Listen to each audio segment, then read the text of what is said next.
I'd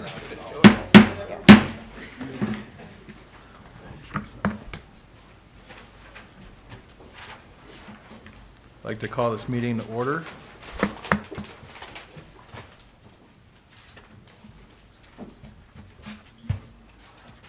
Good evening and welcome to the February 20, 2025 meeting of the City of Summit Zoning Board of Adjustment. My name is Scott Woykitz and I am the Chair of the Zoning Board of Adjustment. Please rise and join us in the Pledge of Allegiance.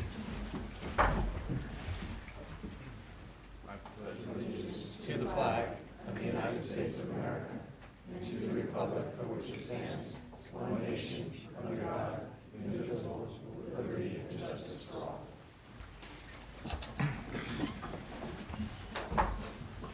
Thank you. In accordance with New Jersey Statute 10:4-10, adequate notice of the special meeting has been provided to a newspaper of record. It's been posted here in City Hall.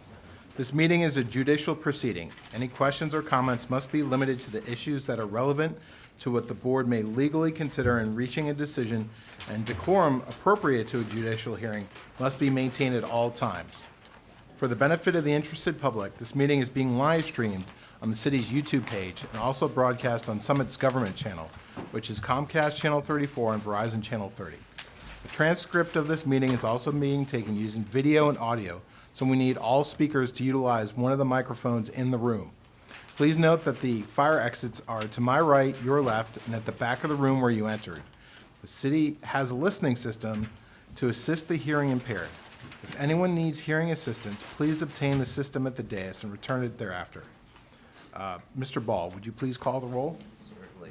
Mr. Steiner? Here. Chairman Loikitz? Here. Mr. Yuko? Here. Mr. Nelson? Here. Vice Chair Zahn? Here. Mr. Curran? Here.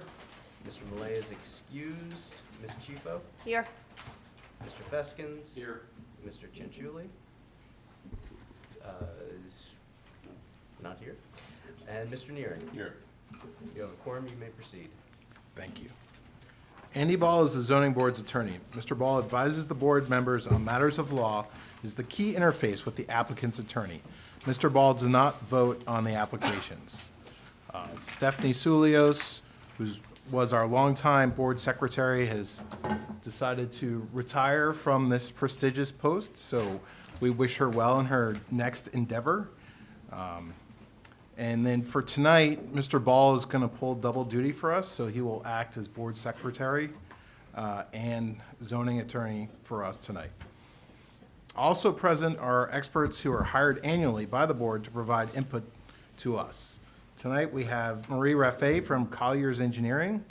Also present is Ed Snikes from Burgess Associates, and he is our board planner. These experts are seated at the table to the right of the board, the public's left. They also do not vote on the applications.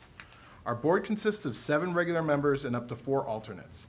All members can participate in the hearings tonight, but a maximum of 7 can vote. Most applications require a simple majority to be approved. Before we enter executive session to vote on the application, you will be advised how many votes are required. Each case will begin with the applicants or their attorney giving an overview of the application and the variances that are required. We then hear from any additional expert witnesses that the applicant may have to help explain the application and why the variances are needed. The board experts, followed by the board members, may ask questions of the applicant, their attorney, and the expert witnesses. Due to recent cases running excessively long, we strongly encourage applicants and their experts to give brief and concise testimony so that we may get to as many cases as possible in a given evening. Once the board members and the board professionals have completed their questioning, the public will have an opportunity to ask questions. This is not the time to tell us what you think about the case. That opportunity comes at the end of the hearing. Please be careful as how to phrase your questions. They should not be preceded with a statement about the case, but should be a direct question to the witness. Also, before you ask questions, please clearly state your name, spell your last name, and provide your address. It is important that our court reporter be able to keep a clear and accurate public record. After all witnesses have been heard, members of the audience have their second opportunity to speak. At that time, you may express your opinion, positive or negative, about the application. Then the public hearing is closed and we enter into executive session, where the board members will discuss the case and then vote. You will be able to listen into our executive session, but normally will not be able to participate. I ask that each applicant and their attorney, if present, come up and give a brief synopsis of their anticipated testimony tonight, including the number of witnesses and whether or not they can finish their presentation within 30 minutes. All right, and to go through that process, we will start with 83 West End Avenue. I believe that's going to be carried. Yes. Yes. So they did have a request to carry until May 5th. Is it anyone here for this application? Denise Bonfilio, 83 West End Avenue, either for the applicants or in the members of the public? Guess not. All right, so we get a motion. Yeah, so we would ask for a motion to carry without further notice until May 5th. Did their request provide the appropriate time to act? I didn't see it myself, so I assume the city dealt with that, but I imagine they would have, So we would Requested include that, that if in the not, motion. that they're and- waiving the time frame to act until May 5th. And if they don't, it would come back to us next meeting, right? Yes. So moved. Second.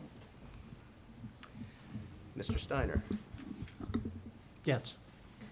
Chairman, Mr. Yuko? Yes. Mr. Nelson? Yes. Vice Chair Zahn? Yes. Mr. Curran? Yes. And Ms. Chifo? Yes. Chairman Loikens? Yes. Thank you. All right. Hillary, can you come up and just give us a brief on Oak Knoll, and then we'll Okay, run so, through the other two? sure. Hillary Ells from Dempsey Ch and representing Oak Knoll School. So it should be 5 to 10 minutes, just to introduce the two exhibits. Okay. And then for Canoebrook, I'm thinking probably like a half hour, 45 minutes. Okay, great. Thank you so much. And finally, any representatives for 162 Oak Ridge Avenue?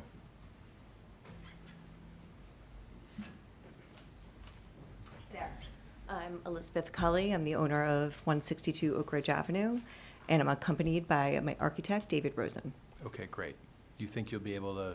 Absolutely, 30. will be far under half an hour. All right, perfect. Thank you so much. All right, thank you. All right, Hillary, you're back up. Thank you.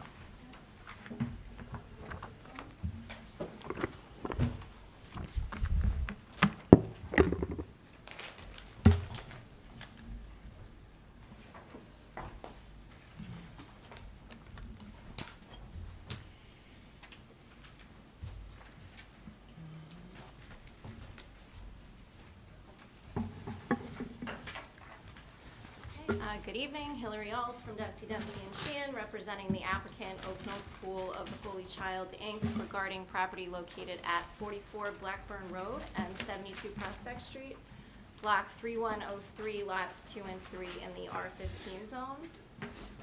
After comments and concerns raised at the last hearing, the applicant seeks to bifurcate the application to separate out and defer the proposed parking behind 76 Prospect Street from the rest of the proposed improvements, so that the proposed parking can be revised to address the comments and concerns of the board and the neighbors.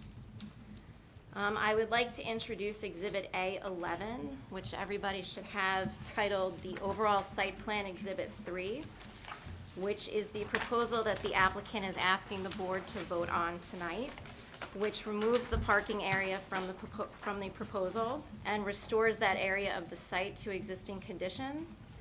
It also reflects an updated zoning chart. Specifically, the lot coverage is now proposed at 44.4%, where 46 was previously proposed.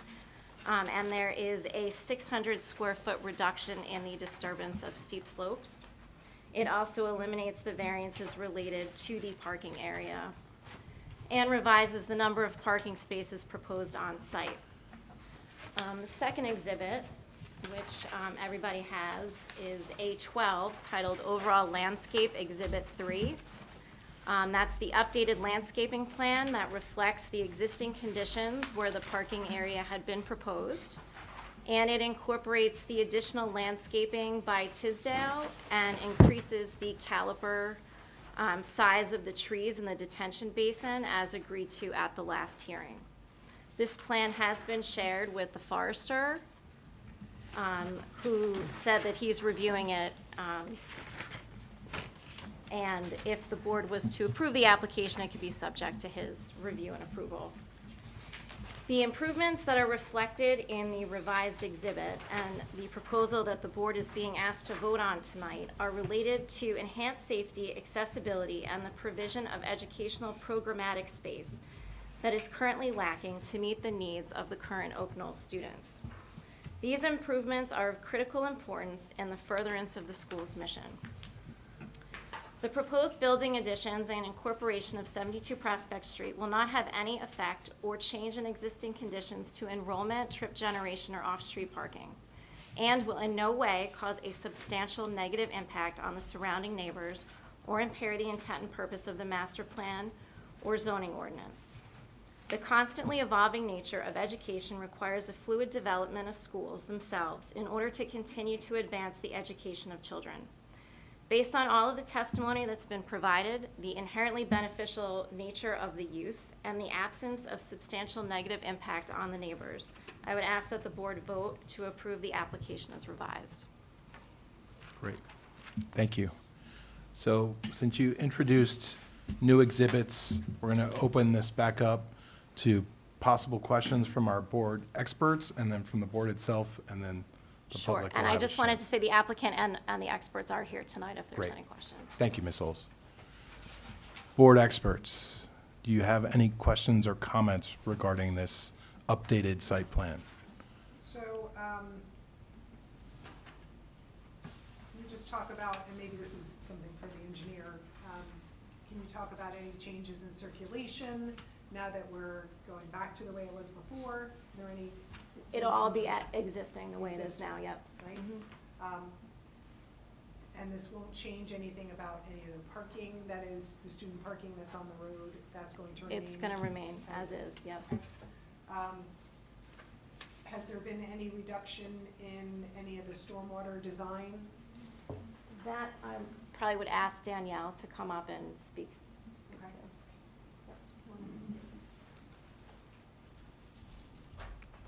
So she has not been previously sworn. Okay, great.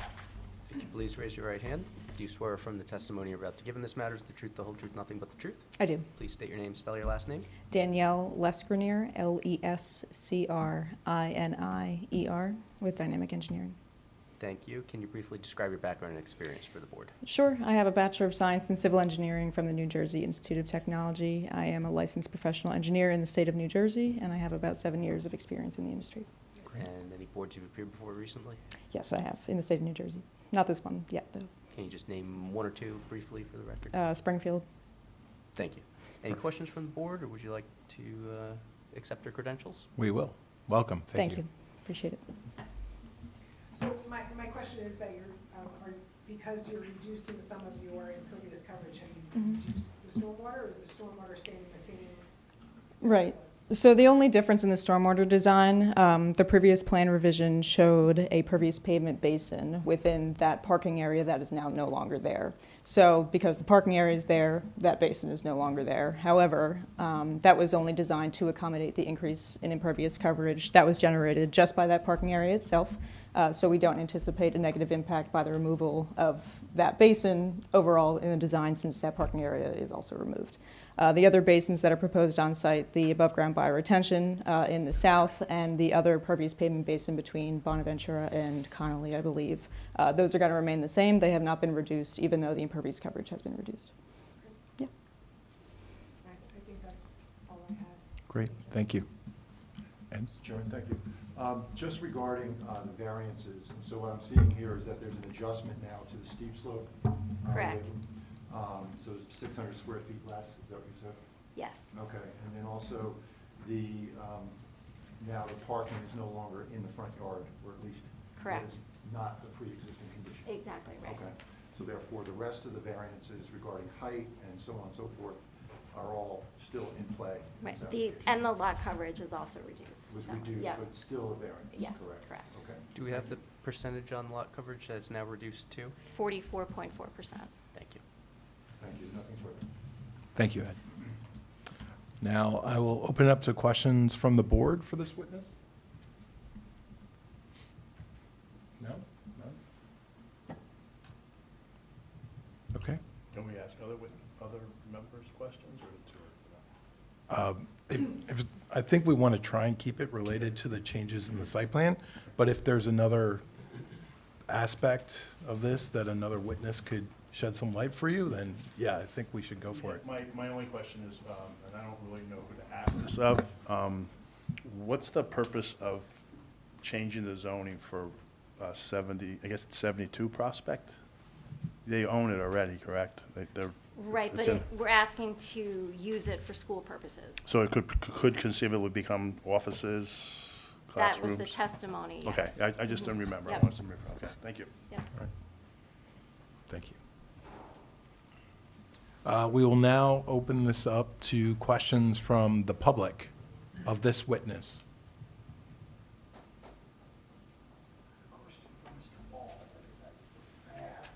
Sure, come on up. Bix Allenbecker, 92 Prospect. Mr. Ball, when, I understand the gist of the motion to bifurcate, do they have to reapply for the variance? Or does that just get tabled and they can kind of bring it back? Do they have to re-notify neighbors and any of the like, now that they want to bring, because they will come back at the parking lot and we'll have to fight it, we'll have to do this whole song and dance again. Is it, So sorry. we haven't gotten to that point yet. Okay. It will be a motion of the board, and those details will be ironed out in the motion. For example, the board can bifurcate and, if it is bifurcated and carried to another meeting for the parking portion, that would be either with or without notice to the residents, but we would either set a meeting date tonight, or new notice would be required to be sent to the residents. Thank you very much. Sure. Anyone else? No? Seeing none? All right, thank you. That's it. Okay, great. And then we will also reopen this to public comment, but I would strongly encourage you to give your comments based on the new exhibit that was put in tonight with their testimony. Everything that you've said previously regarding this project is on the record, and we have that. So please try not to be repetitive if possible. Thank you. None? Okay. Anything to wrap up, No, Ms. that's Oles? it. Are you, okay, That's it. great. We will now go into executive session.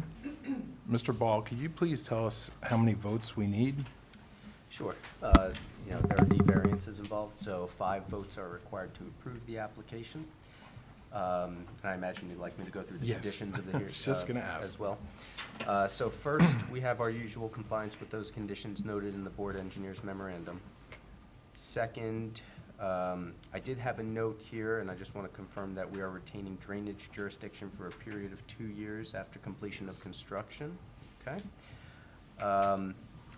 Now, I know we had previously discussed as a potential condition entertaining a change in the 76 Prospect driveway, but I believe we are not proceeding with that. No. Yes. Okay. So that is not condition. I will remove that. All right. So our third condition is that the applicant shall comply with the fire chief's report.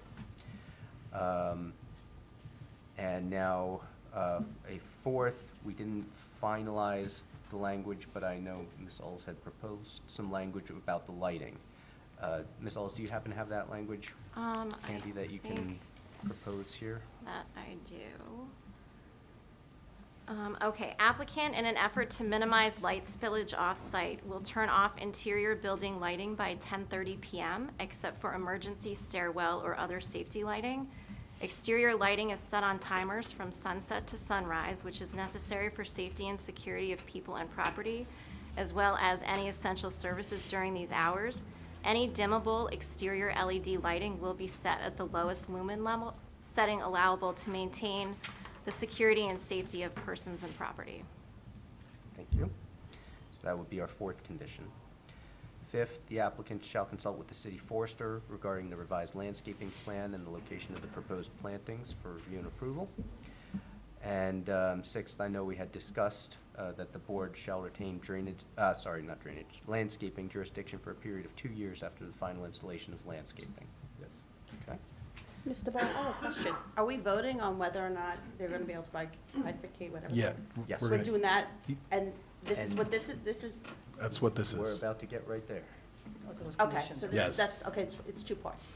You beat him by about 30 seconds. Okay, sorry. It's okay.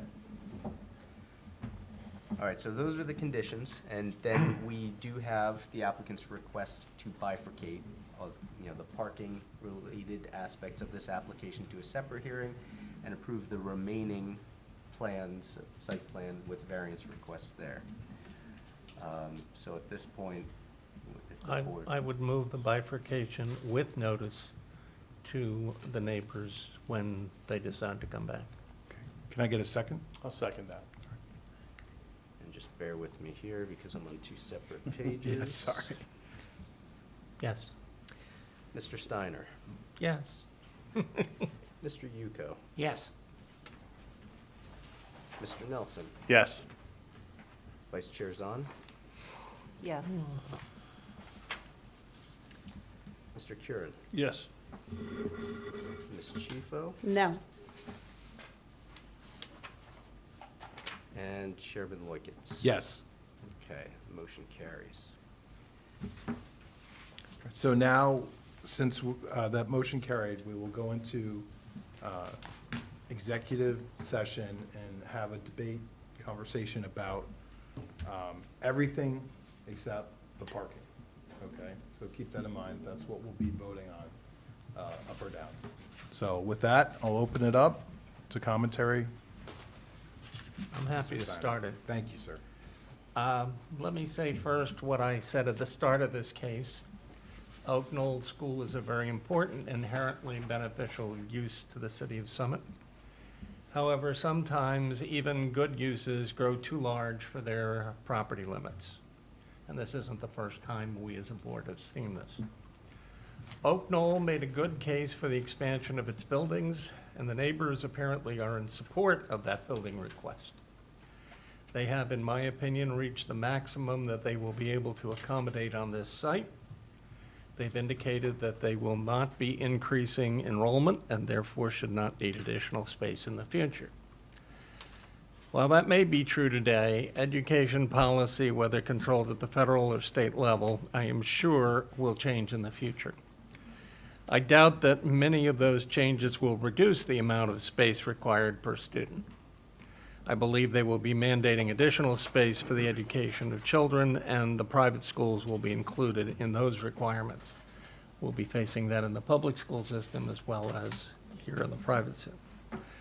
Again, I would urge the leadership of Oak Knoll to start planning for the future, a future that includes a dynamic and modern Summit campus, which I think we're providing today, but perhaps a satellite campus, possibly here in Summit or in one of our very good neighbors.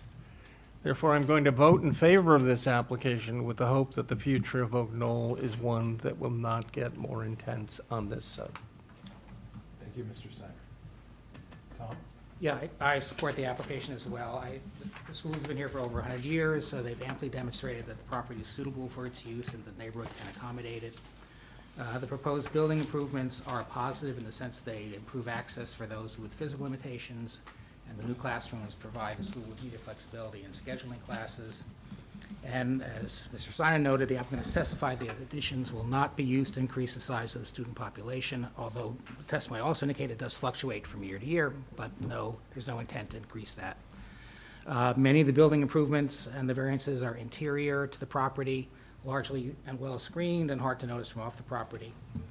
We've heard expert testimony that stormwater management proposed to deal with the building and lot coverage variances is such that the impact to surrounding areas will not increase whatever problems exist now. This will not exacerbate those and may in fact decrease them. The signage variances are reasonable and will not be readily visible from off-site.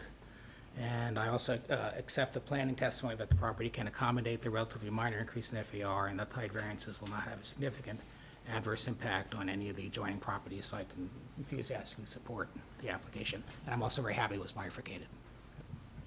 Allison? Hi. For similar reasons that Mr. Steiner said, I agree with a lot of the stuff it says, but I cannot support this application. I think that the school has definitely, it seems like they've outgrown their space, and it's just not right for this property. It's within a neighborhood. And from the public comments, it's, there's a lot of stuff that affects the neighbors, the lighting, the whole atmosphere. So I think, suggestion is maybe take the lower school, put it in another campus, which is a lot of private schools in the area have done. I think it's obvious they're outgrown the space, so maybe there should be some other thought. So I cannot support this application. And I'd just like to chime in for a second and remind everyone, the school is an inherently beneficial use, and our obligation as a board under those standards are, if we don't believe that the application can be accommodated, is first to impose reasonable conditions where it can be brought into an acceptable application. So if any members believe that those conditions are not possible to be imposed and it would be acceptable, just keep that in mind in your deliberations, and if there's anything further you think that that's not possible here, I just ask that those thoughts be placed on the record. Well, I have something to say about that as well. I think all of the plans look great. I think that the landscaping, the building, it makes sense from a conversation, right, about the use and functionality of the school. But similar to what Ms. Chifo said, has the school outgrown its space? My severe, strong reservation has to do with the drilling that is probably going to have to happen because of the bedrock on site. I do not think that the experts testified to that very well. They said, oh, probably just a little bit of drilling in, Lower Connolly, but we're not really sure. I believe that for this type of application, for what you're proposing to do here, that answer needs to be known. We have neighborhoods in Summit where people are struggling because we don't allow blasting in Summit, as you know. And so people have had jackhammering in their backyards, their houses, their foundations shaking for 46 weeks straight, with maybe a week break here and there. That is a severe impact to the neighbors. It has been, I think it's a tremendous issue. We know there's bedrock on this site. We know there's bedrock on Manor Hill Road. I think there's a house up on the street where they had drilling years ago. So I think this needs to be explored before I could consider approving this. Can she, Well, this is executive session, so I think no. We're No, there's no We're further done. public discussion Like, at this I point. think that, the question was posed and it wasn't answered during the meeting, so I do think this is very important. There are a lot of neighbors. I would not want to be the person who's there listening to the drilling and feeling it, if that's what's going to happen. So I feel like boring should have happened, we should have had more information on that for all the buildings. But if your civil engineer can respond directly to your concerns now, would that help you in terms of your decision-making? I don't know, because I have to say that in the testimony, this question was brought up about bedrock, and it wasn't answered. And it's stuck in my head that I know what other neighborhoods are dealing with, and I want to make sure that this would be something that would be a negative impact to the neighbors. And unless there are actual borings. If it's happening. Sorry. If it's happening. Mr. Chair, is there precedence, Mr. Ball, to suspend executive session to reopen questions? We've done it before. We have done it. I would recommend that to the board, given that we do have a civil engineer Would it be here. possible to add a condition to your list that there be no drilling without specific testimony back to this board? That's certainly a possibility. Now, conditions, we would have to ask Ms. Hulls if that's acceptable. Mr. Steiner, before we go that route, I would recommend that we open this back up to ask the engineer, because I will tell you if Ms. Zahn is correct here, that's something they're not going to be able to answer. And I would rather get to an answer here than have to come back to another meeting. Before we open up, I have a But I question. probably would like to hear from the original engineer, who apparently has significant more experience with this than Well, our current part of the same person. company, right? You know, but one testimony at one board. So can I ask a silly question? So someone has a no blasting ordinance, or whatever it's called. Is that their fault? I mean, are you gonna tell someone they can't do something because there's an ordinance? If they hit bedrock and they have to drill, Well, then you That's don't my- make that addition the same way. You do, that's What other options do basically. you have? Well, you don't have to, that, your other option is to not build. I think that's the point. If you're, it is a, I don't know if you're aware of the issues going on. yeah, I'm fully aware. So without, So- calling so- specific neighborhoods into play, but in that situation, this was a case where, there would be told, oh, it's going to be a week or a week and a half, and it is obviously much longer in duration, and it has had a tremendous impact on the neighbors. And so that, hearing that testimony about the bedrock is something that I'm very, and I do appreciate the people from the neighborhood who all came up to speak, and they know the day-to-day that we don't know. And that was one of the questions also provided by the neighbors for reason. So, Ms. Zahn, since you've made it clear that your decision-making basically hinges upon this point of contention, I would like to suspend executive session so we can allow their civil engineer to testify and at least, if possible, address your concern. Can I ask a question before we open it up?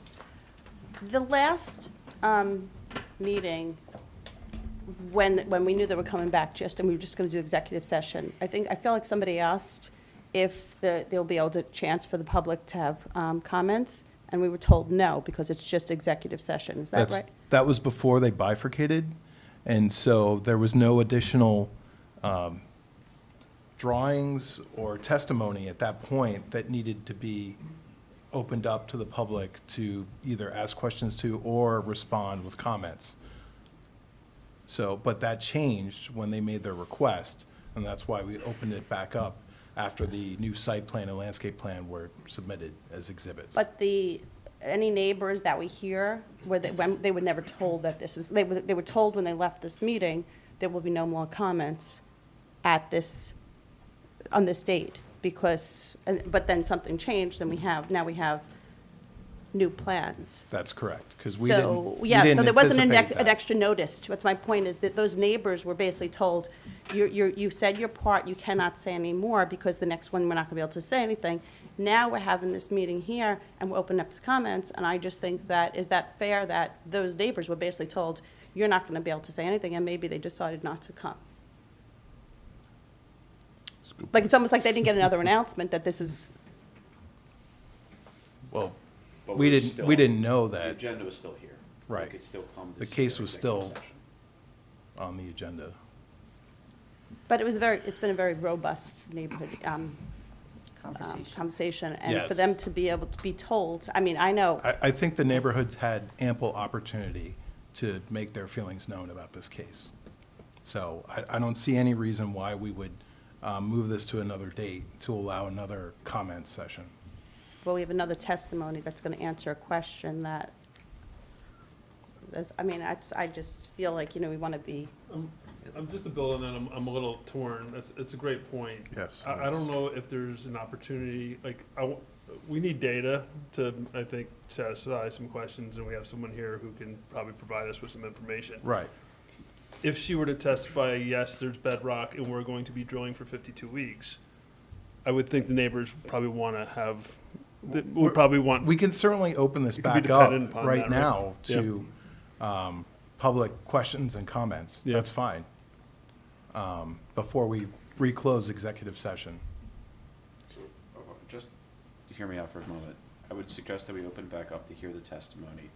And if there is precedent for this, and Mr. Ball, correct me if this is not possible, I would actually ask that we defer based on whatever, if the testimony comes back that the community may want to respond to later in the evening to give the communication amongst the neighbors for them to attend if need be.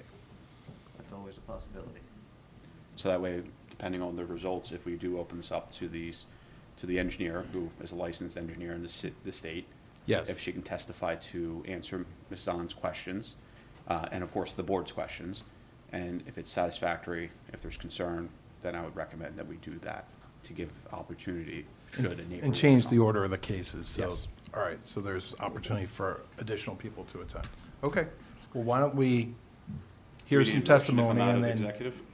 Yeah, do we need a motion for No. Okay. No, we didn't have a motion to go in, so. All right. Asked and answered.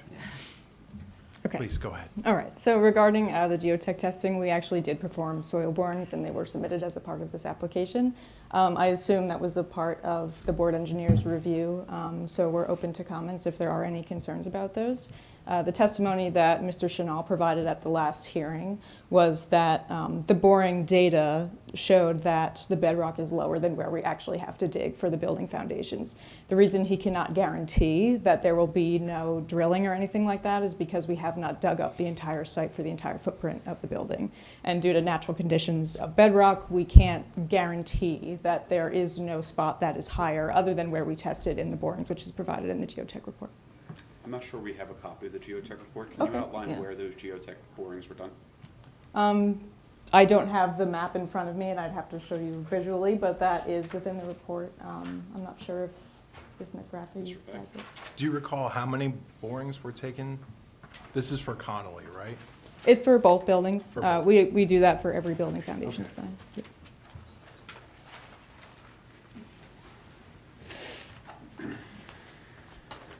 So the testimony that their foundation is going to be higher than anticipated bedrock.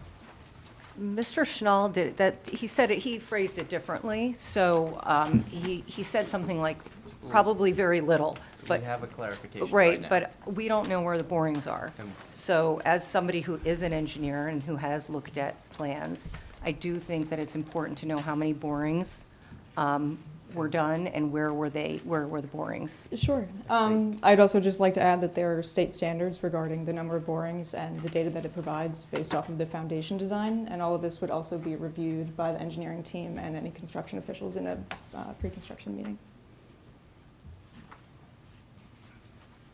But do we have We have a information copy on of the where the geotech borings report. are?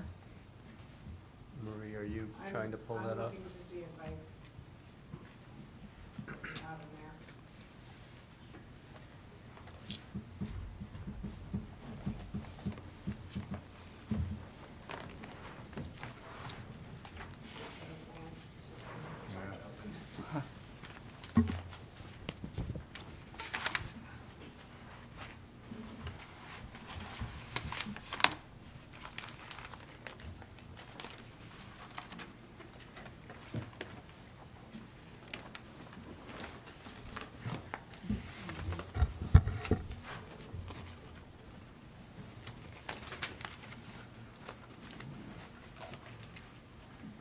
All right.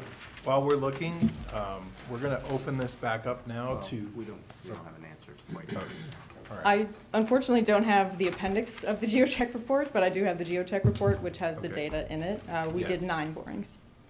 It's important where they are. Of course, yeah, Does it tell you geographically where they are, or is that in the appendix only? that's in the appendix. Yeah, it's a map. Does she have that? Or you have It should be a part of the application materials. It's a separate report. Right.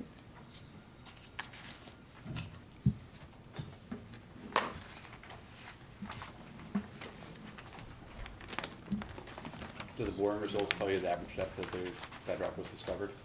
I'm sorry? Does the geotech report, the body of it, tell you the depth of the rock discovered on average? Or at least the range?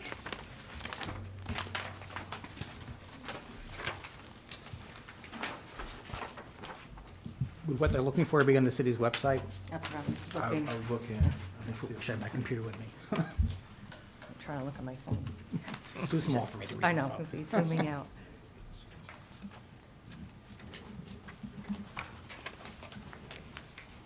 It is a wide range depending on the location, and I know that only means so much when we don't know where the locations are, but it ranges 11 feet deep, 17 feet deep.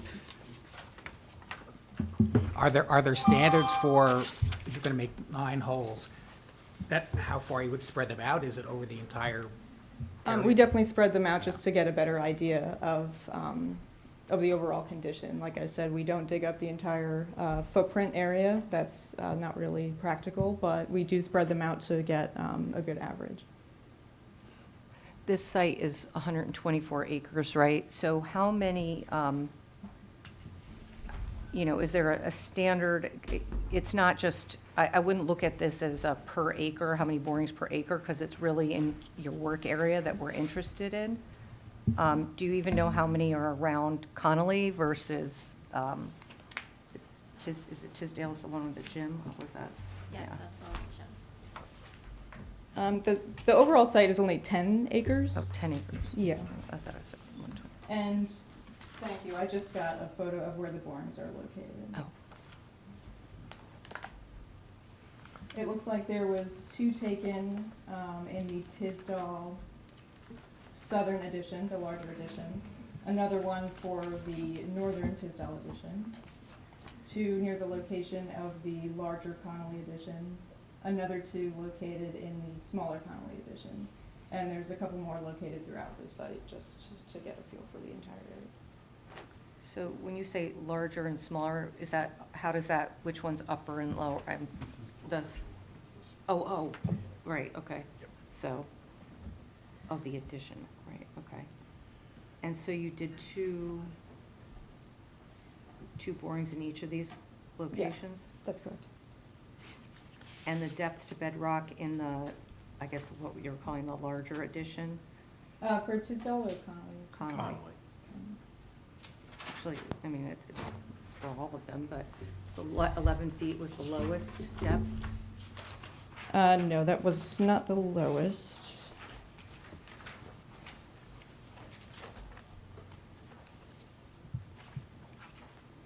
In the larger Connolly Edition, near the parking lot area, that test went to 25 feet deep and bedrock was not encountered. Okay. So where was bedrock encountered at 11 feet? And is there going to be foundation there, and, what is the?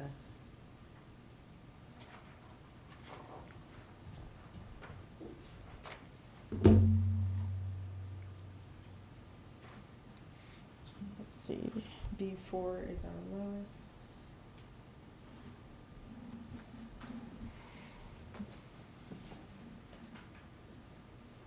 And that was located in an area where there are no building improvements. So you tried to do like a topo of bedrock? Is that why you were doing, like, where you think how it's Yeah, running? essentially.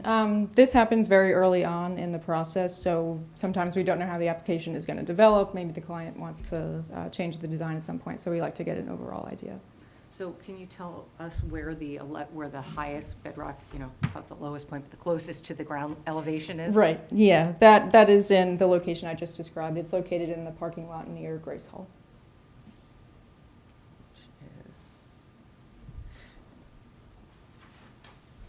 It's across Okay, so it's from the close, upper. it's close to Connolly, okay. It's actually on the northern side of Grace Hall. Okay. And what's the excavation depth in these areas of addition, the maximum excavation depth, I'd have to defer to the architect on that question. including?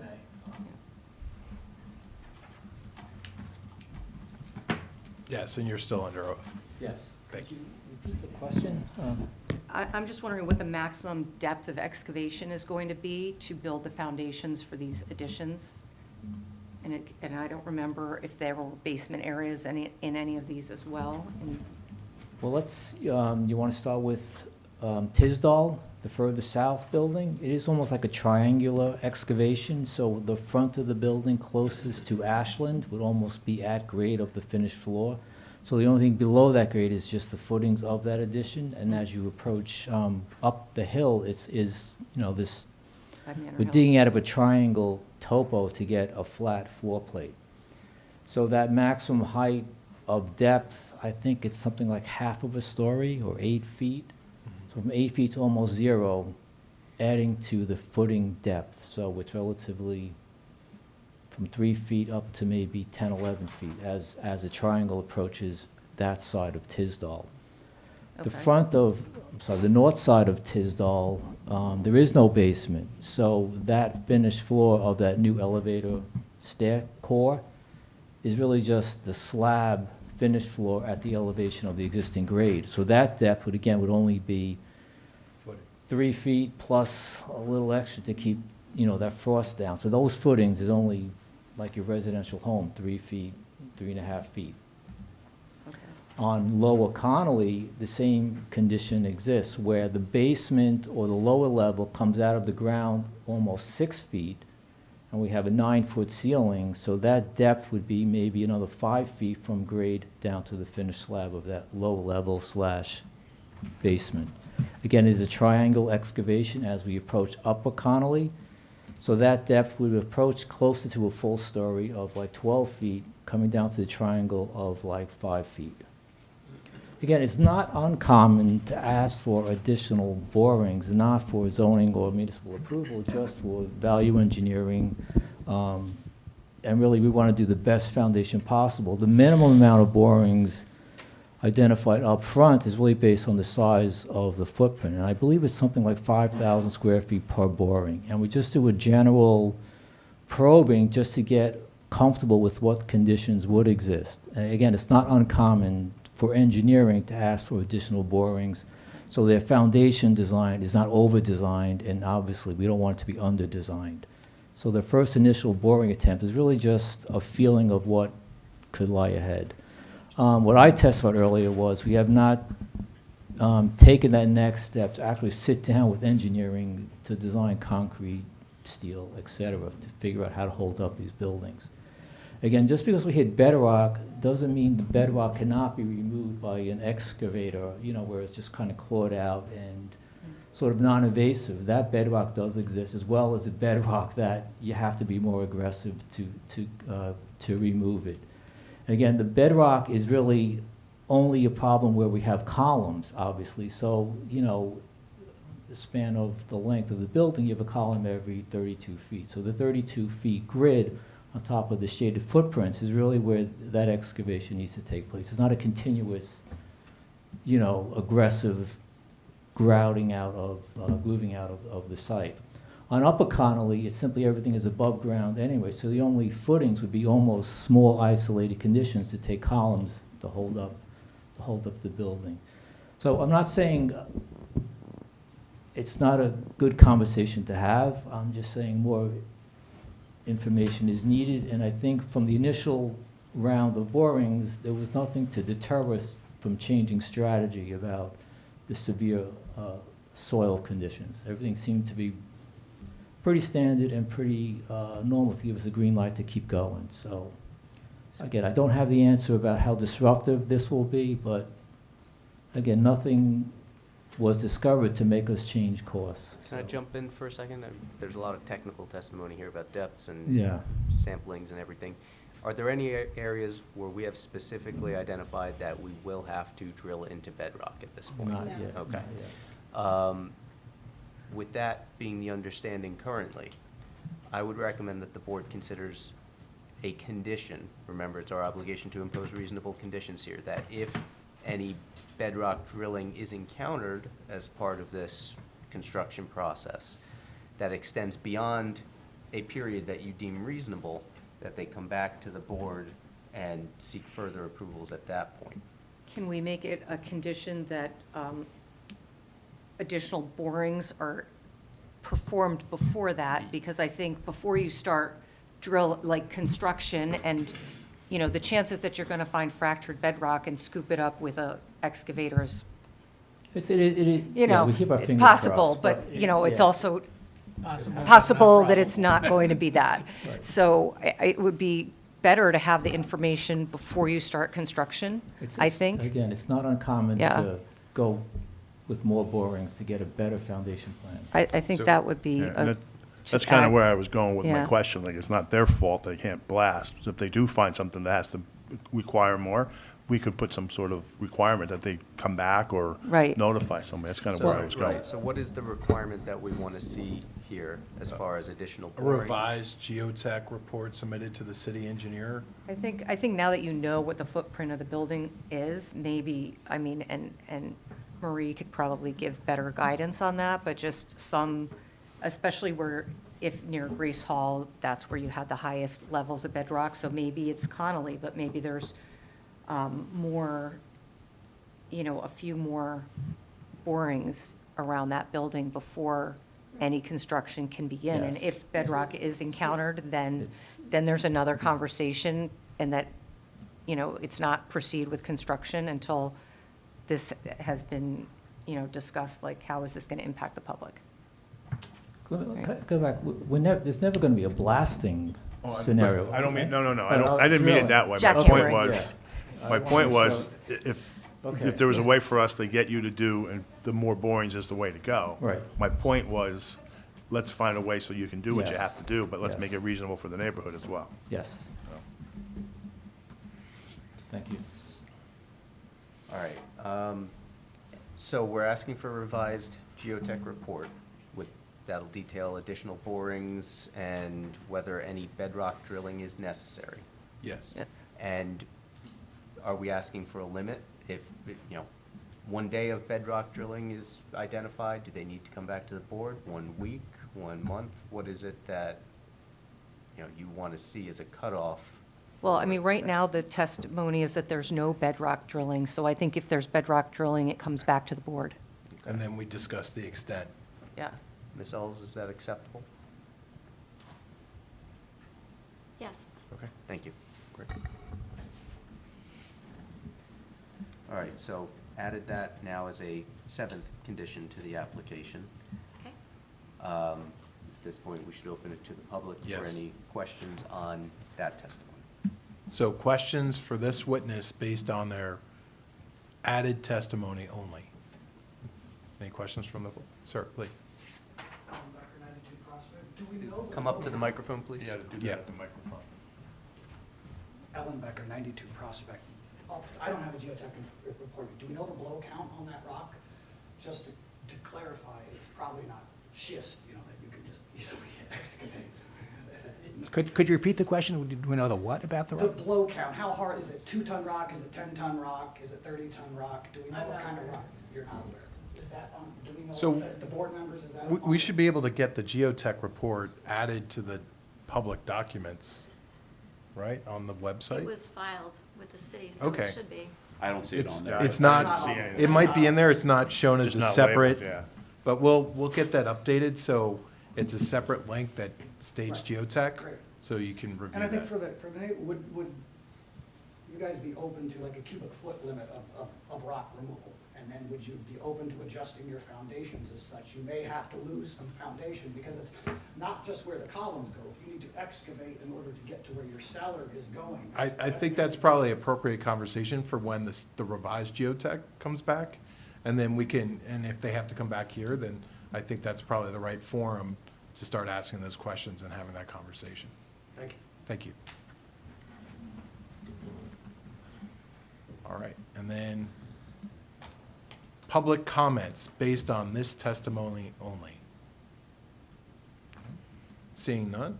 All right, now we're going to go back, reclose, go into executive session, and continue, and ask any board members that have previously commented, if they want to revise their comments or add to their comments, please feel free to do so. I will add to my comments. Thank you. So, yes, I appreciate the willingness to find the answers to this, because as all the neighbors said, Oak Knoll has been a good neighbor. You want to continue being a good neighbor, and I think that, that's important, so I appreciate that. With the addition of borings that could be worked out with our engineer, I would approve this application. Thank you, Mary. Yeah, I can support this application. Oak Knoll's been in town for a long time. Some of the interior construction of these additions is really not going to affect the neighborhood that much. The lighting that we talked about earlier, not being able to turn it off for safety reasons, causes me a little concern for the neighbors. But maybe there's some workarounds for that.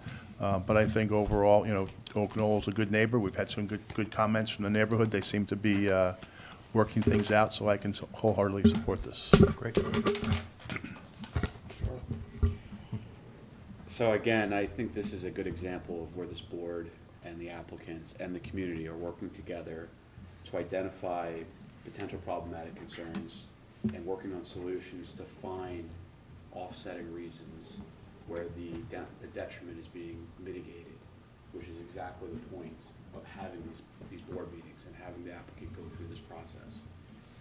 The step where we're just taking for the geotech is exactly what I like to see in the willingness to work together to find solutions, because it's very clear to me the beneficial use and needing to modernize, and you have to make these kind of decisions, but doing it with balance and with restraint and with cooperation is where I think we all work together into the future. So while I may not be voting on this application, I would certainly be supporting it. Thank you, Jay. I agree completely with Jay. It's a good process that we've seen here where people are working together on all sides of the equation.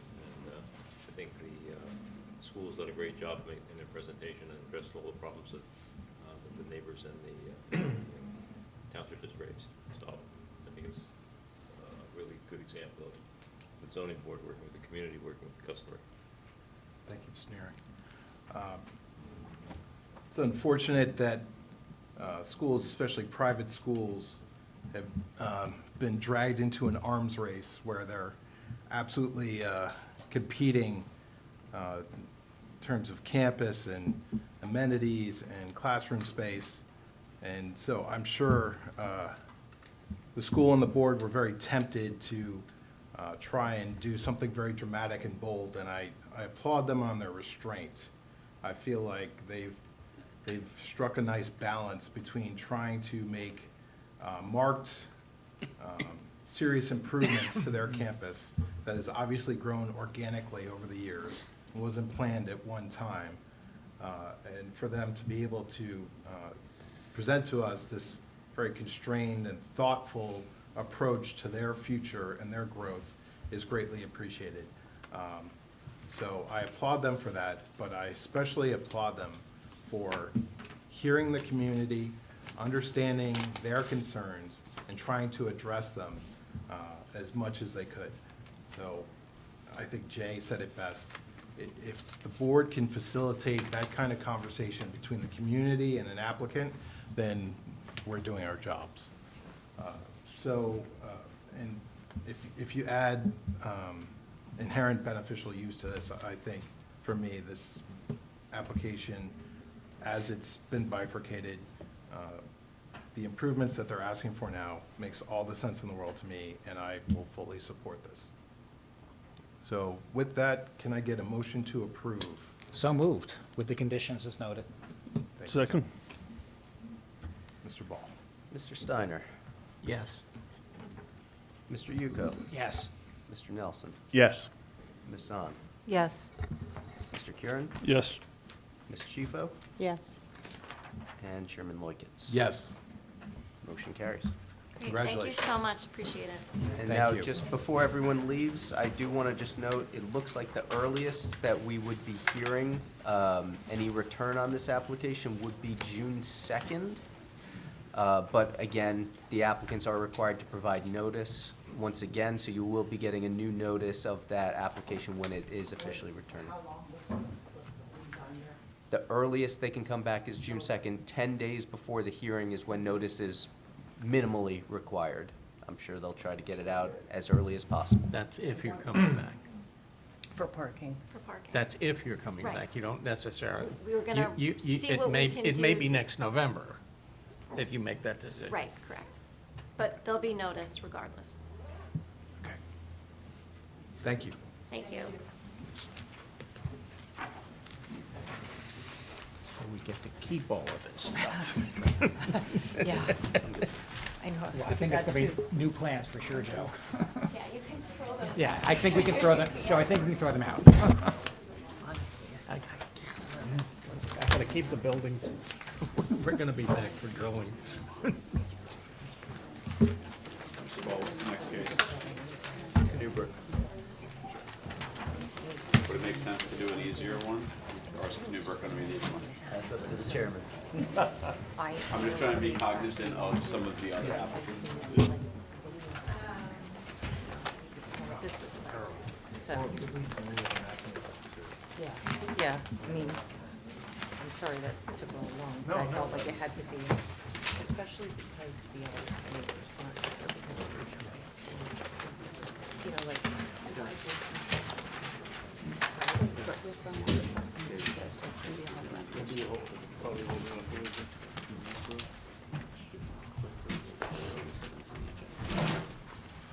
Okay, I'm back. Hillary, take two.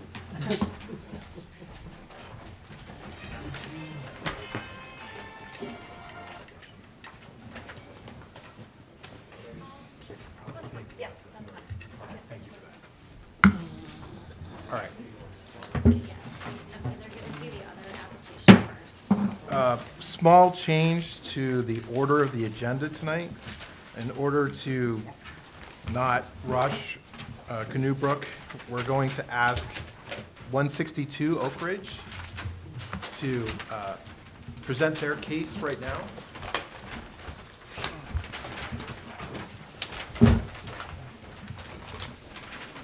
Really? What? Whatever. Good call. 162. Should be well thought out.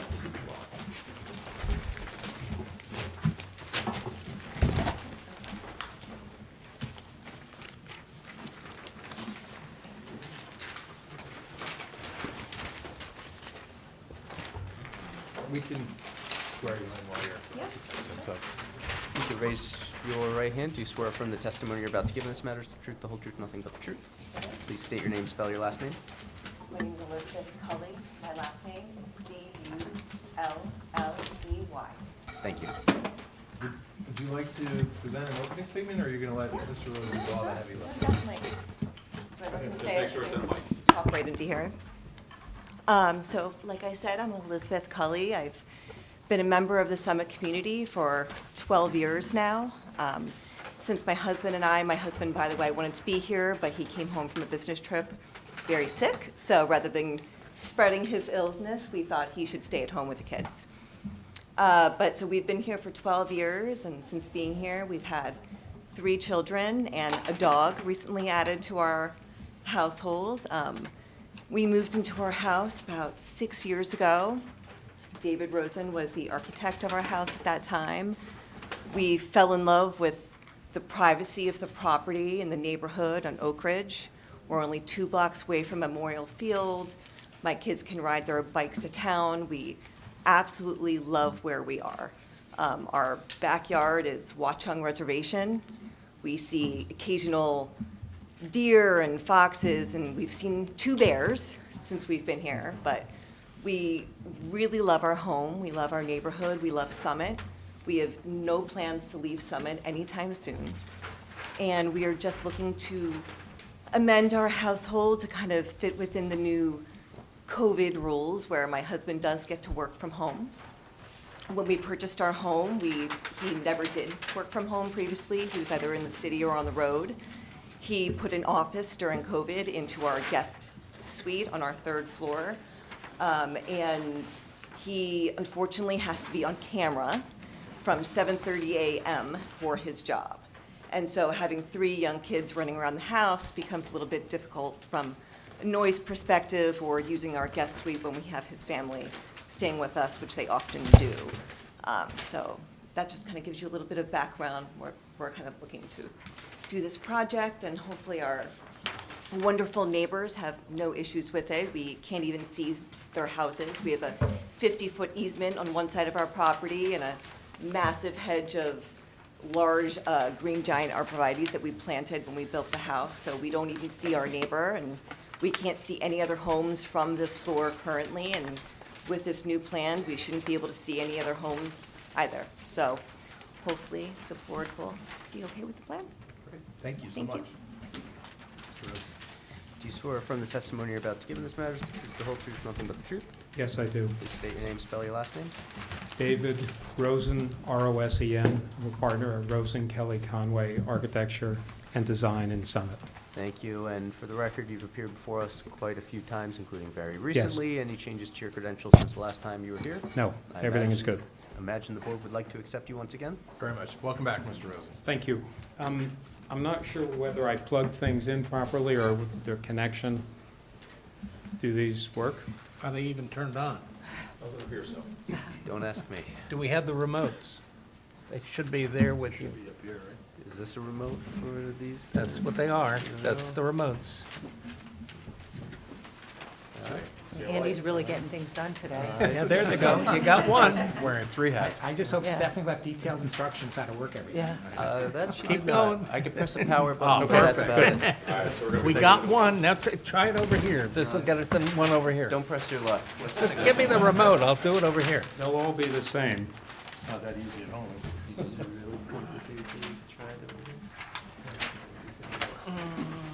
I've done this for years. He's confident. Shall I begin while we're? Yes, sir. It's on. Please. Lights on. Okay. This is a picture of the front of the house. This was submitted along with the documents in the application. And the plan here is to add on to the back left corner, which is not visible from the front. I'll show you in just a moment where that is. There is a single variance for floor area ratio as we add this area in the back. And then there's a question that has come up about roof lines, which we'll discuss in a moment. So in the back left of the house, we are adding a little bit more space, about 120 square feet, in order to be able to expand the primary closet. I'm just going to move from the side. The area that we're looking at is the area, all right, over here. You can see how extensive the plantings are on the side of the house, but in the area just beyond the chimney would be the where the new addition is, and in order to do that, we would take the roof line that's coming out to the side, expanding it back, and then it comes up about 3 feet higher than it currently is. Moving around to the back, it's in this back corner where it's a one-story piece with the sloped roof. That would go up. And we initially considered having a roof line that was relatively flat and that would have a 7-foot or just under a 7-foot ceiling, and that would avoid the floor area ratio variance. But we decided that it didn't look quite right, and so adding into that second floor corner that's closest to us, between the main body of the house and the chimney, we decided to bring it up to 8 feet high, have the ceiling the same as the rest of the house, have the roof line continuous so it all looked like it was meant to be that way. In doing this, we gain about 120 square feet.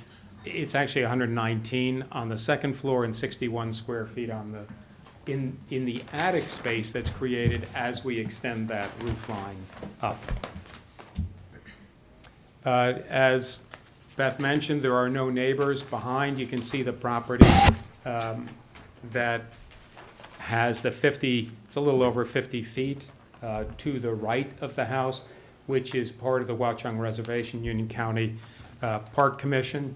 And then, I don't have a map that shows it, but I was wondering how far the next neighbor is to the back, and it's a little over a mile because you have to go sort of the reservation, Route 78, the soccer fields, more reservation, the stables, and by the time you get up to a house, straight back on in Mountainside, it's over a mile away. And so then looking even sort of a little bit more out the back and to the left, it's still over a half mile away because of this area where it's just the reservation. And since the addition is at the back of the house, it means to me that no neighbors are affected. And with the height of the landscaping on both sides, that's reinforced. So the view of the front of the house, the existing is on the top, the proposed is on the bottom, and you can see a little bit of a dark area on the left at the top of the roof there. That's the new piece that would be visible. Just as that roof continues up, it's about 3 feet high. We're continuing the existing slope up, and so that ridge goes up in there. And when it does, we gain that 61 square feet of additional floor area, although it's barely perceptible from the street. Going around to the side, you can see the triangle as that roof. It's a little hard to see, but it gets up a little bit higher. We also added a dormer on the left side, and there's some discussion about that and the roof line. And the issue there is whether there was a comment about whether that roof line ought to be the same pitch as the rest of the roof or not. It was asked whether we were trying to circumvent the floor area ratio statistic. Circumvent is not the word I would use, but are we avoiding it? Absolutely. That was the intent was to just not add an additional 46 square feet up there. It would not be visible from inside the attic, and so we just thought that if we could have more of a flatter roof up there, it would mean that the total variance is 1.1% instead of 1.4%. But we're glad to do it with the peak, if that's the preference of the board.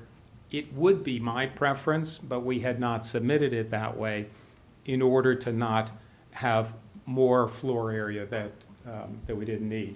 The reason that there's more floor area is that even though the ceiling would remain at just under 7 feet high, floor area is measured from the floor to the underside of the roof structure. So as we go up higher, there is that whole dormer, the inside of that dormer would become floor area. Let me just continue the staff comments. The main one was this, at the bottom, number 2, where it says the attic dormer on the east side of the dwelling has a very shallow, almost flat shed roof, which is visible from the street and seems to vary from the other front dormers, and so on. That's what we just covered. The other comments are all either sort of no comment or they're favorable. John Linson says that the property is extremely well screened. We don't usually see that from him, so that was nice. And no additional landscaping is needed. He has no objections. And then the Historic Preservation Commission, the representative, said that the majority of the proposed addition is in the rear of the building, so the front or street-facing elevation has not changed. The facade materials and fenestration, that's the windows and so on, match the existing structure and are in keeping with the city's design guidelines. The HPC takes no exception to this. So then the last piece is that there was Stephanie Sulios sent an email that indicating that the planner had a question and said it is questioned if additional variance relief is required for the proposed flat roof attic dormers pursuant to the relevant portion of the ordinance. The applicant should be prepared to address compliance with this ordinance section. And so here is that ordinance section where it talks about, third line down, design and performance requirements, single and two-family dwellings.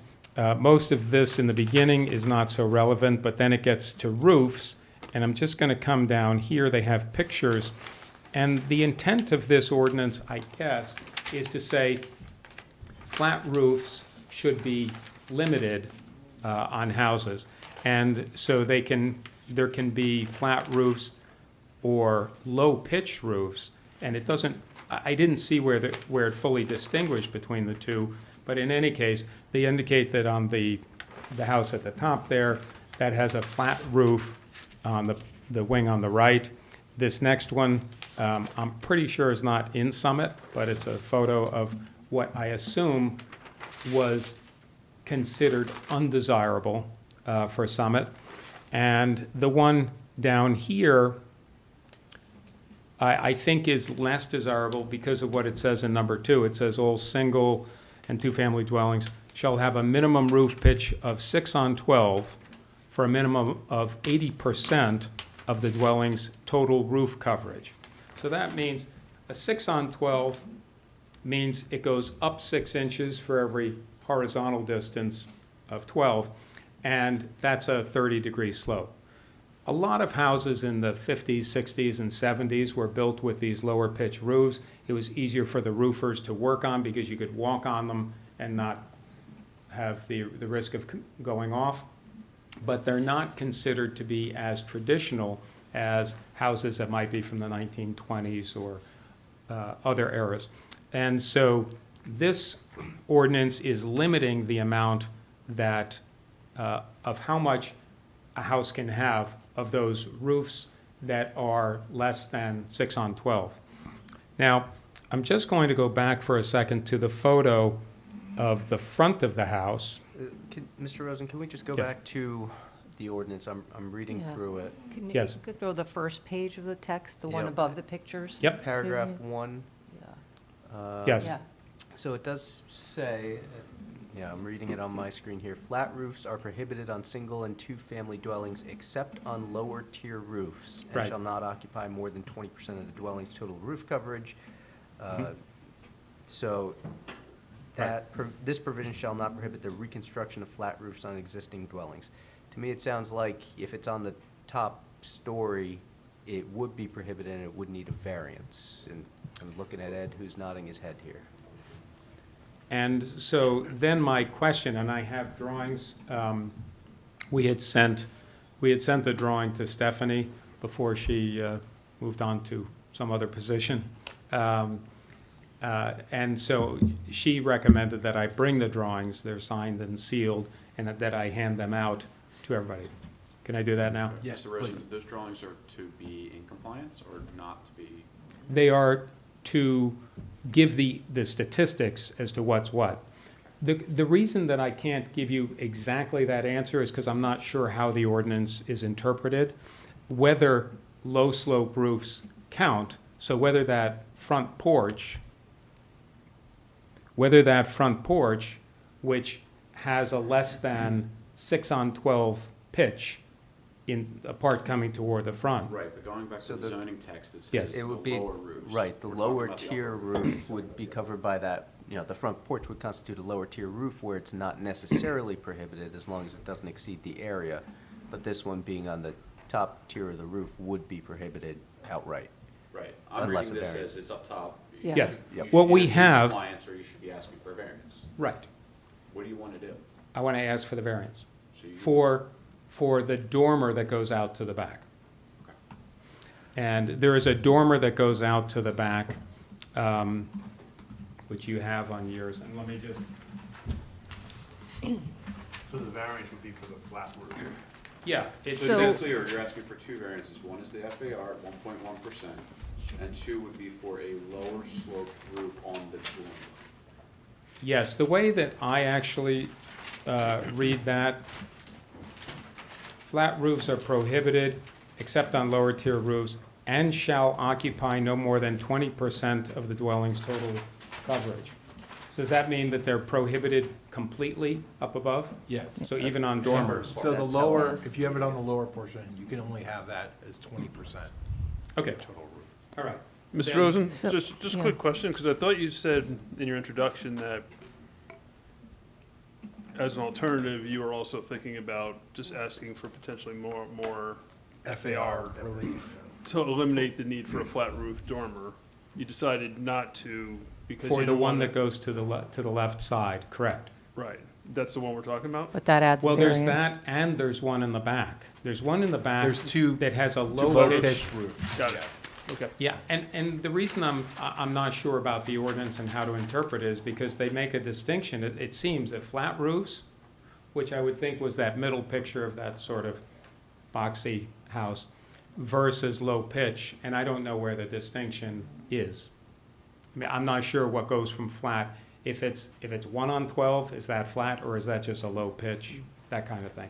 And so the ordinance, I have never really encountered this before. This ordinance apparently was passed Mr. about Rosen, 4 or in the 5 essence years of ago. time, and I don't mean to cut you off. Yeah. Just walk us through what you want, and if we're clear, I'm now clear, thanks to your question.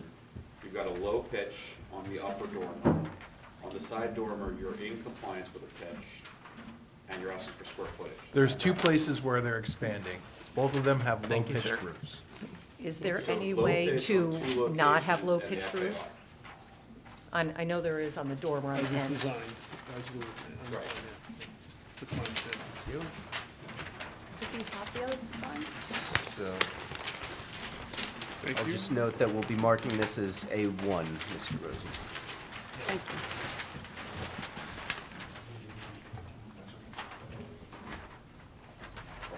Mr. Rosen, if the Yes. board was willing to entertain it, would you consider a redesign where both instances of the low-pitched roof are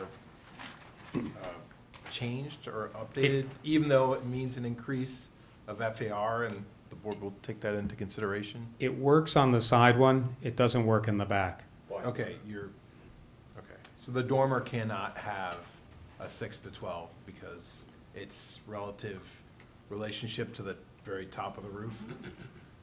There's a dormer in the back on the top level there. That's It has- already there. It's already there, yes. You're matching that. We were matching that by extending that Okay. in the photo to the right. The ordinance also talks about matching roof lines, and so we were just matching that going across. So The that f- existing dormer there would be considered a low pitch, a non-612. Correct. And was a variance granted for that when this No. was built? So we probably would have to include. No, because it wasn't, the ordinance Oh, wasn't that, in this is a effect. new ordinance, That was okay. permitted. Oh, got it, okay. So what we were doing was extending that in order to provide more space for the office. That has an area of low pitch that's 180 square feet. The new piece would add 190 square feet to that. And so I'm sorry that it looks like these didn't print well. Let me just tell you the numbers. 20% of the building coverage, what's allowed here is 514 square feet. The total, counting the front porch and the dormer at the back and the dormer to the left side, is 711. The part that's on the upper roof is 425. So the upper roof portion, if that's considered a low-pitched roof rather than flat, and I have no idea what the difference is in this because it doesn't say. But the 425 on the upper roof would be compliant with being less than 25%, but if we're counting the front porch as well, then it's not, because the front porch is 286. Even if we change the little dormer that's going off to the left side, that 46 square feet would still leave us with roughly 660 or 655 square feet of less than 6 on 12 roof. So since I- we're incorporating this and touching the existing dormer, we should apply it to all of it to grant the variance of a not, because it's modifying a non-conforming use. Apparently the first dormer was conforming, but now it's not. Right.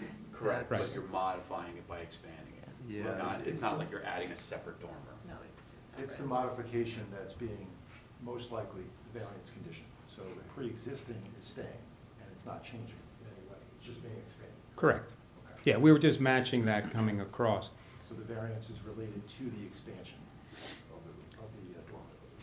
And in the photos, one of the things to notice is that it would not be visible, I don't think, from anywhere, and that the neighbor to the back, it's not visible from the front, because it's on the back roof, and that the next neighbor is in Mountainside on the other side of Route 78 and the Watchung Reservation. So the only visible one would be the side dormer. Correct, and that one, I thought it was an interesting point that the planner brought up, of could that be have the same pitch as the rest of the roof? Can So, it? yes, Okay. Architecturally desirable? yes. Yeah. I would prefer it. Good. We were Would just your doing, client prefer it? But then that goes back to the attic. What would result in It- the square footage? it doesn't add a variance to do that. It just changes 1.1% FAR over to 1.4, correct? So Yes. FAR would go from 1.1 to 1.4 Yes, by just this one side dormer. correct. And then it would match the one, it's a little hard to see, but on the far right, there's a little sliver of white, and so the dormers would look essentially the same on both sides. All right, so just to be 100% sure that I have everything noted correctly. Variance for floor area ratio at 1.4% over what's permitted, Yes, and then a variance for the flat roof on the dormer to the rear of the property, is what you're Correct. asking. So is it low pitch or flat? I think.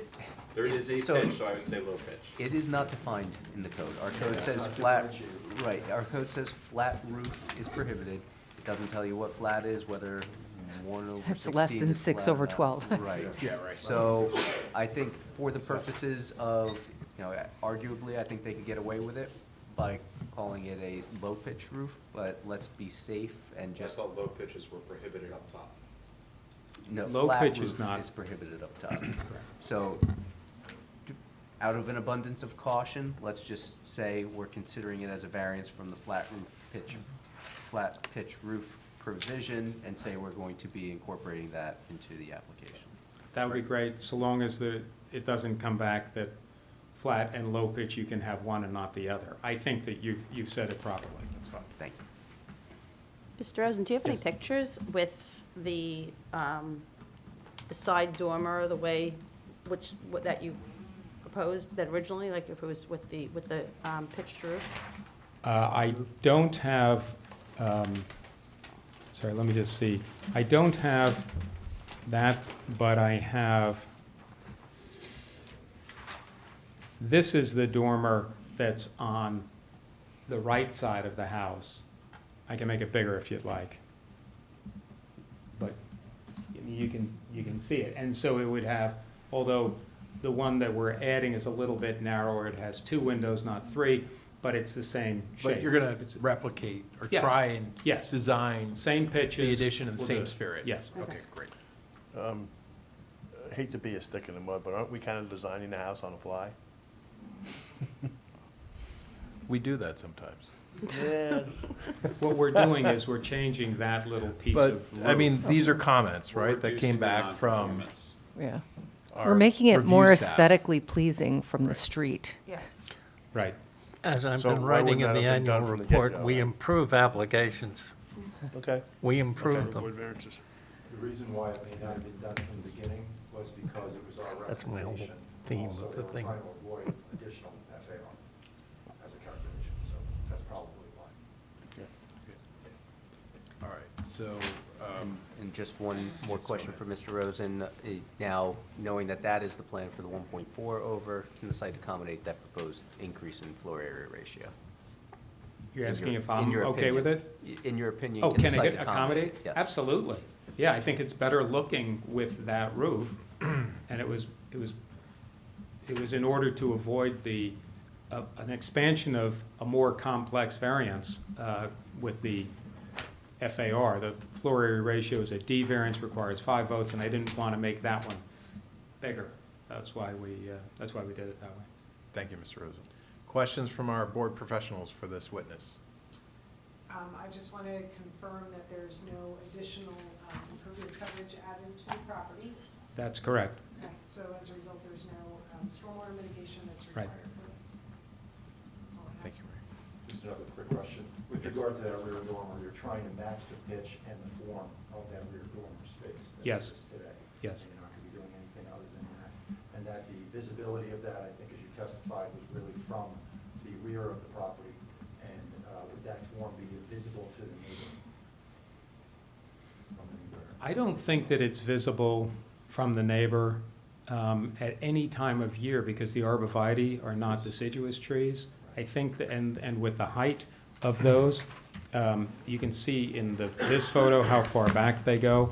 And if we look on the side, they get actually a little bit taller as it goes towards a chimney. It's back behind there. It's not on really this part of the roof. So I think that it's essentially invisible, about as invisible as something can be, you know, to a next door neighbor. And the fact that there's only one other neighbor to the left side. There's nobody beyond that, where the reservation is on that side of Oak Ridge Avenue. So again, the site can accommodate. Yes, definitely. Yeah, and it doesn't pose any adverse impact on anybody else. Doesn't change the streetscape, the feeling of this property in this neighborhood. And I think that it's, for the reasons that are mentioned in the project narrative, I think that it works, I think it works really well and provides the office space that John Cully would use. Thank you. Thank you, Ed. Questions from the board for this witness? All right, seeing none. Questions from the public for this witness? Seeing none. Any public comments about this case? Seeing none. Anything you'd like to say in conclusion? This would make my husband very happy. Well said. He works very, very hard, and he puts in a lot of hours, and it would make him. And thank you to His job a little Canoe easier. for allowing us to step in. Yes, thank you. All right, with that, Mr. Ball, can we get the number of votes and the conditions? So there is a floor area ratio variance involved, so 5 votes are required to approve the application. I don't believe there's an engineering memorandum, is that right? There's not. Okay, so I do not have any conditions noted for this application. Excellent, thank you. With that, we will go into closed executive session. Just to be clear, he's going to match the dormer on, okay. Without plans, we're fine with that, okay, Yes. okay. Yep.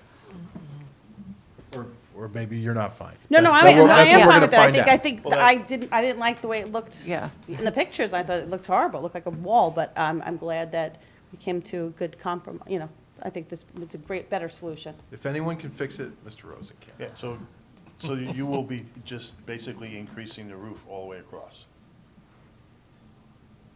From the This front is a to the back? discrete area. In the back. The On the back. dormer, Yeah. The dormer in the back should go the all the way dormer across in the back will extend farther across, yes. But then So there's a we- side dormer. Yeah, so we went from 119 square feet to now 100 and what? Let's go this one. The floor area ratio variance was 180 square feet altogether, 119 on the second, 61 in the attic. That big dormer in the attic does not have floor area, because it's less than the height that would require it to be counted. And so within that side dormer on the left, which we had positioned so that it did not have floor area, when we raised the roof up, we add 46 square feet. So we're going from a total of 180 to 226. And Mr. Rosen, Are would we you in- say that 1.4%. as you improve the roof line to accommodate this addition, would you say that if you left the current dormer where it was, that it would be off-center and make sort of that back The facade rear, look? the rear dormer would definitely be Yes. off-center, Okay. yes, as we extend the house to Thank the you. side. Are we in executive session, were or about to. are we back out of it again? No, we didn't start. Now we're in. Yeah. Okay. Because I thought, no, I thought Allison started it. Sort of. Well, she, yes. I Should we make it start- I- official? We're in Okay, session. I was gonna say I can start. Well, If you want to start. okay, I'll start it, it's fine. Once again, David has given us an excellent presentation, and we have a tough time, we had a tough time spending a half hour trying to improve it, but we found one little thing to do that with, and I think everything is absolutely in order, and I hope Mr. Cully enjoys his new space. Thank you, Mr. Snyder. Anyone else? Oh, sorry, go ahead. God, I can Allison, support go it just ahead. for the reasons I said before, when we were, okay. Lot better visually Yeah. from the street. I was going to say, similarly, I'm actually surprised that the plan came in looking like that, because it almost seems like it was meant for the board to say, put a roof on this, right? Because, I mean, 1.1 versus 1.4% of floor area is not that big a deal, but, I mean, everybody looking at that would, it's sort of like an eyesore that one dormer was. So I'm glad the roof is going to be extended, but it probably would have saved some time to just come in with, it really could have been 10 minutes if you just came in with the roof looking 1.1, 1.4, if it's a compelling reason, right? So I just figured, you know, it didn't look right. I'm glad that that part is being addressed, and I can support it with the roof extending. Yeah, Anyone I can else? support this. I right, just thank you. was trying to figure out how we got there, that's all. That's all. So I can support. In conclusion, I can understand why Mr. Rosen was showing constraint, considering that even though the roof line was relatively low pitched, it was also almost 30 feet in the air and not really visible to anyone. But I appreciate Mr. Rosen and his client hearing the board, willing to make these accommodations for what we believe is a better project. And with the improvements made to the interior use of the house, I think it's easy to support this application. And with that, can we get a motion to approve? So moved. Second? Second. Just one moment. Mr. Steiner, Yes. Mr. Yuko, Yes. Mr. Nelson, Yes. Vice Chairwoman Zahn, Yes. Mr. Kieran, Yes. Ms. Chifo, Yes. and Chairman Moikens. Yes. Motion carries. Congratulations. Thank you very much. Thank you for your time, Good luck. everybody. Thank you. You guys want 5-minute break? Yes. All right. We're going to take a 5-minute break.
shaking all the time when I come here.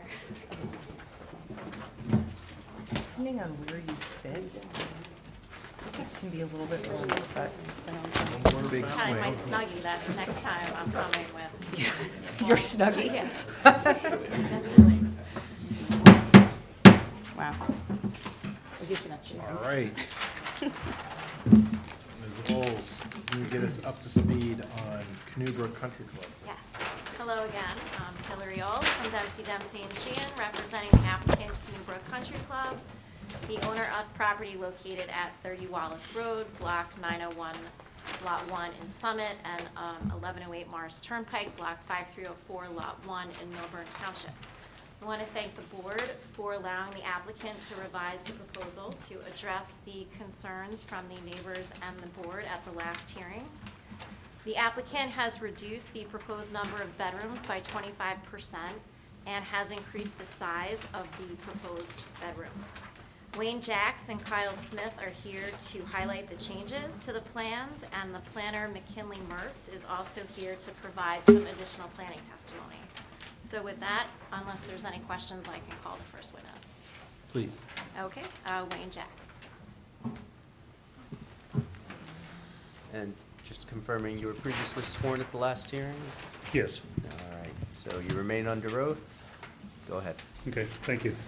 Can you describe for the board the changes that have been made to the architectural plans in response to the comments by the neighbors and board members at the last hearing? Yes, the exhibit that is up is SD2, which should be part of your package. That shows the ground floor plan, which is not changed. It just notes the existing maintenance part of the building, the 3 existing bedrooms with a single bed each in them, and the new stair that was the same as was proposed in the previous meeting. Square footages were updated a little bit. They were just to coincide with what was on the civil drawings, so there's some minor modifications to the square footages.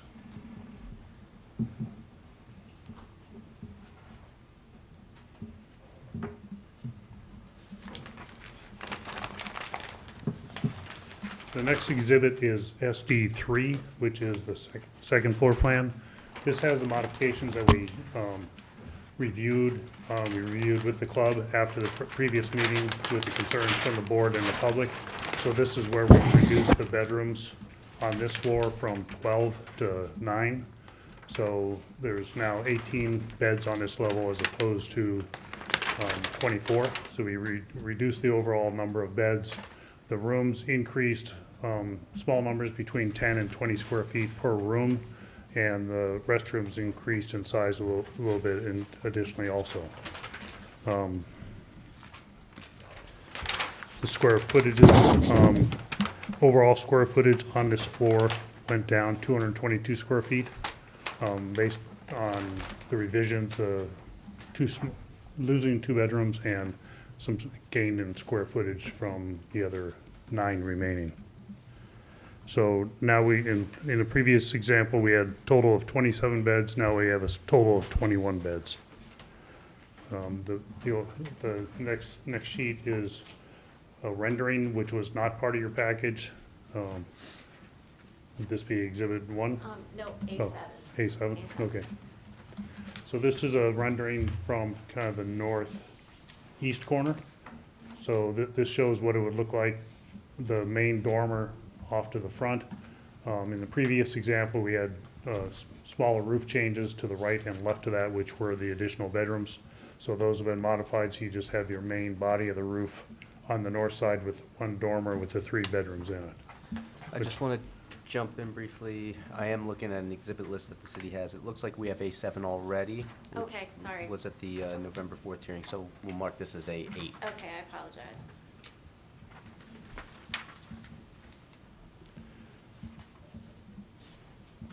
The overall height of the building remains what it was in the last meeting. It's 4 inches lower than the existing roof, so it's basically the same as the existing.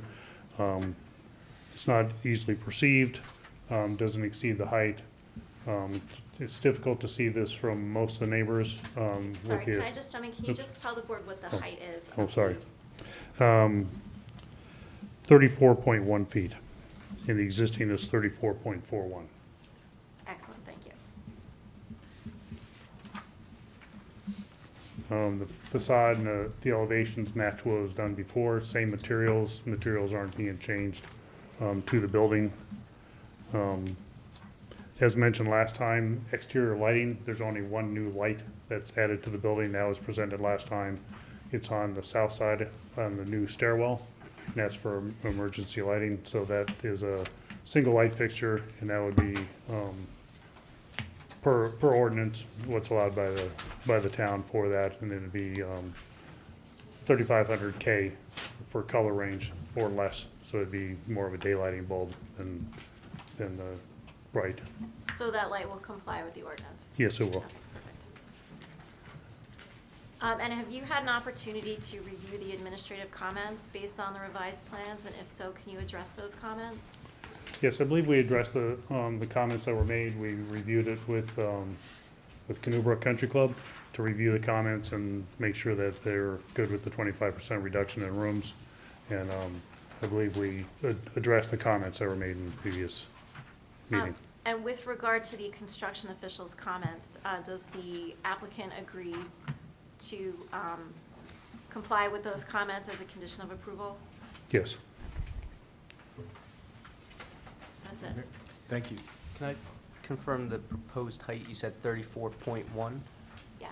So it's Yeah. being reduced from its current 34.41, you said? Correct. Down to 34.1? Correct. Thank you. Great. And it's Question? also obviously an existing two-story building. Thank you. Ed?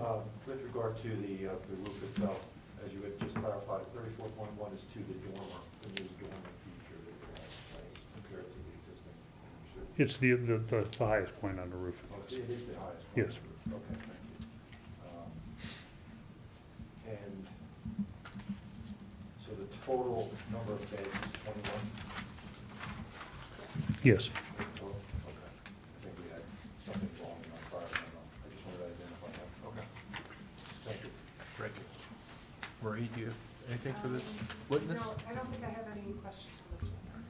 Great, thank you so much. Questions from our board for this witness?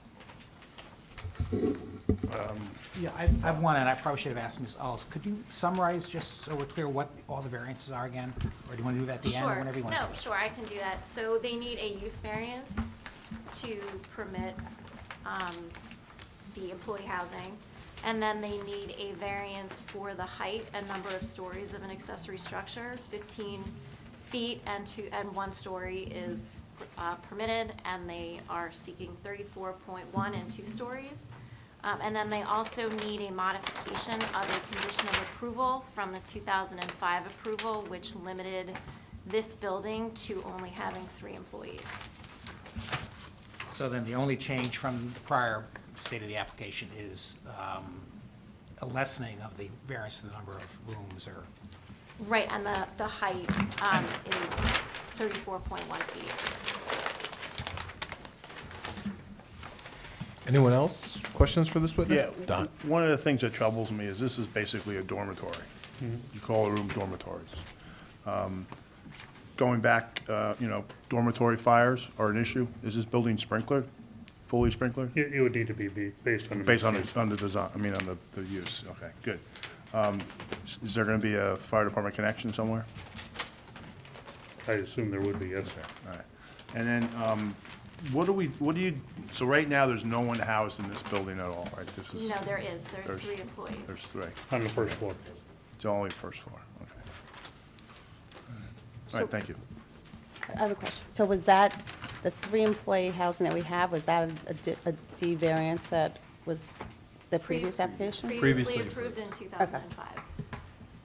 And there's also other employee housing on this Yeah, site. there's another, I used to call it the yellow house. I don't know Yes, if it's still that's yellow. Still what- there? yep. Okay. That's it. I do have a question about the plans. So I understand that in 2005, there was some stipulation that there not be a kitchen or something like that. I think that this is obviously asking us to overlook that 2005 said, you're not going to have any more employees on the site, this is the cap. And so now we're trying to change the cap, and we're trying to increase, that was stated, right? And in addition to changing the cap, we're having an actual dorm now, because that's not 3 people living there, with no facilities for these people. I mean, I realize that there's a kitchen in the country club, but it's not like, it's not necessarily accessible. Why wasn't that part of the plan? I mean, even a college dorm has a kitchen. You know, I'm surprised that wasn't included for that many people. That would be So decision I don't from think the board. applicant is opposed to that, if that's something that the board Along those lines, can you answer, like, how many hours do these workers work? I'm actually trying to find out their off hours. Like, okay, so you work, obviously you don't work and just go to bed. I mean, where are you between your work hours and where are you doing your recreation? Is there, I mean, there's no common, I mean, is there a common area? It doesn't seem like there's a common area. There's no outside space. There's 2 lounge areas, but I can let Albert. Yeah, so generally, the hours change daily based on the business level of the club. Normal hours of our restaurant are 11:30 to 3, and then 5:30 till whenever, 9 or 10 o'clock at night. We do have banquets that run different hours. We have events that start earlier. But the staff is generally on property for the entire day, some split shifts, some single shifts per day. We do have an employee break room in the main clubhouse on the north side of the property, where they get 2 hot meals a day, lunch and dinner. Excuse me, if there's an early morning function that they have to work, then a breakfast is served as well. There's 2 common areas that are in this renovation or in this structure. And then, as I said, there's the employee lounge, which does have beverage service and TV service in the main clubhouse on the north side. And how many days a week are they working? Depends, again, on business levels. We try to, have people work 45, 50-hour work weeks. It depends on them whether they want to work more or less. Given that these are generally, as we stated in the first go-round, H-2B and J-1 visa employees, so they are here to work and generally want to work as many hours as possible while they're here. But we allocate time for time off, for sick time, for personal time off. We They're not working accommodate 7 those days a requests. week. I mean, they'll have days off during the week. Sure. Okay, It- so then you know, on those days, are they still able to have the 2 meals? Yes. A day? Anybody that lives on property gets the 2 meals a day, whether they're working a shift or not. So then where's breakfast? I mean, you said 2 meals. I mean, if you have no cooking facilities, and you're not providing breakfast, what's the options? Well, again, if we have an early morning function, then breakfast is supplied, but if not, then no, breakfast is not part of the dining program for the club. So I mean, they Wherever don't have cars? wherever they would they're like not- to I go. mean, Well, there's public transportation, there's bus service, Isn't there a refrigerator? yeah, a in refrigerator the in common library. area, there's a refrigerator that, where they can keep, cold food. There's cabinets where they can keep dry storage food. There's the ability to keep products there. I was not under the impression that a kitchen was allowed in this structure. We could certainly take a look at it to make those amendments if this is something that this board would want us to look at. But, it's something that we can look at. I'm just confused. I'm just wondering, like I said, even if you do have the refrigerator and the cabinets, and you're not stocking it, the Coonabrook's not stocking it with, staples, packets of No, oatmeal they or would anything. be on their own, just like if they lived in an apartment off-site. And you said, you stated that they won't be having cars, because a lot of them are international employees, and won't be coming with cars, and we know that there's no public transportation here. how are they getting to ShopRite? Well, to there get is their stuff public that's there? transportation that they could get to from the north side. There's a bus stop at the corner of our property in the Short Hills Mall. There's Ubers, there's Lyfts. We intend to supply every employee living on that side with a bicycle that they could ride back and forth to the north side, because we want to eliminate as much as possible any traffic going out the gate onto Wallace Road. That will be a stipulation to anybody living there. Certainly, the staff that works on the grounds maintenance staff that currently go in and out of that gate will still be allowed to do so. So they will have access to public transportation and private transportation from the north side, should they decide they want to leave the property. Okay, and all deliveries are going to? All deliveries No. come to the main clubhouse. Okay. Other than, again, grounds maintenance deliveries that have historically come through the gate on Wallace Road. And do you now have short-term, or in the last couple of years, have had any employees come in on visas? No, we haven't. Okay. This program is designed specifically due to the difficulties in hiring hospitality staff all in our area and around the country, and the expansion of the H-2B and J-1 visa Have you programs. had any short-term employees, like seasonal though, Yes, like 6 months? yes, we have- So we have where do season- they live? We have housing on the north side and the Yellow House, I think it was mentioned. We do have some employees that are there just for the season. We have some locker room attendants, so when the golf course closes down for the season, they travel back to their homes, as well as some of the grounds maintenance staff that lives in the Yellow House. And are any of them housed off of Canoe Brook's property? Any A number of our employees don't live on property, so yes, they have their own residences or I mean, the apartments. ones that are short-term, seasonal. Yes, again, we have some seasonal employees that live in homes and live in apartments, not supplied by the club. I have a question. Do you Yes. have rooms in the main clubhouse for, like, members if they need to Yes, we stay have overnight? eight guest rooms in the main clubhouse that we rent out to members and guests. Okay, was that considered maybe using those instead for? No. It's just because? It's a member amenity that we wanted to keep that way. And are they used all the time? They're- Those?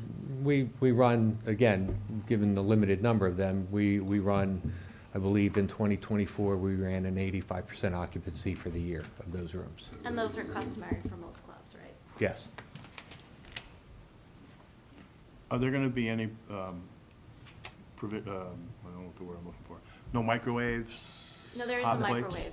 There There's a isn't, but microwave, only one, so yes. none in the rooms, just one in the common area? Is that going to work? Correct, we would prefer not to have them in the rooms. But are you going to make it a rule that they Yes, can't do that yes. in the rooms? We do regular room inspections. Our security department does regular room inspections to make sure that our employees are abiding by those policies. And you get inspected by the fire department once a year? Yes, we do. At least, well, hopefully. At least once a year, yes.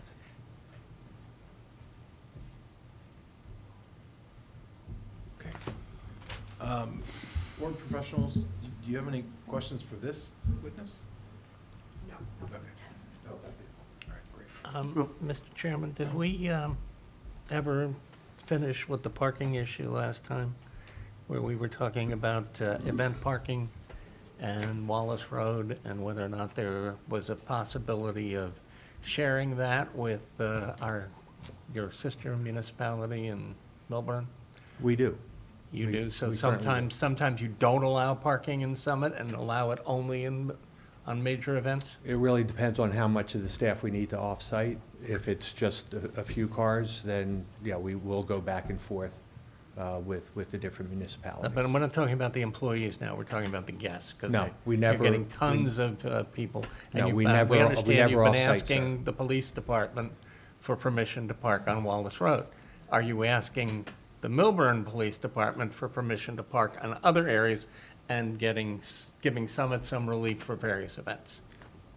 First of all, sir, we don't off-site parking for any members or guests. It's staff only if we have major events where we need to utilize the entire parking lot of the clubhouse for an event, only staff is asked to park off-site.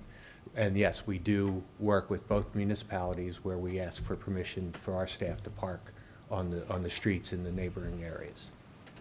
All right, not sure that was clear last Yeah. time, not to me anyway. I thought, yeah, I did think that Not last sure time there why, was yeah. talk about that excess overflow was on, certain Right. events was on the streets. And it happens all the time because they can't, you know, you have a I'm big looking for event, my notes. doesn't happen. So your testimony is that the excess overflow is for the employees? Employees only. To open up the parking lot for, Correct. okay. And I would not say it's all the time. I would say 12 to 15 times a So year. we're talking about major events, yes. Yes. Right.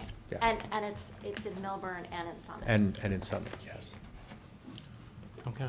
Did we have, you mentioned bicycles, that all the workers were going to get bicycles. I think that was new to me. I didn't know that was, I don't know, recall hearing that. Were we talking about bike storage? Did we ever resolve that? So there is a bike rack that's proposed, which the engineer will talk about. Okay, so. And let me just finish that. In inclement weather, we have what we call a people mover van. We're not going to make them ride back and forth in the rain to the other side of the property. We would move them with a van. Okay, so there's 27 people, 27 beds, correct? 21. 21. Oh, 21, I'm sorry, 21 instead of 27, so it'd be 21 bikes, correct? Yes. Okay. How many occupants? I'm sorry, There's 14. 14 storage areas for bikes. But every bed's We getting a bike? we would have 14 bicycles available for the residents of that building. Okay, so everyone's not getting their own bike? Correct. They're bike Correct. shares? Yes. If I may, how many occupants are in the yellow house? 6. Do you see that increasing or just No. staying the Okay, same? that So can actually, increase. So we're still at the 27, just, Well, in this building, we're talking about just this. well, I'm talking yeah, total. Yeah. There's 27 Right. possible. And you said that your employees, these international employees, will not drive? Correct. They could, though. They could bring their own vehicle? If Or- they, I would find that highly unlikely, given that it's short-term, 9 to 12-month They- stints with these visas. They could, but we do have enough parking on the Summit site to allow that, and we're not seeking a parking variance.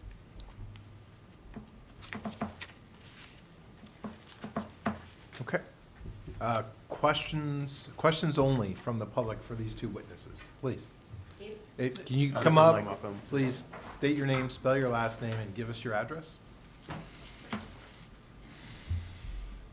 Hi, thank you. Barbara Vitti, V as in Victor, ITTI, 38 Canoe Brook Parkway. I've lived there for 31 years, so I know what's going on. My question is, I have plenty of comments for after, but my question is, if some people do have cars, and they get cars from however, and you have plenty of parking in that area where all those cars are, how do they leave the facility?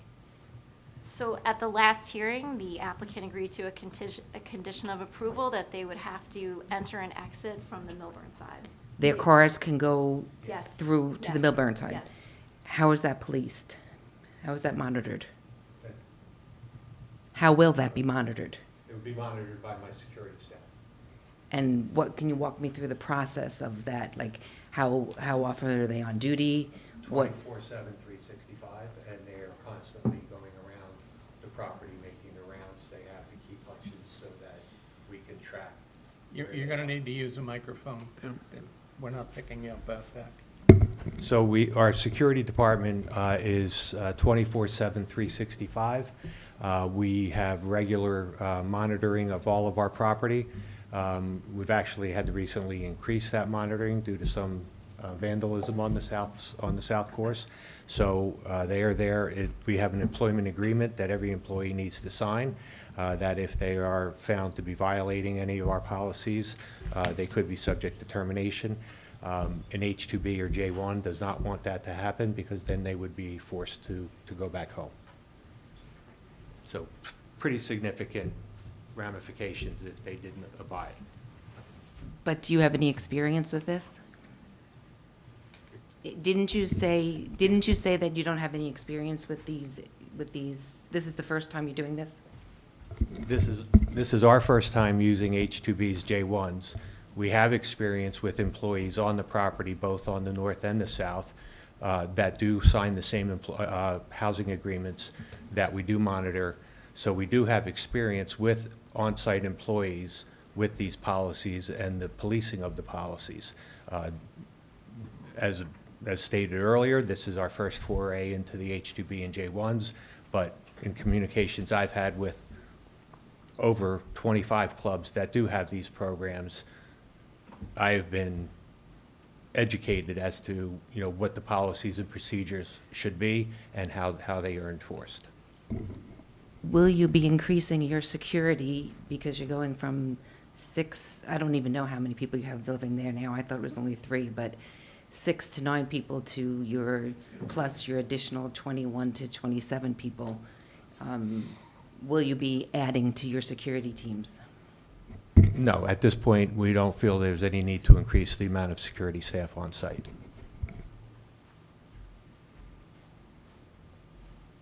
My comment will be reserved. Thank you. Can I ask a question about what was just discussed, or should I wait? I just have a question. Sure, Regarding this. go ahead. The people, the workers that you're hiring, are any of them going to be security, or they're all? No, Okay, no, they so- would, no, our security is all either current or retired law enforcement and first responders. Okay, thank you. Hello. Paul Dean, 61 Wallace Road, Summit, New Jersey. I'm sorry, you have to give me your name. I didn't catch it. Okay, and you're the general manager? Okay. I note that the application, the memo from Collier's Engineering caused this application for proposed staff housing. Item 13 of his report, he said, the applicant should provide testimony of the intensity of the staff housing use. Will it be year-round use, question mark? Will the rooms be rental out for members' use, other on-site functions, or used as short-term rental? After that initial comment, after the last meeting, he added, the applicant provided testimony on the November 24th, 2024 public hearing. The applicant is proposing to utilize international staff in the hospitality industry with work visas. The applicant testified that if the applicant cannot fill the beds with international staff, then they will fill them with the local workers. April through October is when all beds should be filled. So what's your testimony in terms of using local workers if you don't get these international staff, especially given the problems with visas that are ongoing right now for H-1 visas and everything else? I should have used the term rather than local in-country workers, because we do, there are programs throughout the United States where clubs share staff, seasonal clubs share staffs there. So clubs down in Florida that have staff during their busy times that don't necessarily need them during the slow time in the summer, they would be able to come up and work with us, and then they would be filling any beds that we haven't filled from the J1 and H2Bs. Okay. You only talked about October, April through October. Isn't it reasonable to assume that there'll be occupancy of these units between the time of October to March, and it won't be with international staff, and we don't know who it will be? No, we would hope that the rooms would be able to be occupied. The club is open 46 weeks of the year, so we do have peak periods between April and October, but we do have need for staff throughout the course of those 46 weeks, which are mid-February through the end of December. The way the programs work, whether it's J1 or H2Bs, you can stagger the staff as they come in, but it would certainly be our effort to have every bed full for those entire 46 weeks. Okay. From October to March, though, it's more likely it won't be international students, it'll be other workers. Yes, it could be. Well, you testified earlier, April through October, so that's your testimony. And so Well- October So through March. he's revising. I'm his revising my testimony. testimonies Oh, okay. because I I Is it misspoke. unreasonable to expect that these workers will have guests coming to see them? Pizza delivery, friends coming over, driving into the clubhouse to visit them at their new occupancies? So I think that there was testimony at him the testify. last hearing about this. I'm listening to my attorney, because I asked the question. and I did testify to that earlier, that we have stated that we have visiting hours of when people can be there. Everybody that is visiting will be subject to the same policies and rules that the residents are. If they're driving a car on property, they're coming over to the Milburn side, and they're being transported over to the south side and Summit. Any sort of deliveries, I did just testify that earlier, deliveries get made to the main clubhouse on the Milburn side. Nothing gets delivered to those residents on the south side and Summit. Anyone who has that code to that gate on Wallace Road can enter as long as they have that code, is that correct? That is correct. Okay, and at night, they can leave whatever time they want because of the censored gate. When they hit that laser or whatever, the gate will let people go out. That is correct. Okay. That's code. It has to be that way.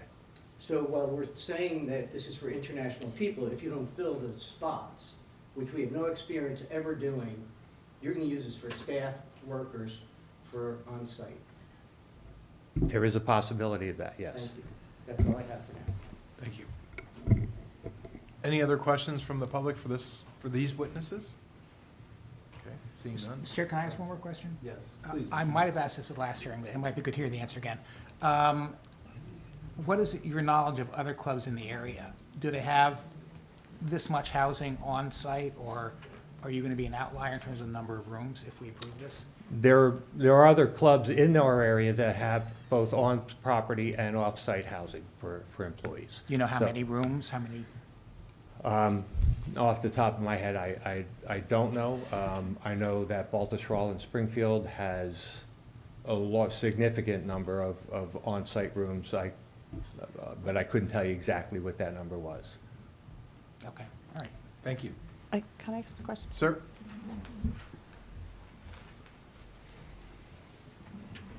I need 3 minutes to get there. No rush. Thank you. I'm Gil Oren, live at 45 Wallace Road. I'm not clear on the order here. Who can go in and go out of the driveway from Wallace Road to the hotel? To the hotel. I think he means the main. The dormitory? We don't have a hotel. All right, the dormitory. So for the residents living in that space, none of them will have access through the Wallace Road gate. The only access through that gate is what it is today. It's deliveries of products that we need for the golf courses in our grounds maintenance area that is located there, and any of the grounds maintenance staff that travels to the club on a daily basis to work. That is who has access in and out of that gate. And you said there were 6 now, 3 beds. No. There's 6 in one building and 3 in another right now. How many live there? 9, 9 now. Currently. There'll be 18 more. correct. Correct. Okay. And if guests come, they can't use that, No. right? They have to Correct. come to the main, then take a bicycle over or something? Or our people mover van, we get them access over to the south. Thank you. Yes, sir. Thank you, sir. Um, Allison, ask your question. I had a question. So, your experience with these other clubs that have on-site housing, is the housing near the clubhouse, or is it like where this is, where it's out in the golf course, and part of, the other part of the? Both, that they're, I know Baltusrol has a separate facility at their grounds maintenance buildings for grounds maintenance staff, but they also, adjacent to their clubhouse, have a hospitality staff house right there next to the clubhouse. Have you considered putting the hospitality staff in a building close to the clubhouse? We currently don't have the ability to do that. This is a building we identified with available space. I also have a question. Just, I recall from the last testimony that it was stated, I'm not sure if you stated it, that actually not that many local clubs have housing on site, and it was because they didn't have the space for it. Someone testified that in the previous meeting. I don't know if anybody else remembers that, but that. I remember the testimony, I'm not sure who, I Yeah. think it was him. I don't remember, yeah, so I don't remember who said it, so, and that Canoe Brook was, uniquely set up and maybe felt they had the space to be able to accommodate this where other clubs necessarily don't. Sounds like the testimony is a little bit different today in response to Mr. Yuko's question, so I'm just trying to understand, like, how many, it sounded last time like most clubs didn't have housing on site, and today it sounds like more clubs do. I'm just trying to figure out, like, locally, not across the country. I didn't say that. I know of 2 clubs that have on-site housing in our area. So Baltusrol, and what is the Baltusrol other and I one? believe Morris County. But that doesn't mean that's the only club. Correct. It's just It the doesn't- two yeah. that you know of. They're the 2 that I know of. I also know that we are one of the larger clubs in the area, and our staffing needs are a lot different than some of the smaller clubs in our area. So there are clubs that may not need housing, whether And it's Morris on-site or County is off-site. a county-owned facility, No, or is no, it it's private? It's a Okay. private club. Before you But there sit down, could be sir? other clubs Yes, that have it- employee housing you're just not aware of. Correct. So before you sit down. Yes, sir. How are you handling the workload now without these extra employees that will be using this occupancy? 2 ways. We're using what we call contracted labor. There are companies out there that will supply temporary staff to us as needed. And quite honestly, we've made some reductions to our programming for the members to be able to provide the service levels we want with a reduced number of staff. And if this were to be approved, and these occupants of the dorm, how many times do you anticipate this person mover van moving back and forth across the golf course while your members are playing golf? Twice a day. So only We would make sure we schedule the staff, based on the hours of the business. It's a van that also moves golfers back and forth onto the golf course, so it's something that all of our golfers are quite familiar with seeing on a regular basis. So if the oddball occupant of this dormitory wanted to go out for the day, and they would just Either request the the van? bicycle or request the van.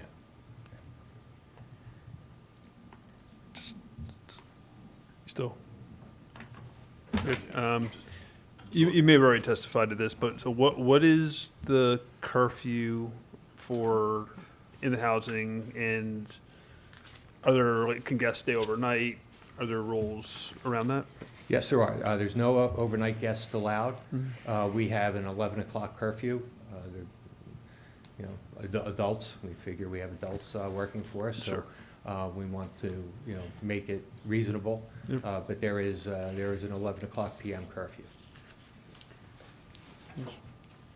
I have a question. Where is the outside space for these workers? You want to sit out, it's you have a break from work, you want to sit out, get some sun, get some fresh air. Where is that? There's a lawn area on the yellow house. There's kind of a backyard area there that they can use for sitting outside. And how far is the yellow house from this building? 15, 20 feet. Yeah, it's pretty close. It's It's right, directly across. it's across a driveway. Any other questions from the public for these witnesses? All right. Well, wait a minute, I do have one more question. Sure. I'm sorry. Well, this is Chris. Are the 9 people that are there now allowed to go out of the Wallace Gate? 6 of the 9 are, because they are part of the grounds maintenance staff. The 3 in this building that we're looking for the variance, they're golf interns, and they are not allowed to do that. They go out through the Millburn side. Is there video camera of the gate on all the time? We do have CCTV. I'm not comfortable at this point telling you exactly where those cameras are and what they're watching. So the security people patrol both courses all the time. So if people are coming in and out past curfew and the security person just went to the other side and they had the code, could they theoretically go out the Wallace entrance? Theoretically, anything's possible, but I'm going to reiterate, these people are coming from overseas. Only if they're and- sad. Well, or they're coming from Florida, Arizona, Southern California clubs, that this is their livelihood. And, you know, I would venture to say that they are, you know, for something as simple as an extra 2 minutes to go out on the Millburn side versus the Summit side, they're not going to risk their employment with us and any other club that they might be working for. But again, by- is this a guess of yours? Or is it your experience? Again, these are new rooms. I don't have that experience that I can give you. What I about can with the just- three that are there? The Is three that that your are there, experience? we've had, and I've been at the club 14 years. I've never had to discipline one of those employees for violating any of our policies. Comments? Yes. Can I ask another question? Sure, of course. Can you come up there? Yes. Okay.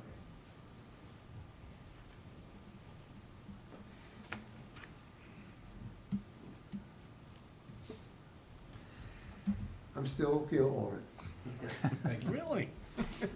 Thank you, Joe. What if you can't fill us with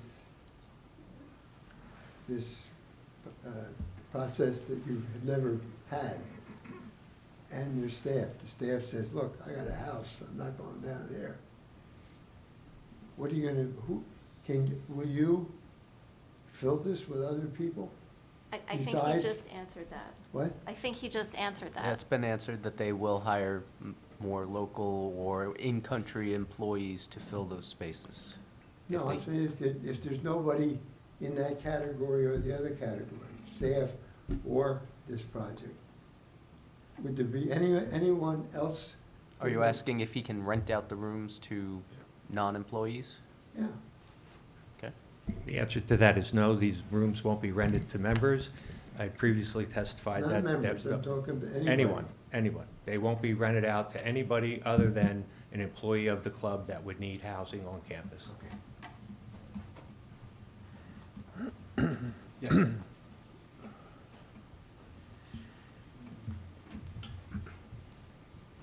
Leonard Gigantino, 49 Wallace Road.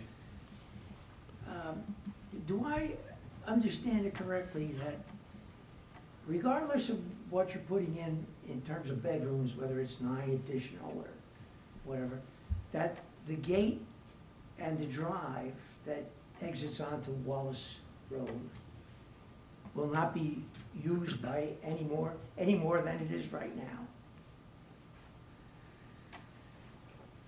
That has been my testimony all along. I've answered that several times. Good. Thank you. Hillary, next. Okay, Kyle Smith? I'm trying to plug in here. And I'll just note again for the record, you were previously sworn, your credentials were accepted, and you remain under oath. That's correct. Okay, and then can you just go through your revised site plan and explain to the board the changes that you've made to address representations and comments made at the last hearing?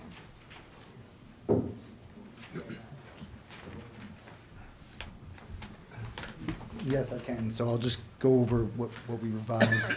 So we added 2 bike racks, as previously discussed. Each bike rack stores 7 bikes for a total of 14 bikes. We updated the lot coverage. So that includes, the lot coverage includes the new stairway, the sidewalk, the bike racks and concrete for that, and the above-ground storage tank from the other project.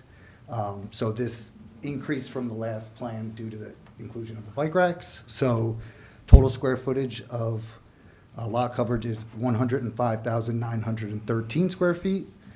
That was the prior plan, which was 1.96% coverage. That was an increase of 458 square feet from the existing conditions. This revised plan now it's a total of 105,997 square feet. That's 1.96%, an increase of 542 square feet from existing conditions. You also see on the plans here, we revised the parking requirements, and we show the hairpin striping, which is in accordance with, and in compliance with the ordinance. I'll show you where the parking is. Maybe it's easier to zoom in here. So this is the building, and the proposed parking is right here, right across the driveway. We have a total of 8 spaces proposed here. 7 are standard spots, 1 ADA spot. And we also, this is on the maintenance building plan, which is proximate to the proposed employee housing building. This has a total of 18 spots. So 8 spots right across from the proposed building, plus the 18, that's a total of 26 spaces. The prior plan, based on the number of rooms and that we had previously, there was 21 spaces that were required. Again, we were proposing 26 total, so we were in compliance. And our revised plan, based on the requirements, there's 18 spaces required, and we're providing 26. So given that this proposed use requires less than 25 parking spaces, it's our interpretation, based on the regulations, that EV parking is not triggered at the site. We've also showed the limit of disturbance on the site plan. That's what's hatched in this dark hatch here. So that was requested to be included, and we showed the total limit of disturbance on the plan. For stormwater management, that's something that came up previously. We are increasing the impervious surface by 542 square feet. As noted, that's from the stairway, the sidewalk, bike racks, and the above-ground storage tanks. So what we plan to do is propose to divert approximately 1,130 square feet of the proposed building roof area to a drywall system, which is on the north side of the building, and that's shown here on the site plan. And we have a detail of that shown on sheet 6 of the construction details. We also included a sidewalk detail on sheet 6 of the construction details. As it relates to landscaping, this plan was slightly modified from the original plan just to relocate the proposed landscaping around the bike rack. Everything else remains the same. So we're covering just relocating this slightly just around the bike rack concrete. We will also add a note to sheet 5 of the maintenance building, as previously requested, that the landscaping around the storage tank will be in accordance with the storage tank approval. And then, as previously noted by the architect's testimony, we will revise our plan to show the height of the proposed building to be 34.1 feet based on the average grade, whereas 34.41 is the current building height. That's it. Okay. Board professionals, questions for this witness? The only thing I was gonna ask you to clarify was the stormwater, and it looks like you have taken care of that. We reviewed those calculations, and we find that they're collecting more than was necessary, so we take no exception to those. I don't think we had anything else on here that needed to be addressed. The lighting was already discussed Yes. by the architect, so I think we're good. Thank you. Just regarding the number of spaces, there's 8 spaces proposed adjacent to this structure, this maintenance facility and dorms. And the 18 are provided in the building that's nearby, Correct, the maintenance building to the east of the proposed employee housing? and that's about 240 feet away. That's correct. Thank you. No further questions. Thank you, Ed. Questions from the board for this witness? So I have a question. It may be for you or the general manager, but have you, just listening to some of the public comments or questions, or just around the cars, would the club be open to having no one park in these spots, even though you'd put the spots in there? They would park in the main parking lot and provide them with transportation back and forth to the dorm? I would defer to Albert here. I'm just trying to understand. I don't know if the neighbors have a problem with the cars parking on the site. I think their concern is the cars going in and out of the site. Yep.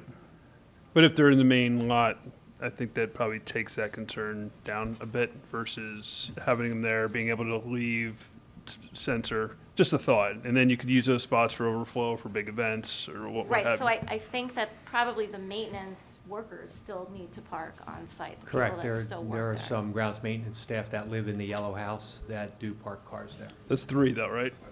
No, that's the 6. Oh, 6, sorry, okay. And then there's also the people that work on that site. Yeah. Yeah, so how many spaces are actually in, how many, do you have any parking there now? Like, where do Yes. the people park? They There- park by the maintenance So it's just the building, yes. striping you're fixing on that? Yes. So what are the extra spaces going to be used for? And how frequently are they going to be used? Well, I think we were trying to comply with code for the number of spots, given the original plan for the property. They're used on a daily basis, as we've said, from the grounds maintenance staff and from the grounds maintenance staff that live in the yellow house. We also do use it as overflow parking for staff when we do have the major events. So parking being used at its maximum is intermittent, but the majority of the parking spots are used almost on a daily basis by the staff that works down there. But that's 8 spots. I'm talking about the No, I'm talking extra, about the 8. all of the the spots. new spots, The- okay. The existing spots by the grounds maintenance building and these 8 spots. But your question is the You're- new I'm talking about the aids. new spots that are being. So that's yeah. in the event that somebody did have a car, right? So then Right, you no, I need- understand, right. but they're seeing as the testimony is that they're not going to have cars. I just, when you have parking, it tends to get used. And so I'm just There trying is to figure current- out where yeah. who's And- gonna park there. And they'll leave, too. So They'll these go in and out. parking spaces that we're Okay. restriping, they're existing right here. So this is the proposed building, this is that yellow house that was referenced earlier. Yep. These are already parking spots. We're Right. restriping them to be in Right. accordance with the hairpin striping requirements and also providing KPA. So you're not adding any We're not adding, spaces. yeah, no, Yeah. it's just. Oh, you're just We're just We're just restriping. restriping. all of them, okay. Right. Yes. Mr. Chairman, Yes, sir. we are talking about a building that has no parking, but we're providing parking for the building that has no parking. These are existing spaces. These are that's- existing spaces for existing staff that use that. But you're doing it because the building that you're renovating requires, or expanding requires parking. Why is that parking not where it should be, which is where the people that are gonna live there, if they indeed they do have cars, be in Milburn, on the Milburn side, on the north side, in the regular parking lots? That's where they should be, because that's where, if anybody has a parking a license or rents a car or whatever, you're telling me they have to park there. So are you asking, so these So are all we now have a existing spots, but you would like for any employee that's housed in this building, any additional employee that's housed in this building, if they have a car, that their car has to be parked in Milburn? Is That's that- what you told us. No, I'm just trying to clarify. That's exactly what you So- told so us. is That's your that- is that a testimony. It's not what I condition- want. No. Is that a It's what the condition that- testimony is, and let me finish. What I'm saying is, you're saying that none of these 18 people are going to be having a car on this side of the course. Well, if they do have a car, where is their car going to be?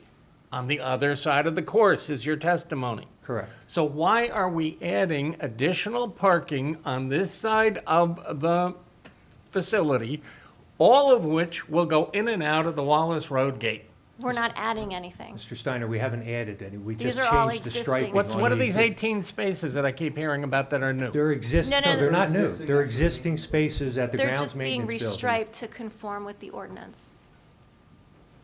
So they're being allocated now. They were there, and now they're being reallocated Well, who to are the they- house. Who are they voting? Right, because No, for the, If- what's Ms. Zahn. required for the dormitory, right? You're required to comply, yes, Yeah. it is being reallocated, because to comply with the regulation, the ordinance, to have the dormitory, you have to have a certain amount of parking for the people there. So the spaces that maybe they're being used now for something else by someone else are now dedicated, supposedly, they're there for the purpose of the people who are living in that building, who probably won't be using those spaces. But it is a reallocation of the use of the space, because before they were just Of some of the, Spaces, of right. some Right. of the Of some spaces, of the only the spaces. ones, right, that are, And now they're So, going to be in and out on the Wallace Road No, gate? no, sir. No. Joe, we had a condition last time that employees living in the newly proposed units must all use the Milburn entrance and exit. So if we want to clarify that and also say,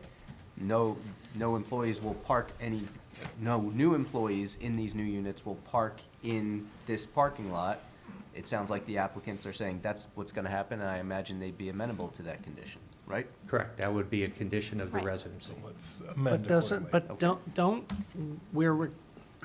this expansion of this building requires a certain number of parking spaces. They meet it, Reallocation is not the way you supply those. they meet it with the existing parking lot. They're just restriping, and the employees have to park in the other lot. But they don't, but those parking spaces are there for another purpose today. Correct? How can they be then just, oh, sorry, we don't use them for that anymore, we use them for this? They are supposed to supply parking for this building. Where is the new asphalt going? we don't need it because we have I'm sorry, I extra- think you do. extra parking. I think you do. And I am going to continue to state that. What I understand is you have excess capacity today. Striping, non-striping, you should stripe it, right? You have to stripe it.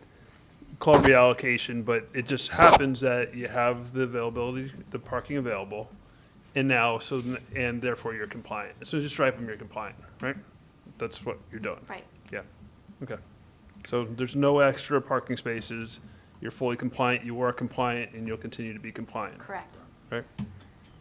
And none of the new people that will live in those rooms will be allowed to use the Wallace entrance or exit. What, Can I ask a question? Because, I'm just not recalling it from the testimony of that watch.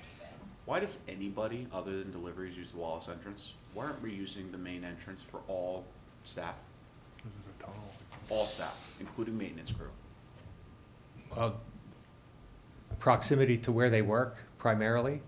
And you're not talking about deliveries or anything like that, you're just talking Deliveries, about. I understand, your Yeah. utility trucks that need to come in to deliver your product to maintain the course. I get that. You don't want that driving through your course. That's why we have service entrances. Correct. But from an employee point of view, these ground crew tend to arrive very early, right? Correct.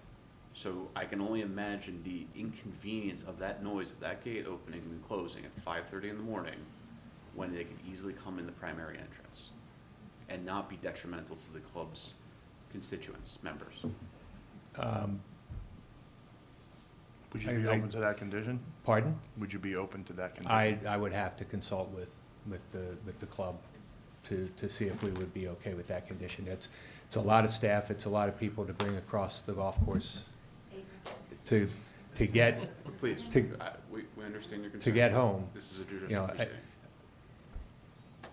We have not had, in my 14 years at the club, I have not once heard from a neighbor on Wallace Road that the traffic in the morning and when they leave early afternoon has been an issue. I'm sure I'm going to hear about that now, but, so it's never been something that the club has contemplated to change the direction of the staff, of that particular staff coming in and out of the property to work. Well, I think you could base those, if there were no complaints, on the number of people. Now, let's face reality. If I can go, when we come to parking, we always complain about parking in Summit because there's no parking. There's no parking because you want to park next to the place you're going. So if I'm an employee, even coming here tonight, you want to park as close to the door as you can because it's more convenient. It's cold out. So if I'm an employee and if I know the code to the gate, what am I going to do? You do the same thing. So No, I wouldn't. Well- Not if my livelihood depended on it. I'm not going You know- to, I believe you. I believe you. I'm an honest person. I'm going to answer all your questions honestly. I don't appreciate that. I really don't. We've been a good neighbor to Wallace Road. We really have. We've done a lot of, Okay, No, okay. no, no. Okay, so, my concern is that, the enforcement of not using Wallace Road, the reason why I know the Yellow House is because I used to go to the Yellow House through the Wallace Road gate when I was younger, and that was the way we went, so it happens. And back then, there was a different era, I get it, but, you know, humans are humans. They're gonna wanna do their thing, so.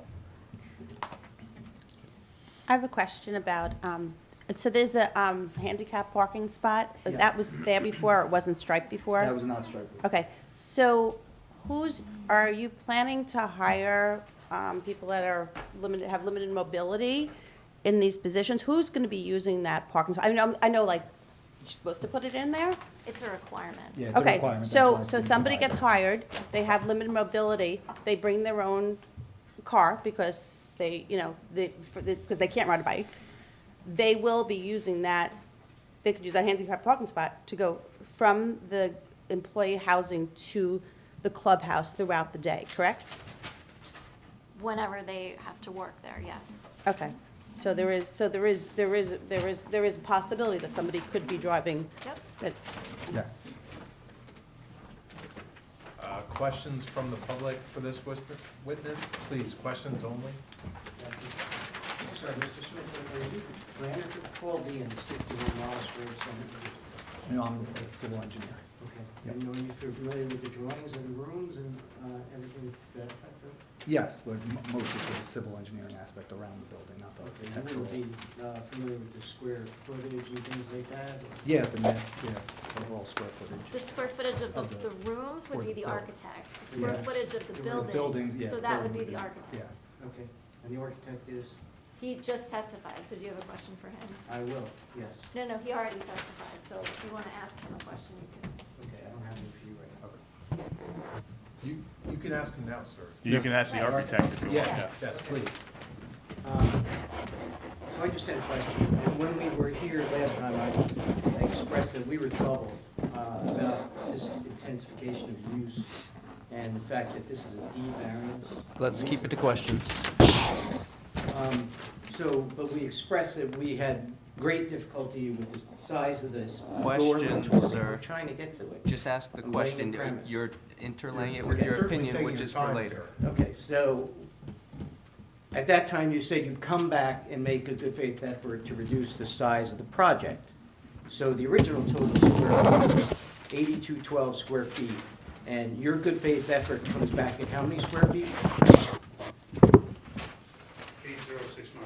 Oh, so that's, what, less than 150 feet. But you would ask them to increase the size of the rooms. So they reduce the Okay. number of bedrooms by 25% and then Dorm increase the room space of the 201, how many room. square feet did you increase that room? I can tell you, it's right on your chart. Okay, 20 square feet. 202, how many square feet? yeah, the most is 20 square feet. That Well, was the one is 30, testimony one he is just 80. gave. To be clear, from your own documentation. So, again, the square feet to building, insignificant. If you know, what's the average square size of a college dormitory room? I do not know that offhand. 180 feet, and that's about what we're looking at here. The size of the beds, you know what size the beds are in the rooms? They're shown as twin size, Okay, isn't that like the smallest size bed you can possibly have? yes, Have you ever seen bunk beds in a dormitory room? yes. Okay, so you could have 2 bunk beds, so we could actually have double this number of occupants here if these people decide to throw in bunk beds. That's not the testimony. That's not what we're asking for. Okay, but it could happen after it's been approved. And I'll note for the record, the fire department has not submitted any Yes, they have. review. Yes, they have. At least they didn't as of Friday on the Yes, worksheet. yes, they have, and it says build to code. But for the record, who furnishes these?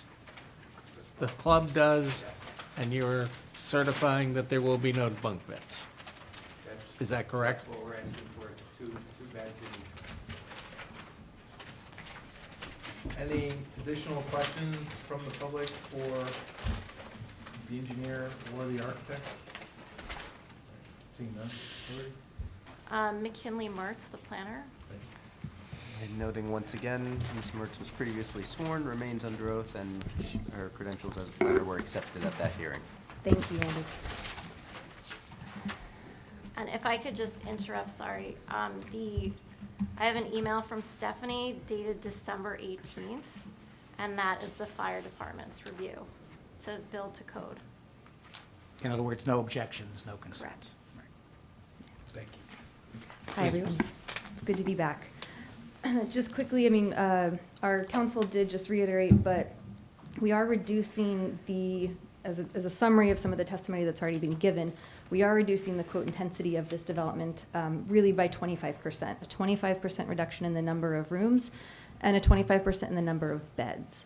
And testimony was literally just given by the general manager that those will be individual twin-size beds. There will not be bunk beds doubling up in the individual rooms.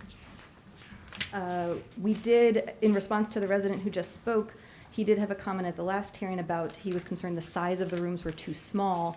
We did increase the size, as was testified to, by 10 to 20 square feet per room. So while the overall square footage has not reduced substantially, that's because we were balancing the needs of reducing the number of rooms with adding square footage to some of the rooms, to all of the new rooms, I should say. The existing rooms are what they are. Those are not changing. We have spoken about parking as well. We are providing the required parking spaces per the number of rooms we are providing. As a reminder, the existing building is being added onto. The existing building is over 425 feet away from any of the nearest property lines. Just to put that in perspective, because it can be really hard for people to gauge how far that is, that's 65 feet longer than a football field if you include the end zones. So that is a considerable distance. We're not moving the building. We're not expanding the outside of the building in terms of east-west setbacks. We're expanding the second story to maintain the foundation, basically just going up to meet the peak that exists today. As was already indicated by our council, we are requesting a D1 use variance for this accessory use of the employee housing in the Gulf Zone. We also need the bulk variance for the height. 15 feet and 1 story is permitted. 2 stories and 34.1 feet exist. We are maintaining the 2 stories and reducing the height by 4 inches to 34.1 feet. Sorry, 34.41 exists, just to clarify. That was Sorry. the existing, right? Yep. And we're going to 34.1. Yes, correct. Thanks.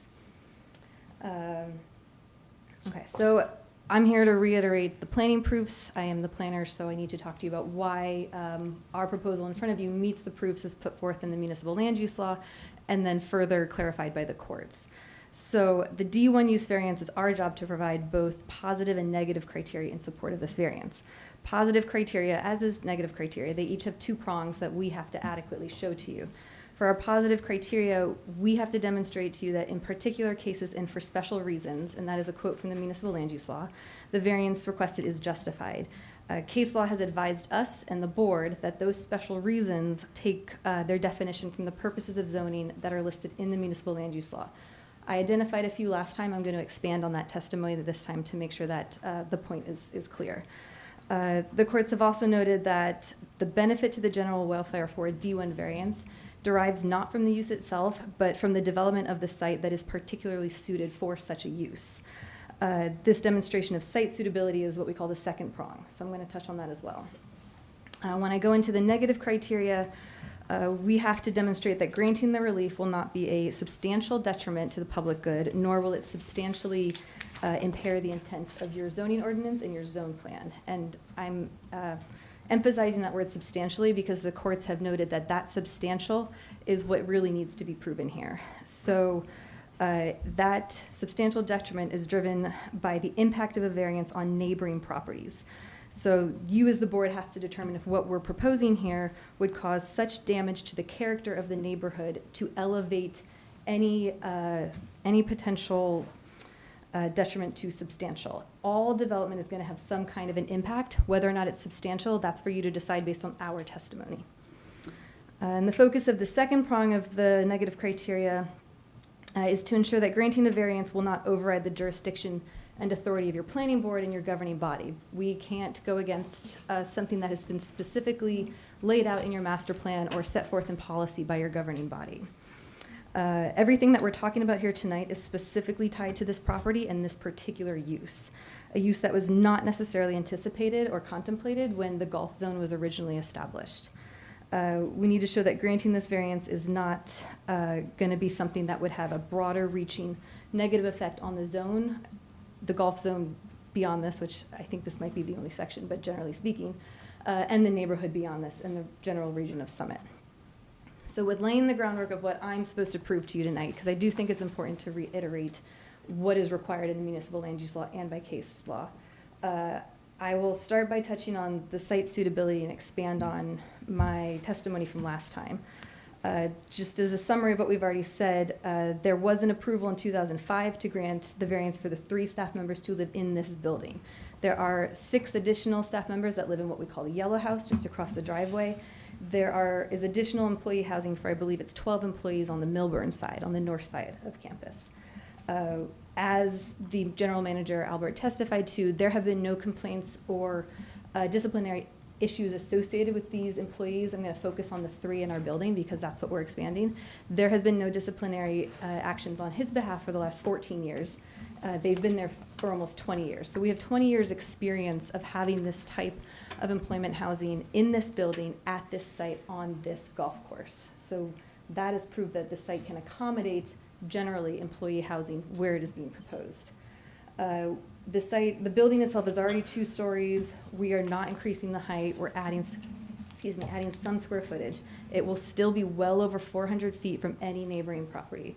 The changes aesthetically to it will not be visible. I do believe they are improved changes to the building. I think it's going to make the building look nicer. But if they're visible at all from Wallace Road, it would be very minimal. There's existing mature landscaping. We are adding additional landscaping, and the golf course itself is going to continue to obscure the view from the increase in the massing to the 2nd floor. This is a accessory use to the principal use. The employee housing would not function on its own without the golf course, without the club itself for them to support. It is not apartment living. We have talked about it being dormitory style to meet the needs of the workers, most of whom, I think all of whom of the new workers will be seasonal, who will be here for a year at tops. It would not be appropriate or really feasible to find a lease in an apartment in or around Summit for less than a year. Month-by-month leases are not common. Speaking as somebody who is a long-term renter, but also just looking at the market. Yesterday and today, I took a look at Zillow in Summit in the area.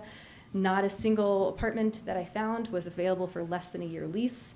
I did find one furnished 1-bedroom apartment that was $3,400 a month, but not for less than a year.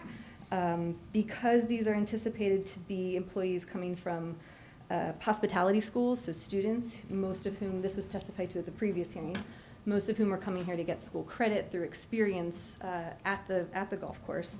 They're not going to be bringing furniture with them for a 6 to 12 month stay. Those who have the ability to do that may want to seek housing outside of the club so that they can have their own furniture, but it's, especially if we're talking international students, it's not likely that they're going to be bringing a whole set of furniture to furnish an apartment off-site.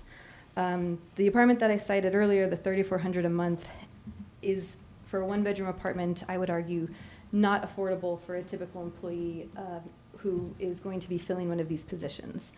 It's expected these employees will make in the range of $18 to $20 an hour. That's what employees who do similar work at Canoe Brook are making today. Canoe Brook will charge the employees $300, and this is what they do today for their existing on-site residents, $300 a day for housing, which is their rent, and it includes the 2 daily meals we have already spoken about. I think it's clear that that is considerably cheaper and more attainable than a $3,400 a month apartment for 6 to 12 months. Sorry, $300 a month. I was just going to ask. Apologies. Right. Yes. A day? A month. I think that was right. Yeah. Sorry. That's what she meant. That is what I meant. Did I say day? That's okay, yeah. Sorry, a month. I was on a roll. I just kept going. $300 a month. Yes. We have talked a little bit about whether this use is prevalent in clubs and resorts. There is an established precedent for employee housing. We did talk about 2 Balthazar. I always have a problem saying that. I always want to say Balthazar. In Springfield, they and Morris County Golf Club, both of those are private clubs that do provide on-site housing for their employees, many of which are seasonal. I did find through research the Hackensack Golf Club in Emerson, which is in Bergen County. They were approved by their board in 2022 to increase their on-site staff housing from 8 to 18 units in dorm-style housing, no cooking facilities provided, and the club does provide meals. So the exact same thing that we are proposing here tonight, this other club in Bergen County did approve just about 3 years ago. So there are examples of this in New Jersey that are happening, I believe, more frequently. I do think, and from what I'm going to touch on in a second, there is a demonstrated increasing need for this. I think nationally, if we're just talking about golf clubs and resorts generally speaking. And this does point to the evolving needs of the industry, which I'll touch on also with the consistency with the master plan and the zoning ordinance, where when a lot of these zones were originally contemplated, on-site housing wasn't a need by these industries. There was a survey completed in 2024 with the results that came out in January 2025 by a company called the Dennehy Club Thinking Partners. They surveyed 180 club members across the U.S. 61% of them provide housing for their staff, with the majority of these being double rooms and dormitory style housing. The same survey found that these general managers quoted that employee housing is the #1 challenge that they face in recruiting and maintaining talented staff. There's additional evidence of this through the National Golf Course Owners Association, who released an article last year about how the national housing crisis has become one of the biggest challenges for clubs to attract talent, that being both full-time and seasonal, with one of the managers quoted saying, "It's going to be an absolute requirement for resorts to have their own housing. It's the cost of doing business." There's another organization called Dormy House who specializes in developing workforce housing for golf courses around the world to, quote, solve the market labor issues. So these are national examples, but there is a growing need and demand for this type of housing to be provided for resorts, specifically golf clubs, or what the data that I have found.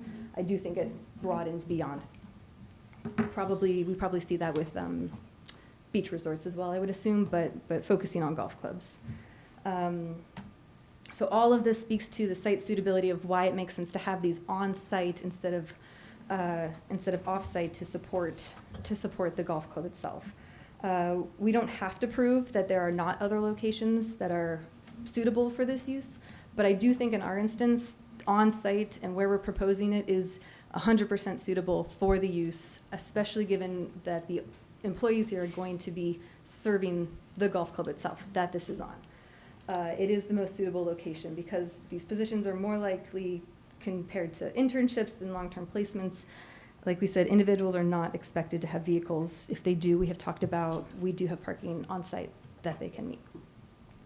I'm going to touch on the special reasons that we said before. These are derived from the purposes of the municipal land use law. Purpose A is to guide the appropriate use or development of all lands in a manner which will promote and enhance public safety and promote the general welfare. The National Low-Income Housing Coalition has indicated that New Jersey is deficient by 214,000 affordable housing units. I don't bring that up to talk about Mount Laurel or the current 4th round, just generally to discuss and highlight the broader housing crisis that is happening across the state. We are not talking about affordable housing here. These units are not going to qualify for your 4th round obligation, but they do provide what we call attainable housing, on-site affordable options for the employees. We can provide provide them with needed housing while helping to alleviate pressure on the city and the regional's limited housing stock. We will take these individuals out of the tenant pool for those who are seeking the limited number of available units within Summit. Summit is a desirable place to live. I think when these, especially rental, but for sale also, when they go on the market, they're not on for long. Leases fill up quickly. So by the employees intended for these dorms don't require long-term housing. They don't need to take up your valuable housing stock. We can provide them what they need right on site, and we leave the rest of the housing stock in the city available to residents or other newcomers coming to town. That directly supports the general welfare of the town and the region. Not to mention providing employees with an affordable option within walking and biking distance supports the general welfare of the employment pool and those who are coming to work here.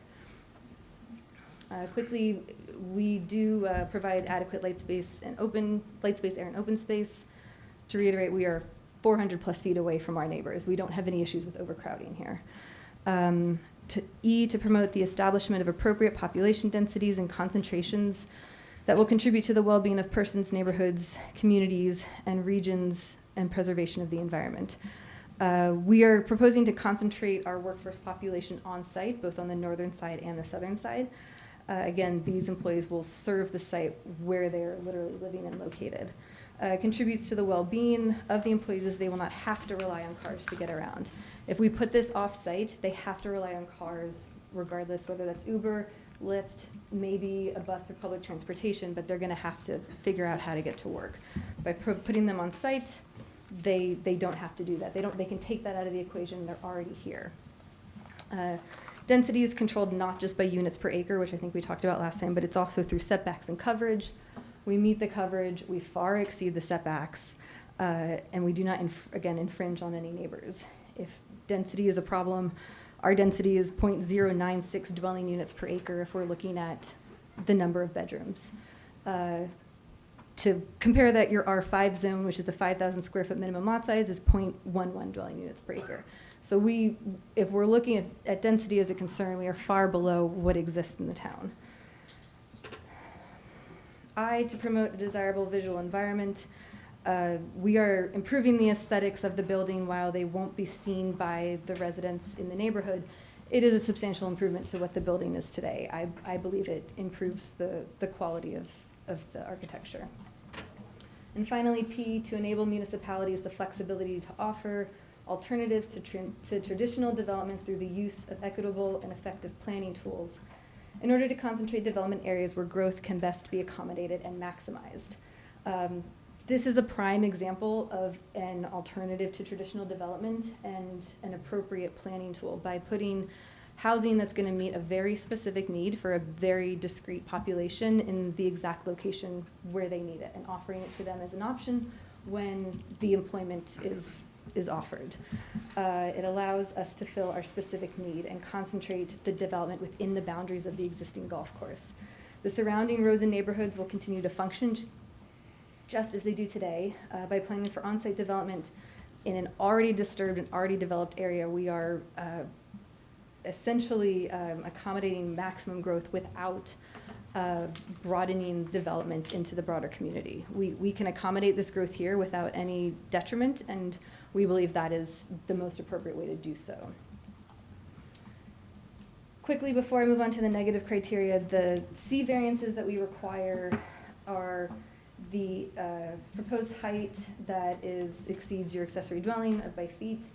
I do believe that this would be wrapped into the D1 use variance since the accessory building standards are not intended for a building that would be considered this dormitory style. You would not essentially grant the C variance without granting the D variance. However, it's my opinion that the building is already there, the height is already there, we're expanding the floor print slightly, but it's in order to meet the existing height. That's really where we're going. So it's not adding additional height to this. What was also indicated before is that we have an accessory building where no principal building exists. This was approved during the 2005 application when this was first brought to your attention, but this is a function of the site being split between two municipalities. If everything was in one municipality, it would be one lot, and the golf club would be on the same site as this. All right, stay with me, guys. Negative criteria, and then I'm done, I promise.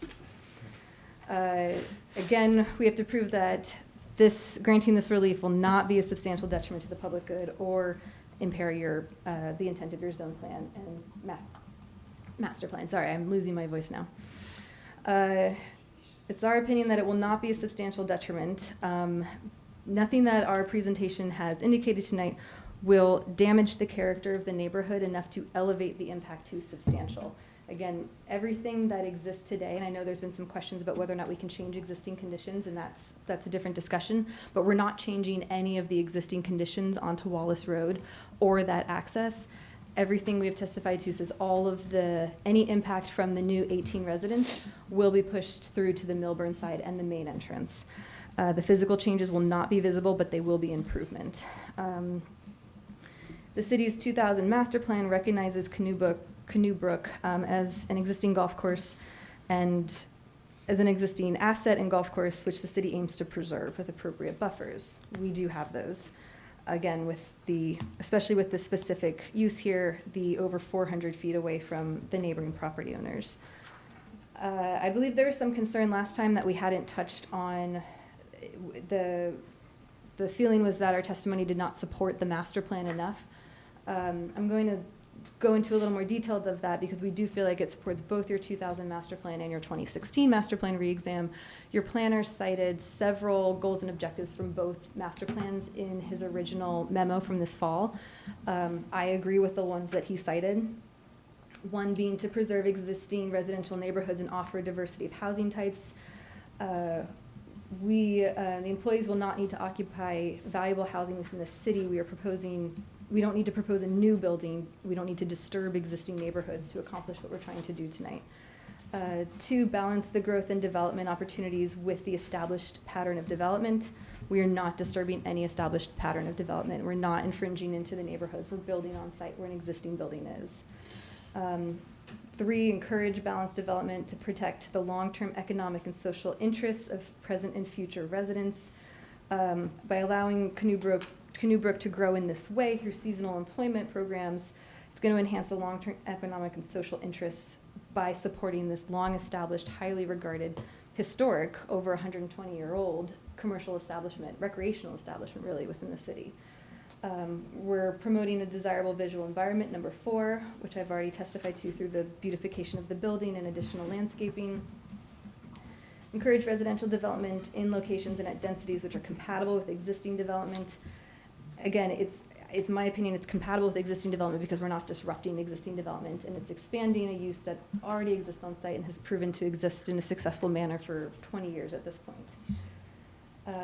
To provide adequate parking and adequate loading facilities, we do meet the parking requirements, and we are willing to work with the board in terms of where you prefer the new employees to park.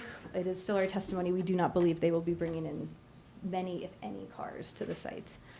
To identify as open space and recreation certain public and private lands that serve as open space. Supporting the growth of an established recreational facility that is, again, been here for over 120 years. The last one from the 2000 master plan is the city will encourage and provide for review of development proposals of uses which promotes the social welfare, cultural, recreational, and service activities within Summit to serve present and future residents. I think everything I've already said tonight supports that one. There are a few from the 2016 re-exam report that I would like to reiterate. I did note them last time. But to promote a city that is welcoming to residents of all ages, races, ethnicities, abilities, and income ranges. This will allow for a diversity of new individuals to come into the city. They will be likely leaving the site on the weekends. We've already talked, on their off days, they will be patronizing the city. They will be bringing in a different, diverse group of people to the city. Promote the development of a variety of housing types. This is an alternative to traditional development and an effective planning tool to accomplish multiple goals and objectives tonight. Finally, we have to prove that it will not cause a substantial impairment to your zoning ordinance. Staff housing is an accessory use to a golf course. I believe, based on the data that I've read to prepare for the night, it's becoming more prevalent and more common at golf courses and resorts across the country, including New Jersey. We've mentioned 3 tonight, 3 other courses that do have this type of development. It's a way to support staff when nearby housing proves too expensive or unavailable, and a way to support seasonal workers that may or may not be able to find less than 1-year leases within the immediate vicinity. It was a use that was not likely considered when the golf zone was first developed. The only accessory uses permitted in the golf zone are, quote, buildings and structures used for maintenance and storage associated with golf course operations. My colleague joked that this could be considered storage of employees, but I won't go as far as putting that on the record as my opinion. And we are not intrinsically changing the nature of the golf zone, but supporting the growth and sustainability of the establishment. The purpose of the permitted accessory uses in the golf zone is to support, quote, golf operations, and we do believe that is what our proposal does tonight. So with that, I think I have talked enough, and I will gladly answer your questions. You can wake up now if you have fallen asleep. Thank you very much. Board professionals, do you have questions for this witness? I don't have any questions for this witness. Okay, just regarding, very thorough presentation, thank you. The issue at hand that you've heard the board discuss is the amount of parking that's being proposed and where they have access to adjacent residential areas. Under the public welfare, public good discussion, how do you feel that's being addressed? It's not a substantial impact to the adjacent single-family residential area as a result of that parking being directly accessed off of the adjacent street. Sure. So I'm speaking purely to our proposal and not the existing conditions in the way that the existing employees have been using it. But in terms of our proposed 20, or a total of 21 bedrooms, 21 beds, 15 bedrooms, the parking, as has been established, exists on our site. However, the only access to the parking from Wallace Road will maintain as has been for I don't know how many years, but only to the maintenance staff that needs to access that directly and more regularly. We have met the parking requirement. I think I've heard conflicting concerns tonight from some of the board members whether we maybe need some more parking spaces in this area versus they would prefer not to have any. We are amenable to work with the board with what would make you most comfortable in this region. However, given the sufficiency and intensity of the security staff on site, I believe from the testimony we previously heard that there is a robust and very adequate security force that can monitor the site and ensure that the employees are going in and out with their cars, if they have cars, from the appropriate locations on the Milburn side. There should not be, and we do not anticipate there being any change to the neighborhood and therefore any detriment to the general welfare of those neighbors happening there.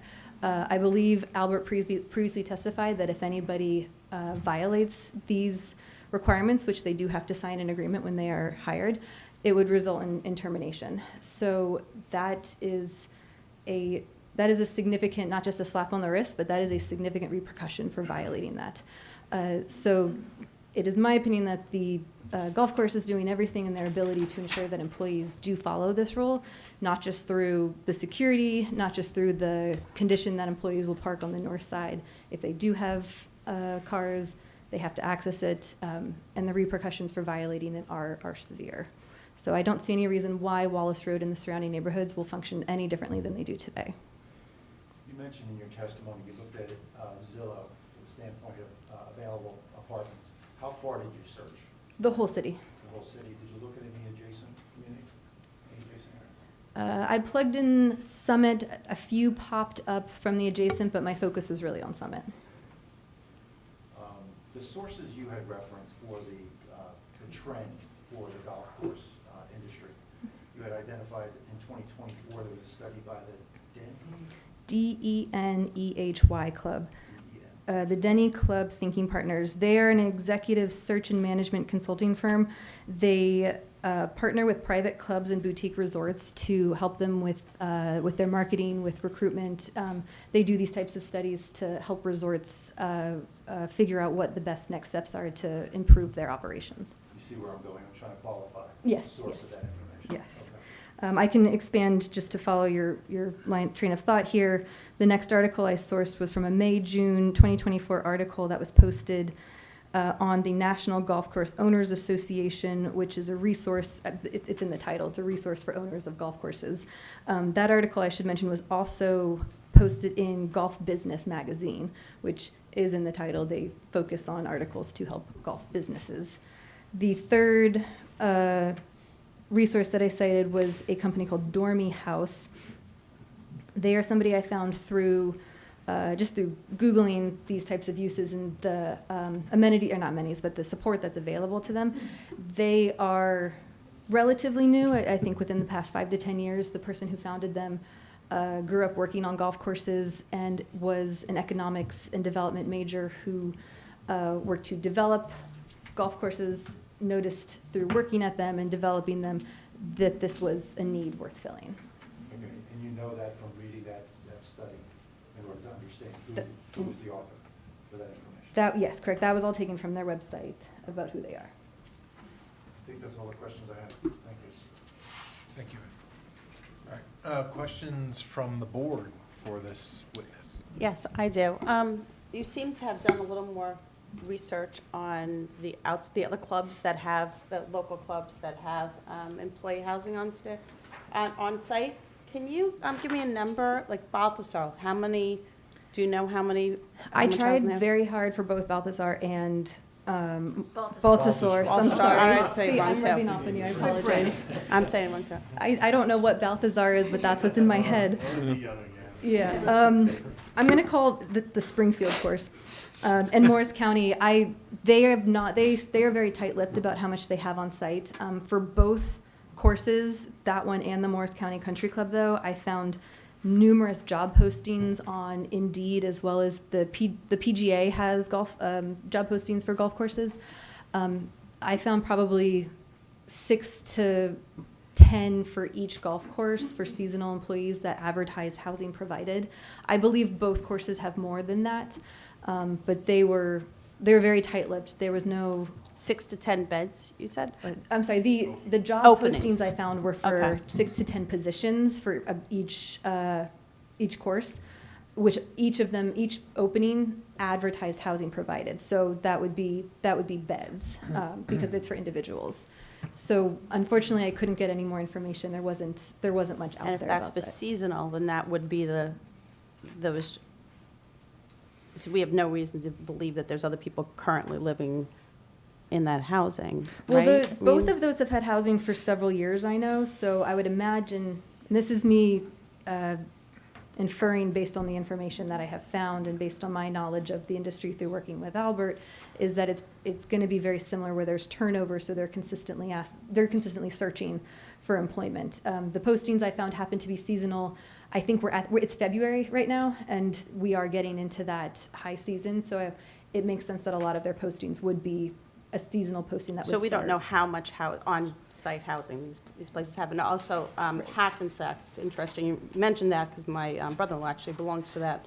And That was the only one I did find numbers for. And I know that they did have either rented or purchased a property off-site for their employees. I know that for a fact. So have you run across any of those different clubs that, said, okay, we need housing, we're going to either rent a house and furnish a house and rent it, do that, or buy a house? And in terms of surrounding towns, I'm not sure where you're from, but like Summit is in Union County, Millburn, Short Hills, different county. We have surrounding towns that the rental prices are less. So you're right there, right down the block. We are right now, there's 3 counties right here. Mhm. So there are different housing options. So taking it as just in Summit is really limiting it. So did you find anyone who did, any of these clubs that did find housing off-site, say in Springfield? So none of the New Jersey ones that I found advertised off-site. When I was doing my broader research for the broader regional and national trends, I did find one of the article that I cited from the National Golf Course Owners Association, talked to a manager from Arizona who said that club had about 10 years ago, again, this was written in 2024, so in 2015 or so, that club had sought out housing off-site in addition to their on-site housing. They had purchased land and built an apartment building to provide off-site housing. That particular instance was not finding existing housing. They literally built the housing that they would need, and they owned it and operated it. But I didn't find reference to it for any New Jersey's ones. Thank you. I have a question. Would the applicant consider positive criteria if they were willing to change the existing use and to limit that one entrance to service only? No employees, service only. It wasn't offered, wasn't considered. You're asking just for like the delivery of the maintenance? Yeah. I'll have to defer to, I Yep. think the testimony was that Albert would have to check with the broader board. So I'll have to defer to him Yep. and his colleagues on that. Got it. And then you had mentioned, it's considered a cost of doing business. Like, totally understand the difficulty it is trying to find help and why this makes a lot of sense for the club. To your point, though, there's multifamily housing, it's at a cost, right? So if if this were not approved, I'd have to imagine the club would have a plan B in mind. Haven't really heard what that might be, but, I'll defer to Albert on that one, but just in response to, yes, there is certainly a range of housing in the area. I would agree with that. I think my point was also not just that it's more inaffordable than what the on-site housing would be, but it also triggers the need to provide transportation. So we really do anticipate a lot of these people coming will not have vehicles. Well, I'll put that aside, but they would have to find transportation, whether that's bringing their vehicle or providing public transportation every day. So it's an added level of cost there and of effort. The city does have, I didn't cite this, but there is other master plan goals about providing more walkability and pedestrian connections. Being able to walk to your place of business is the ultimate pedestrian connection, and from a planning perspective is one of the ultimate planning tools. So I think the point of bringing that up was more from the positive criteria of allowing these people to be on site and being close to their place of business without the added expenses. Also, for short-term occupancy, they really are not going to be bringing furniture. If they are, it's minimal. So if they could potentially find, and it's not required that they live here, they do have the option of finding their own housing, they would have to furnish it or live on folding chairs. So I think the practicality is that this is providing them with all of that so they do not have to worry about it when they come here. And it eases the process and makes it a more viable and attractive employment opportunity. thanks. Question. So I'll be honest, I'm struggling with justifying the D variance. And I wonder if you could expand on how this would serve the public good. I see how it would help the country club, they have on-site employee housing. And I think you mentioned something about you think it might reduce demand on inexpensive apartments, whatever, in the area. But I mean, I'm not even convinced by that. So is there anything else you can say that would justify the public good served by granting this variance? Well, I do think all of the purposes of the municipal land use law that I cited do support the general welfare. There is case law that says they all go to contribute. If it supports them, they do go to contribute the general welfare of the public good. I think being able to provide the opportunity to expand the growth in an appropriate way that supports the economic benefits of Summit, of the residents, of the outside residents that are members of the country club. It allows a already flourishing and established facility to continue to grow, bring people to Summit who may stay here and continue to patronize the area. It's going to allow them to grow in that way. I do think it's significant that any employees that are coming here would not have to pay for affordable for housing, or they have to pay minimal. I do think that is a contribution to the general welfare. I think that is the employees who are coming, they are part of the general welfare.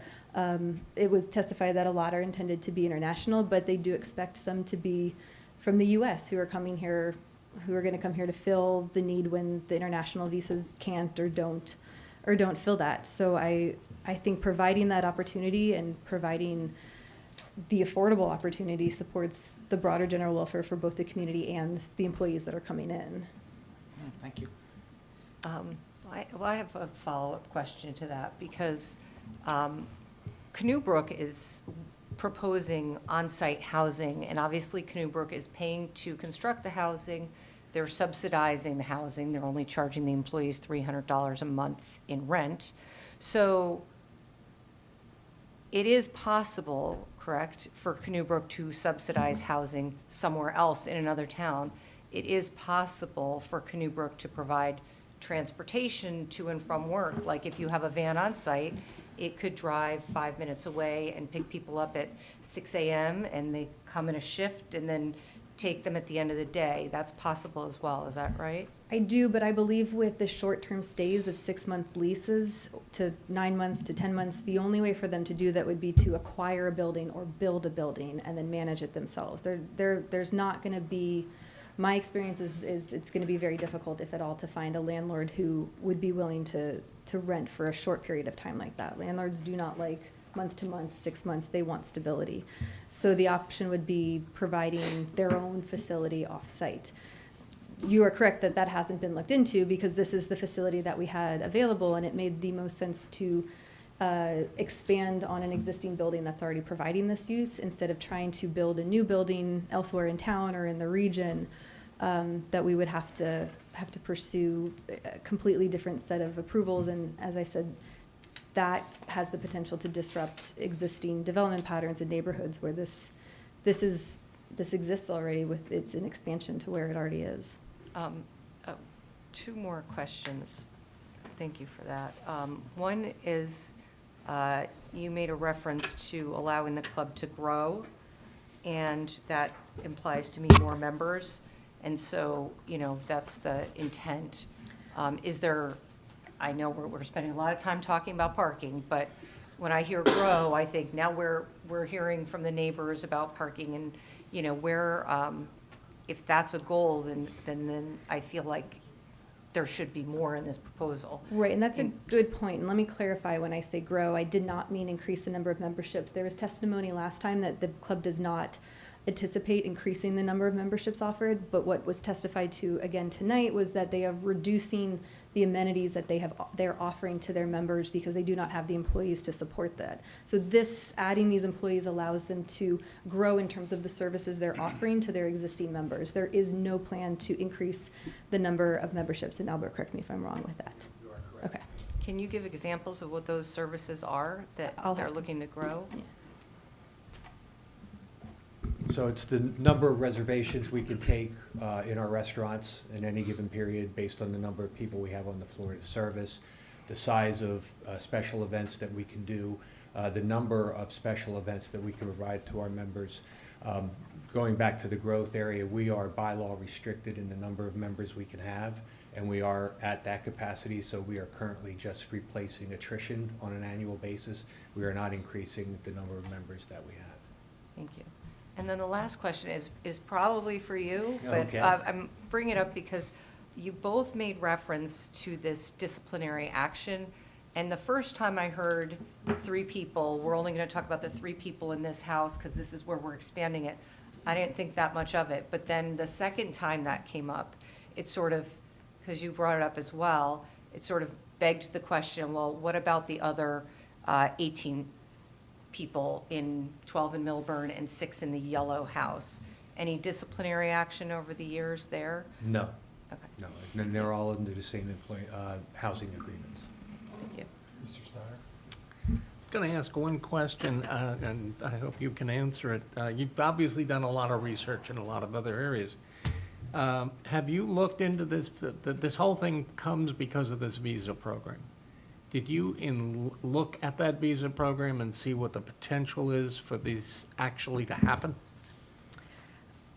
I believe that there has been a shift in policy about visas, period, across the United States. My understanding, though, from this program is that it's very successful for resorts. I do know that Jersey Shore resort towns use this program as well. And it's been suspended for 2 years, and they haven't been able to get the people in. And I can't speak to that, but, yeah. But, yeah. I know that. Yes, please. There are maximum number of visas that are allocated every year, and the requests for those visas far exceed the amount given, but they have not, that's where you're getting the unfulfilled visas. That they haven't reduced the number of them, they just limit it from year to year. So just like every good program. Okay, I'm not going to argue And the point with you, so but I, we can clarify, though, this is not just for the visas. If you cannot fill it with that, it's going to be filled with I other understand that, but this I is just what wanted to- began the process, Yes, was the sure. fact that you're trying to start a visa program in a program that's cutting itself back, and I don't understand that. Well, I think, I hold on. respectfully Albert- disagree. Albert, did this start because of that, or because the club needs additional employees, and that was just one of the ways that you could Correct. meet that need? Correct. Having on-campus housing, All right. as our planner testified, Fine. people put that in ads.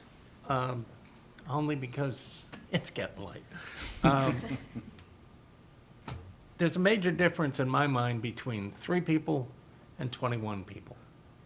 You seem to think there isn't. Tell me why.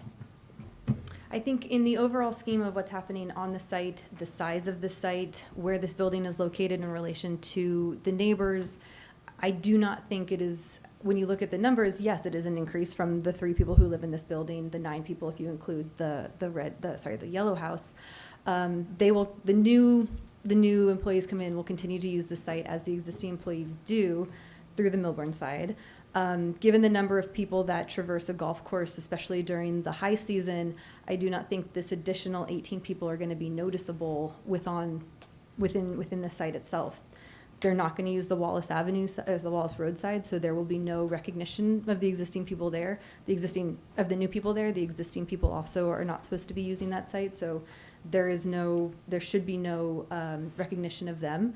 I think when you look at the overall number of employees that already exist, which I don't have the number, but I'm sure Albert could testify to that, it's a drop in the bucket compared to what's already happening on the site. So I think the intent of adding this additional housing was to provide, as we've already testified to, additional support to enhance the amenities that are already offered. But in the overall scheme of what is happening already on this site, I do not believe they are going to be noticeable from an outside perspective. Thank you. One more question, get back to the seasonality of employees. I believe you testified that why it wouldn't be practical for house these people off-site is because minimum 1-year leases and seasonal employees can't fill a 1-year lease, obviously. The seasonality, I get the seasonality of the golf course, it's not open, well, certainly not all year round right now, but is the seasonality, does the seasonality of the golf course, is it at all balanced, and maybe Ms. Costantino wants to address too, is the seasonality of the golf course employees at all balanced off by seasonality of clubhouse employees, for lack of a better way to describe it, and could the combination of that yield the possibility of getting off-site rentals for a year? If that makes any sense, hope that made sense. It does. I think I understand the question. The seasonality of the, let's say, the grounds maintenance staff is, let's say, March to November. That's when the majority of the staff is employed by the club. The nature of those employees and the jobs they do don't necessarily translate to what we would need in the hospitality side on a more year-round basis, other than the 6 weeks in the winter that we close down for club projects. So there's not really a way to mesh the seasonality of the 2 teams to be able to take advantage of that. So the seasonality is really just the grounds crew? Predominantly. As I said earlier, the clubhouse is a 46-week-a-year operation, a la carte dining and special events, so yeah, that's more year-round. So, back to this, I'm sorry, you're getting your exercise today. I want to hear the stories about you going to the Yellow House when you were young. I knew a couple of the golf pros there, so it was a good time. But anyway, you made me change my thought. The seasonality employee, can you explain to us, like, okay, so the golf season starts March. So if you don't get enough people, like, are you hiring seasonal people all year? Could you conceivably have a seasonal employee from June to November? Certainly. So when I say seasonal, it's because we do bring in year-round staff. When the colleges let out, we start to bring in college students, and that's generally in May. June, when high schools let out, we start bringing in June. The college kids generally leave in August. The high school kids leave in September. So there's seasonality that runs throughout the year, especially on the hospitality side. Like the most, I guess, what you might say, strict scheduling seasonality-wise are the ground maintenance teams, because when there's snow on the ground or when it's cold, no golfers, they really can't be doing the work. But the seasonality that I talk about is, throughout the year, and like we have to replace member attrition, we have to replace staff attrition. Right. So we're in hiring mode all year round. But it's tough when you have to rely on college kids that you only get for, say, 2 months, 2.5 months, or high school kids, that you get them work a couple weeks, then their families go on vacation, then they come back, then they go to school. Mm-hmm. So, we're looking to try to generate a larger full-time year-round staff that can assist with the seasonality of the other hobbies. So have you looked into the possibility of outside agencies? So We like use those- landscaping companies? Yeah, we and use those now. Pool management companies that supply personnel instead of you doing it? Yeah, well, the pool, it's the one area where we're allowed to hire children of members. So we generally don't have an issue with pool staff. It's more, it's more the restaurant staff. And when we, say for our larger banquets where our full-time staff, we don't have enough bodies to run the restaurant and the event, we do bring in outside So where do all contracted those, staff. do those contractors drop the people off, or do they drive? No, they're mostly driving themselves, so we're Where would they paying- park? Pardon? And where would they park? Well, if the parking lot is full, if we're having our staff park off-site, then they would have to park off-site. But like I said, we only do that 12, 15 times a year, so But they're your goal- parking in the parking lot. But we're, as a result of that, with a lot of those agencies, you're paying for travel time and you're paying a premium more than you're paying your full-time staff because they're providing that service. But the person that's renting the place pays that premium, you charge them? No, they don't. We have to be, even though we're a private club, we do need to, Absorb. maintain a competitiveness with our pricing structure. So, no, we don't generally pass that additional So, cost so along. your So- goal, when you were talking about growth, your plan is to have more of those functions moving forward, if these seasonal workers or other employees can be available, you plan to have more of those functions. Well, we plan to be able to increase our reservation times, our maximum reservation seatings for our times. We're planning on having more member events. We're planning on being able to open up those member events for more people. So, yes, that's where that growth is coming. So that could theoretically result in more off-site parking for staff? if The à there's- la carte side, no, because it's an in and out. So, your early seating is leaving when your later seatings are coming in.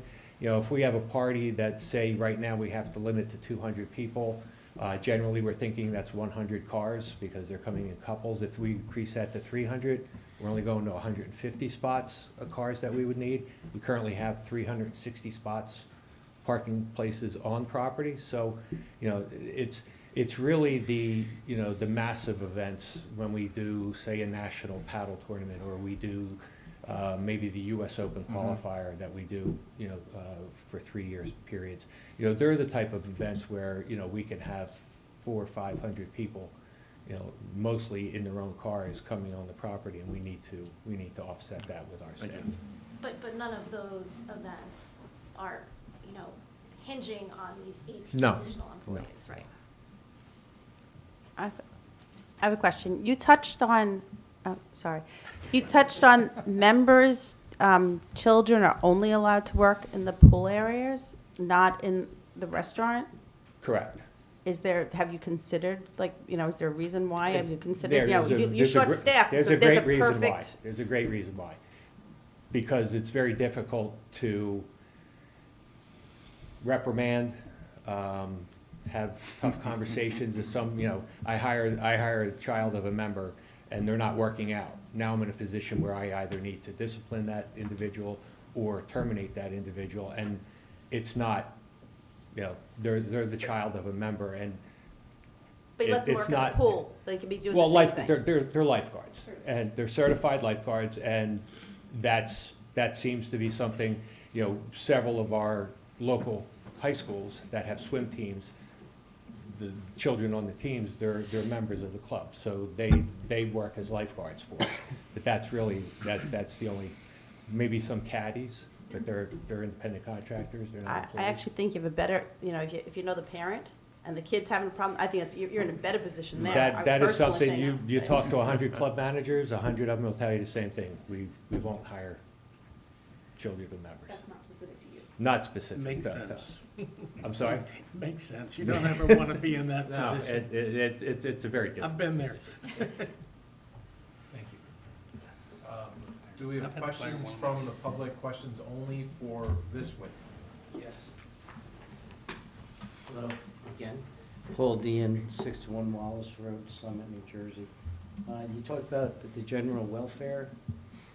Everybody over here and everyone surrounding that club bought across from a golf club not from a dormitory. Do you know any other dormitories in the city of Summit?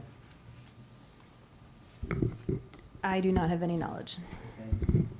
Do you know what the zoning of the golf course was before the golf zone was put in?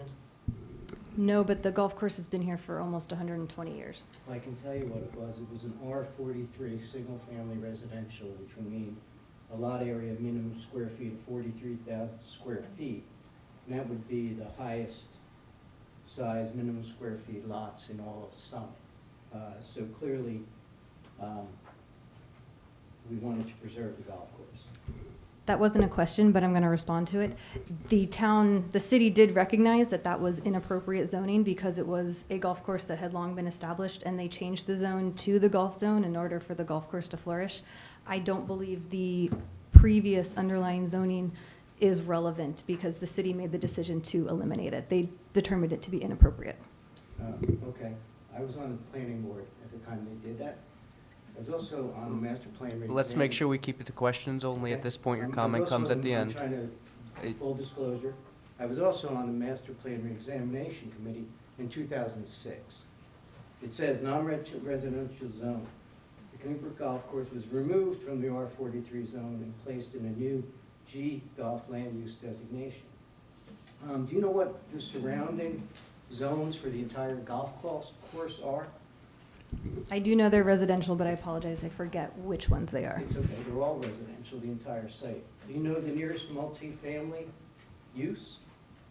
I don't know the distance, no. Okay, you'd probably have to go all the way up Woodland Avenue So to across from. now is the Technically, time. There's already multifamily use on Let's site. let's gonna be say clear. this- Now is the time for questions. You can supplement with your commentary at the end during the public comment session, but we need you to stick to just questions at this If we ever point, get please. I agree that I don't know about the offsite, but this use and employee housing exists on site.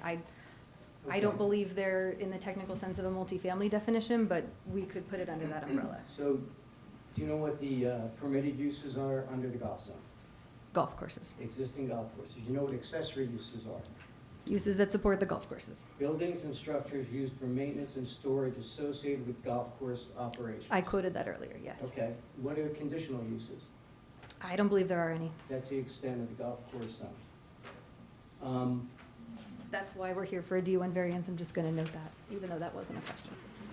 Okay, and if you don't get the D1 variance tonight, you could go back to the planning board and ask them to actually flesh out a zone that would permit this permitted use, right? Questions.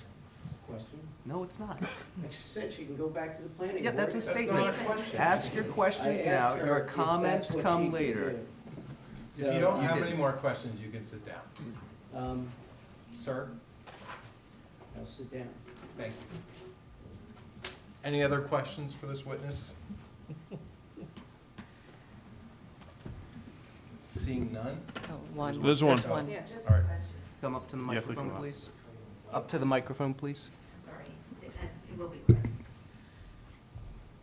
The Hackensack Club was the only Could one. you please that- state your name? just Oh, I'm for- sorry, Barbara VD 38 Canoe Parkway.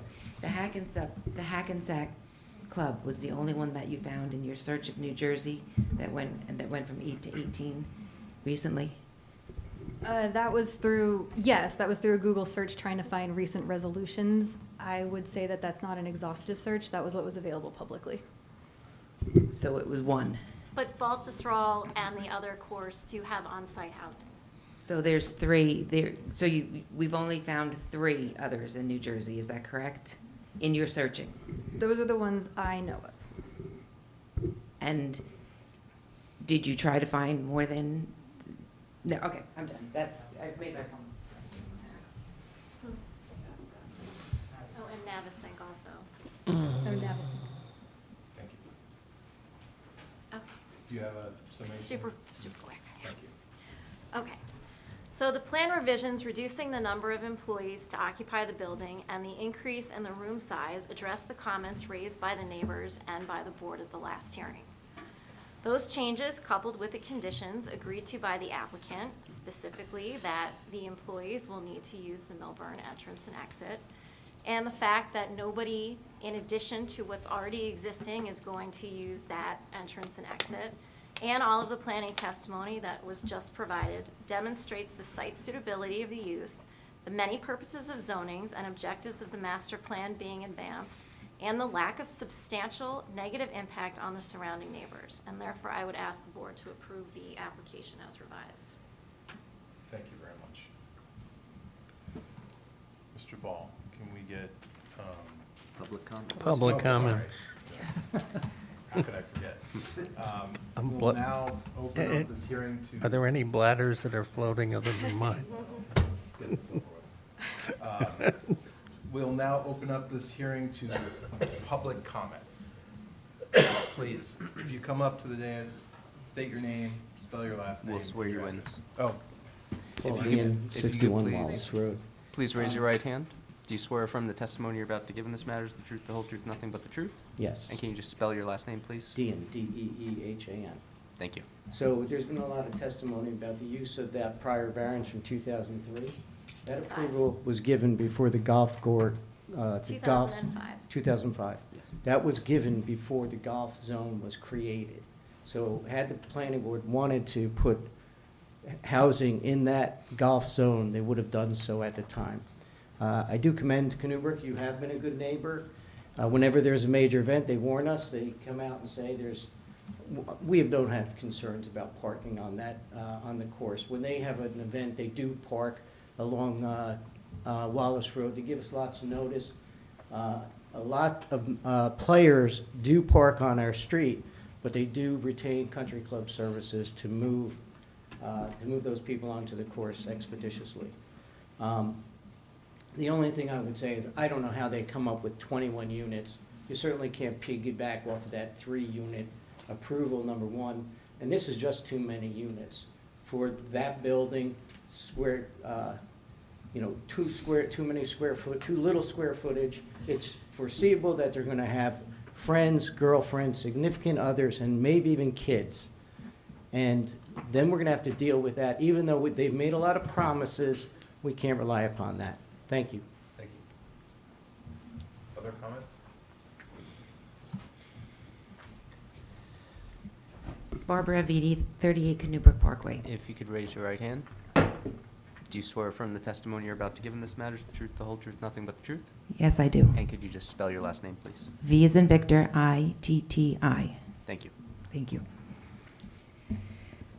What is being proposed by Canubrick Country Club, in my opinion, is going to fundamentally alter the character of Wallace. There has been, and fundamentally and significantly may impact the home values on Wallace. I know there's been testimony that it's 400 feet away and you can't see it, but I took a picture from my house, from my backyard, and it's right. It's right there. It's an existing building, which you already see though, right? I don't see college dorms. My concern, Well, you're not gonna see the college dorm because it's inside the existing building that you already see. I'm going to finish my testimony, my statements. This is, never before anywhere in Summit we've ever requested this type of dorm-style housing. 3 is not multifamily. I believe it's 5 that goes to multifamily. So maybe that's why they put in 3 in the first place in 2005. But this is bringing it into a multifamily commercial housing right on in view of our properties. I mean, I live on Canubrick. I don't live on Wallace, but my backyard sees this. While I believe it's your intent to make sure that nobody breaks the rules, when you're talking about young seasonal people from other countries, I find it very difficult to believe that that's not going to be the case. But it's also been the testimony that there can be visitors. Another concern of mine is, since they don't have, they're right outside. There could be parties. I mean, I don't know. This is after 10 o'clock, after 11 o'clock. I don't know. the point is, we don't know. We haven't done this before, nowhere in Summit. This is, we heard a lot of testimony before about Oak Ridge, about a roof line and impacting people's sight view. And it's important, but this is really important. This is really important too. In my opinion, there are other ways to handle it. I understand that you might need seasonal employees, but there are other options. Canoe Brook Parkway does not have a hardship. I think to provide a variance, you have to prove that there's a hardship. No, that's No? incorrect. The planner testified to the standards of proof required for the variances that are Yeah, sought here. I do have all of those. I'm really not, I looked at all of those today, and I'm not going to start with that, except that I disagree with her wholeheartedly on a lot of them. Number one being that she testified many times that you can't see from any of the people's residences, and it's right there. And that's just simply not true. So if that's not true, all she had to do was drive down Wallace, and that's a false statement. So since this is such a major, my biggest issue, when there probably would have been more people here, if this variance request was highlighted more than the certified mail for things that we get all the time, and if the postman is not there and you don't go to the post office to pick it up, you don't see it. I didn't see the November one. I never went to the post office to pick it up. This is a major thing, a major commercial, multifamily use thing going up right there. And I really would have appreciated it if the town made a bigger deal about sending it out to the neighbors. My neighbors across the street didn't get it. They didn't get the notice. So I think that, well, you guys have heard from me enough, but I request that you vote no on this, or at least a delay or reduce it significantly. 3 to 21 is huge. And we already have a false statement about the impact of the site. Thank you. So if I could just say, there's 9 people who live on that site right now, 9, and there have not been any issues that have come up with the neighbors with those 9 people that live on that site. Also, this was noticed in accordance with the municipal land use law. All of the neighbors within 200 feet did receive a notice, and it was also published in the newspaper. I am not saying that it wasn't. I'm just clarifying for the record. I am suggesting that 200 feet for this type of project is not enough in any case. We were notified by email, by all sorts of things, by phone calls when the town wanted to make changes to the Canoe Brook Parkway. When the town wants to notify people, of something major happening, there is a way to do it besides a certified letter, the same old way that we get all of these variance requests. And most of them are, of course, do whatever you want to do to your own house.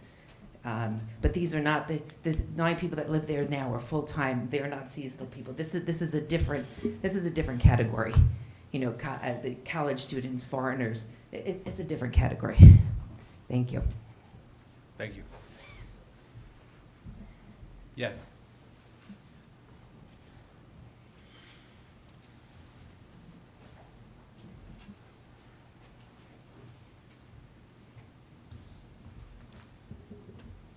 Brianna Warren, 45 Wallace Road. And if you could please raise your right hand. Do you swear or affirm the testimony you're about to give in this matter is the truth, the I whole? have trouble hearing. Do you so swear or affirm the whatever. testimony you're Yes. about to give in this matter is the truth, the whole Yes. truth, nothing but the Yes. truth? And can you just spell your last name, please, for the record? Spell your last name, please. Owren. Thank you.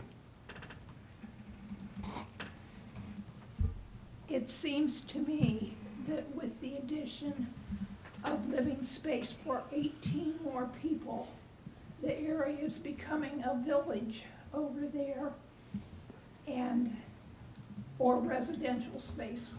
I would never have guessed that an area adjacent to a golf course would become an apartment area dwelling. And we already have 3 floodlights directly across from us that are on from dusk till dawn every single night. And there's nothing to filter the light. I called a few years ago, I called Canoe Brook to ask about maybe planting some trees, but they said that it was up to the city, that they didn't like fooling around with the trees. But I do think that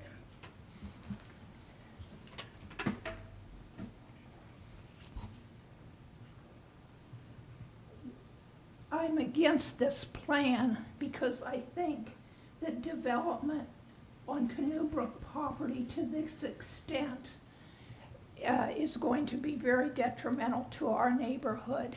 Thank you. Thank you.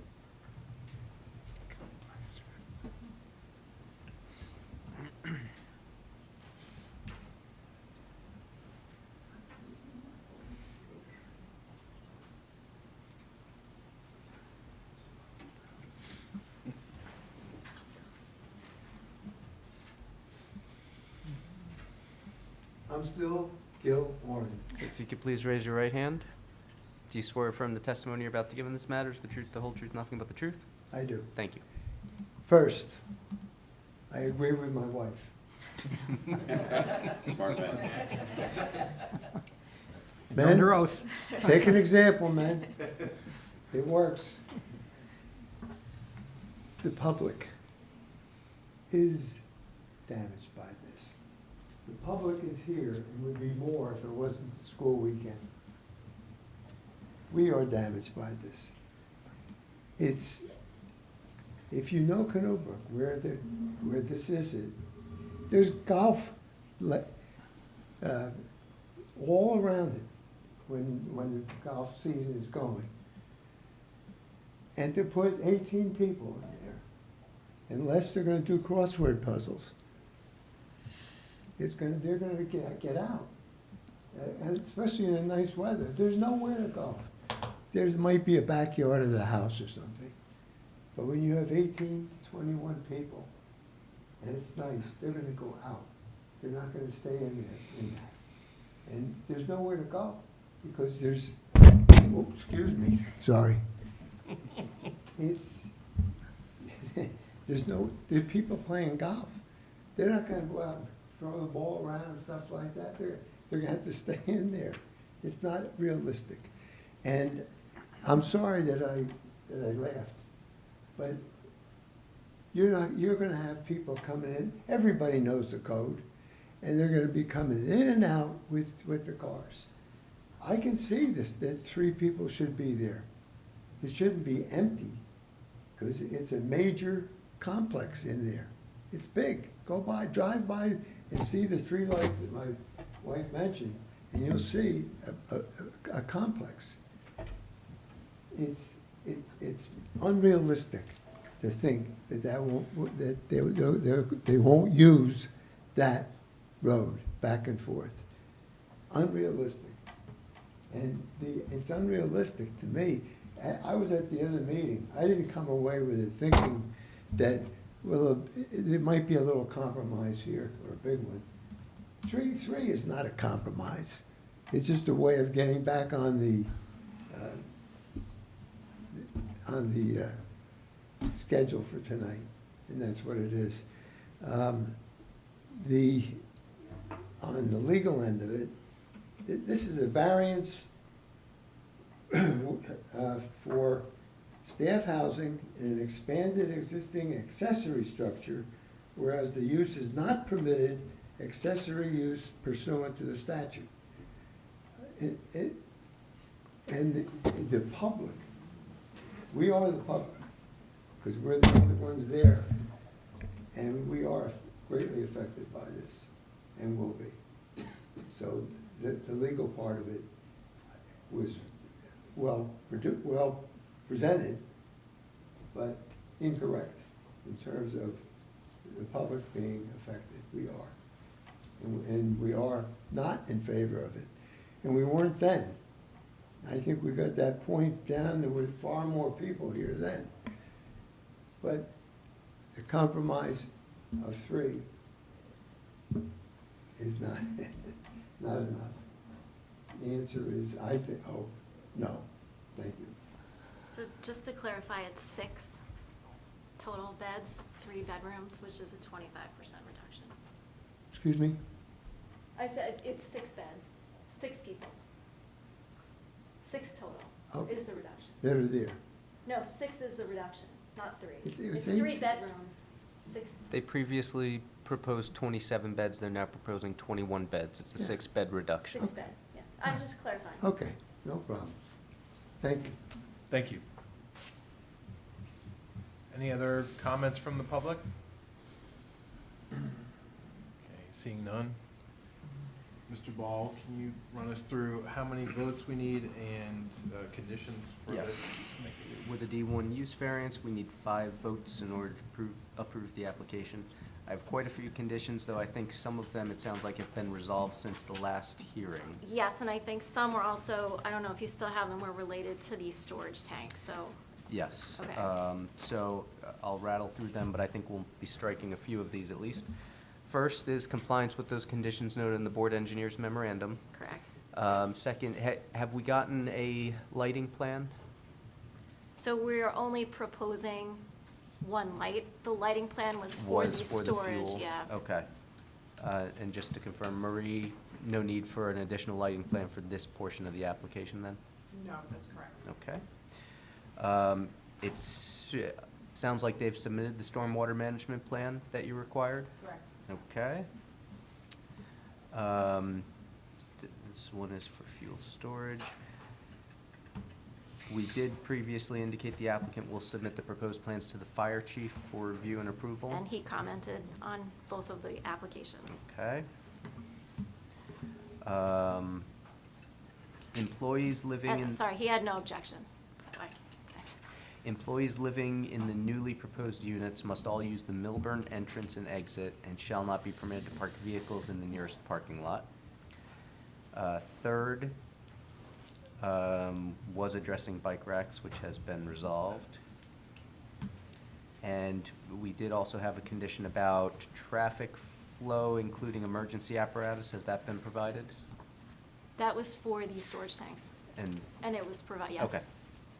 So then we only have 2 conditions, as noted right there. And compliance with the construction officials' comments, which All right, we have to do anyway. 3 conditions. Okay, we'll now go into executive session. Who would like to kick it off? Tom? All right, I didn't want to go first, but okay. You're up. So I honestly, I've changed my mind a couple times about this application. I probably should admit that, but I have. I try not to make up my mind till towards the end, but I went back and forth. And I could spend some time talking about the C variances. I think the C variances, especially in terms of the building height and the building itself, aren't difficult to approve. The building will be better. It'll be, it'll be a better building. It's, I don't think any question about that. The concern I still have is the number of beds and the number of people that are going to go in this, that are proposed to go in this building.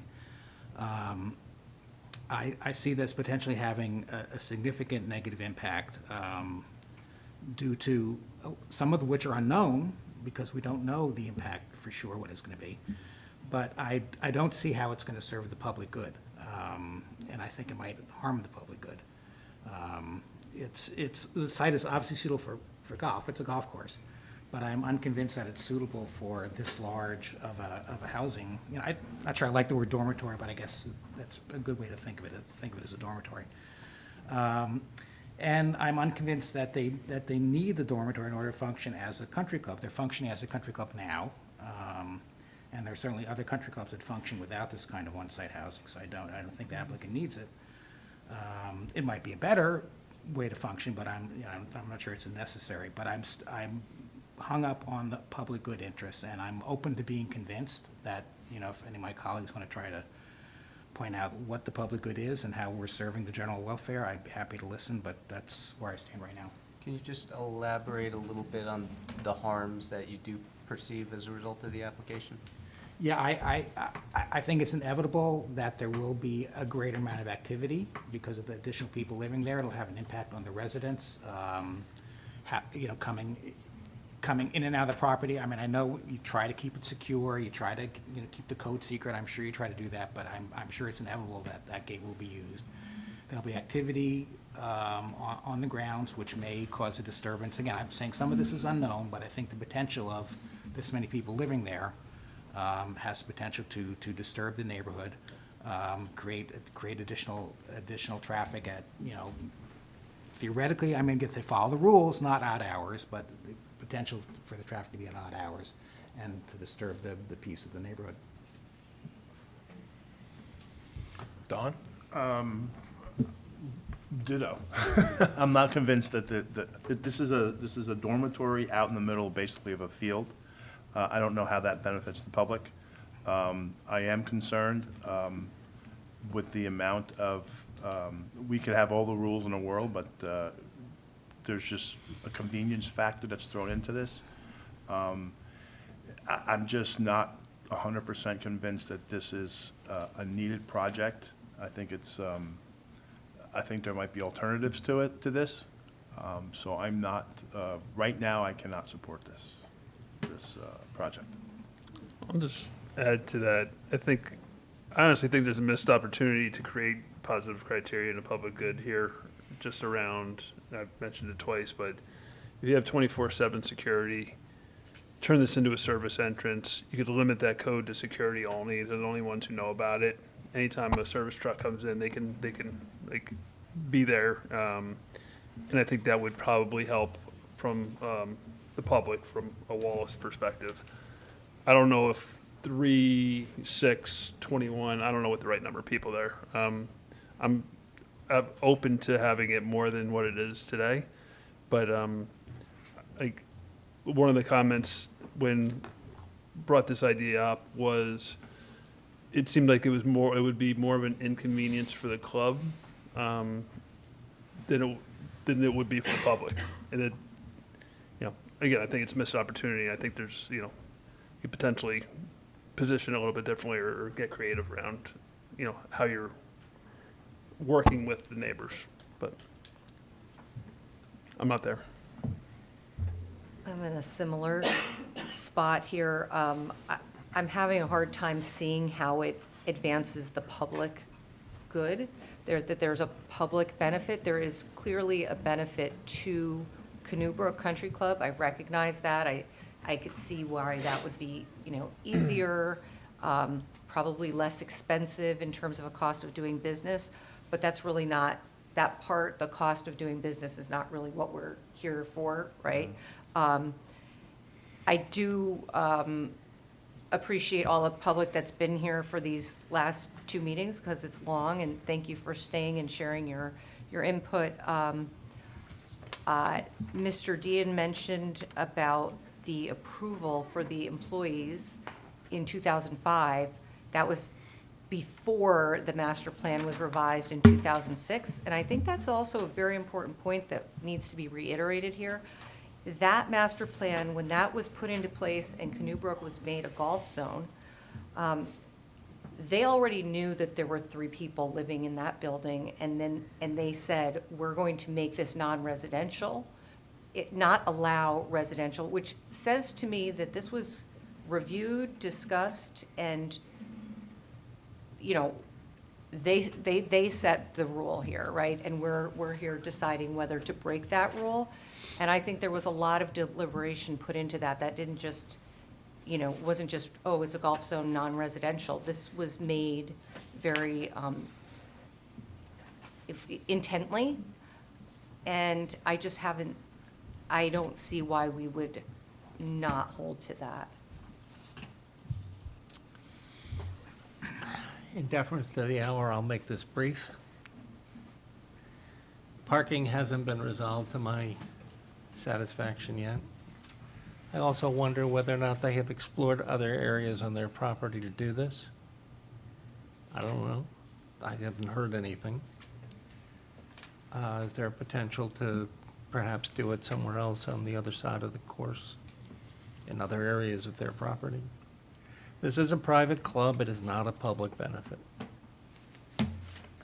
The visa program, we don't know how and what its future is, and we also do know that it's being cut back. So we're gonna have to rely on our relationships with other states. We opened this box in 2005. Maybe it's time we close it in 2025. There is a major difference in my mind between 3 people, 8 people, whatever, and 27 people.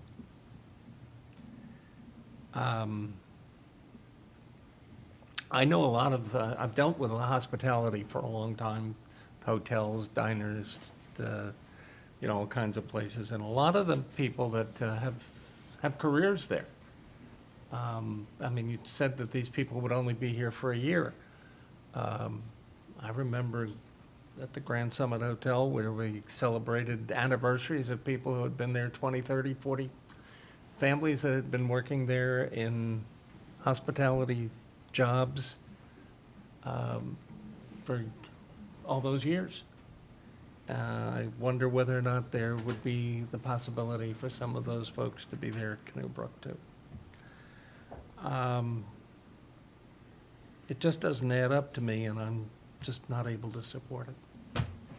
Can I ask the board, go ahead, Jay. Why don't you I just go want to ahead. speak, because I feel like there's one important thing that we're all missing here, is that business evolves, employment evolves, hospitality and employment in it. It's not a new thing. This has been a problem, and every business that is in this industry, whether it's a golf course, a ski resort, a restaurant, it is a critical issue for housing everywhere.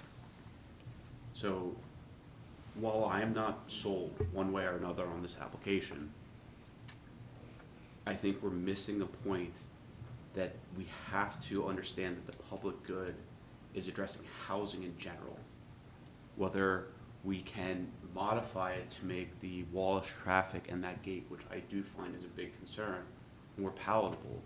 The benefit is we are providing housing that would not be taken from our community or any other community in the market.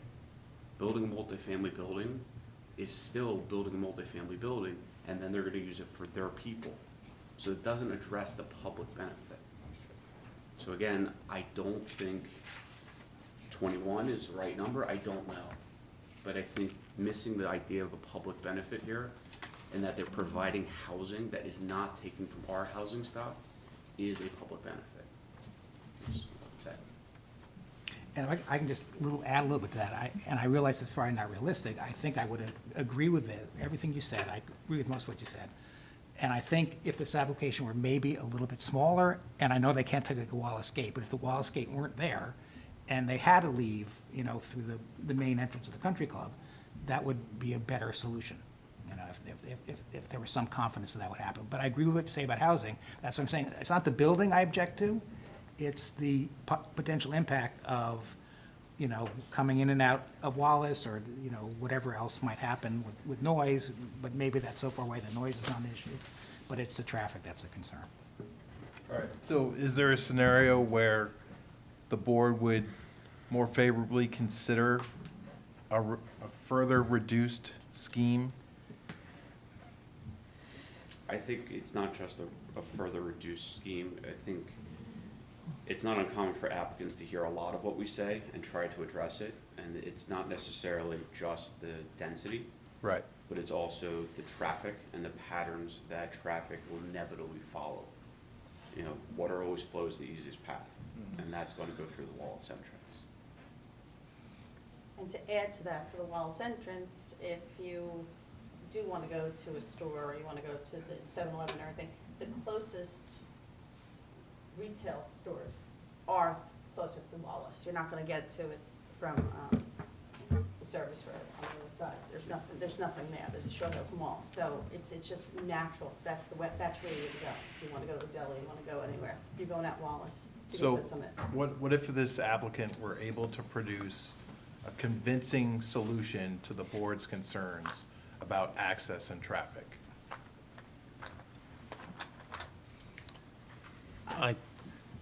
I don't think so. And I, at this point, think it would be appropriate to have a motion to decline, or whatever the appropriate term is, to reject this application. And I would so move. I'd be open to it. I mean, just if you're asking. Yeah, I mean, if there was some really secure, whether it's Right. a card or something, I don't know what it would be. Well, the concern is, as we said, water flows the easiest path. So, If you take away that path, well, that's what I'm thinking, if I live in that building and I want to go out at 7:30 in the morning to go get breakfast, and I don't have a car, what am I gonna do? Tag along with the maintenance crew. Maybe. I mean, you Yeah. could, or am I gonna but walk? what if you can't get out that way? But what, Jump the fence.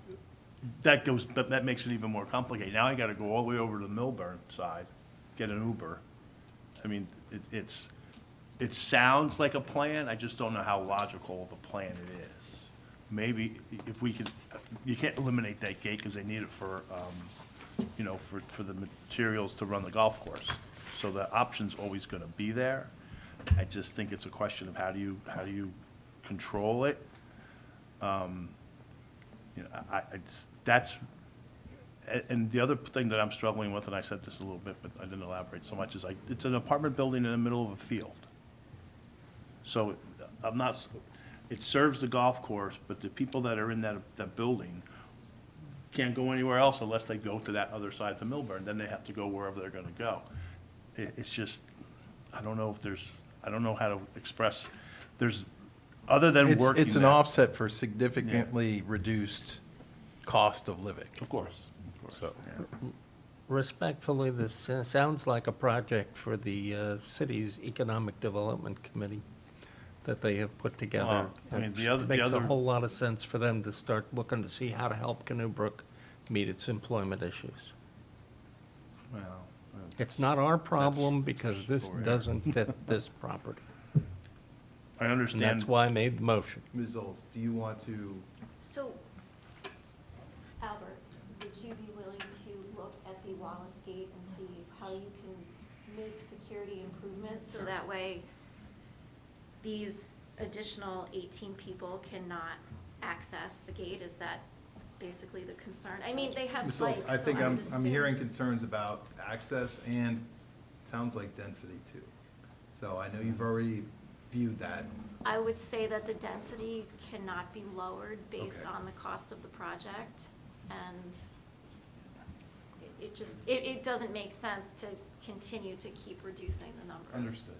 I just, the access on Wallace, yes, I think, I understand the neighbors' concerns, but my concern is, I agree, you don't want that to be the access point, but you really need to have some kind of emergency Well, egress. absolutely, And absolutely. you There's can't no other way have, to you get there. can't have your employees living someplace that's like a half a mile from the way to get off the property if there's an emergency. That's I don't what know I'm what the struggling with. emergency is, that, we don't need to think about what all the possibilities are, but then you're really stuck there, Yeah. right? I think Like, the testimony was, it is automatic, if you're exiting it but automatically. we're talking about changing it so that it's not, right? I don't mind, well, if you, I think, again, I'm not an expert, if you require that you can't get in without some higher security, I'm less concerned about getting out without some higher security. But how does the emergency vehicles get in?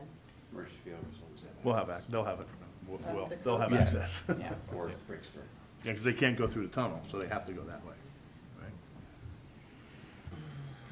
I have a problem with the density of the whole project. The Wallace Avenue is just another thing, but I just have a problem with the whole thing, I think I think the size it's at now is really, I can't go beyond that. It's just too big, and I think, even like I said, I think, I believe Mr. Yuko and Mr. Steiner feel the same way. I as well do.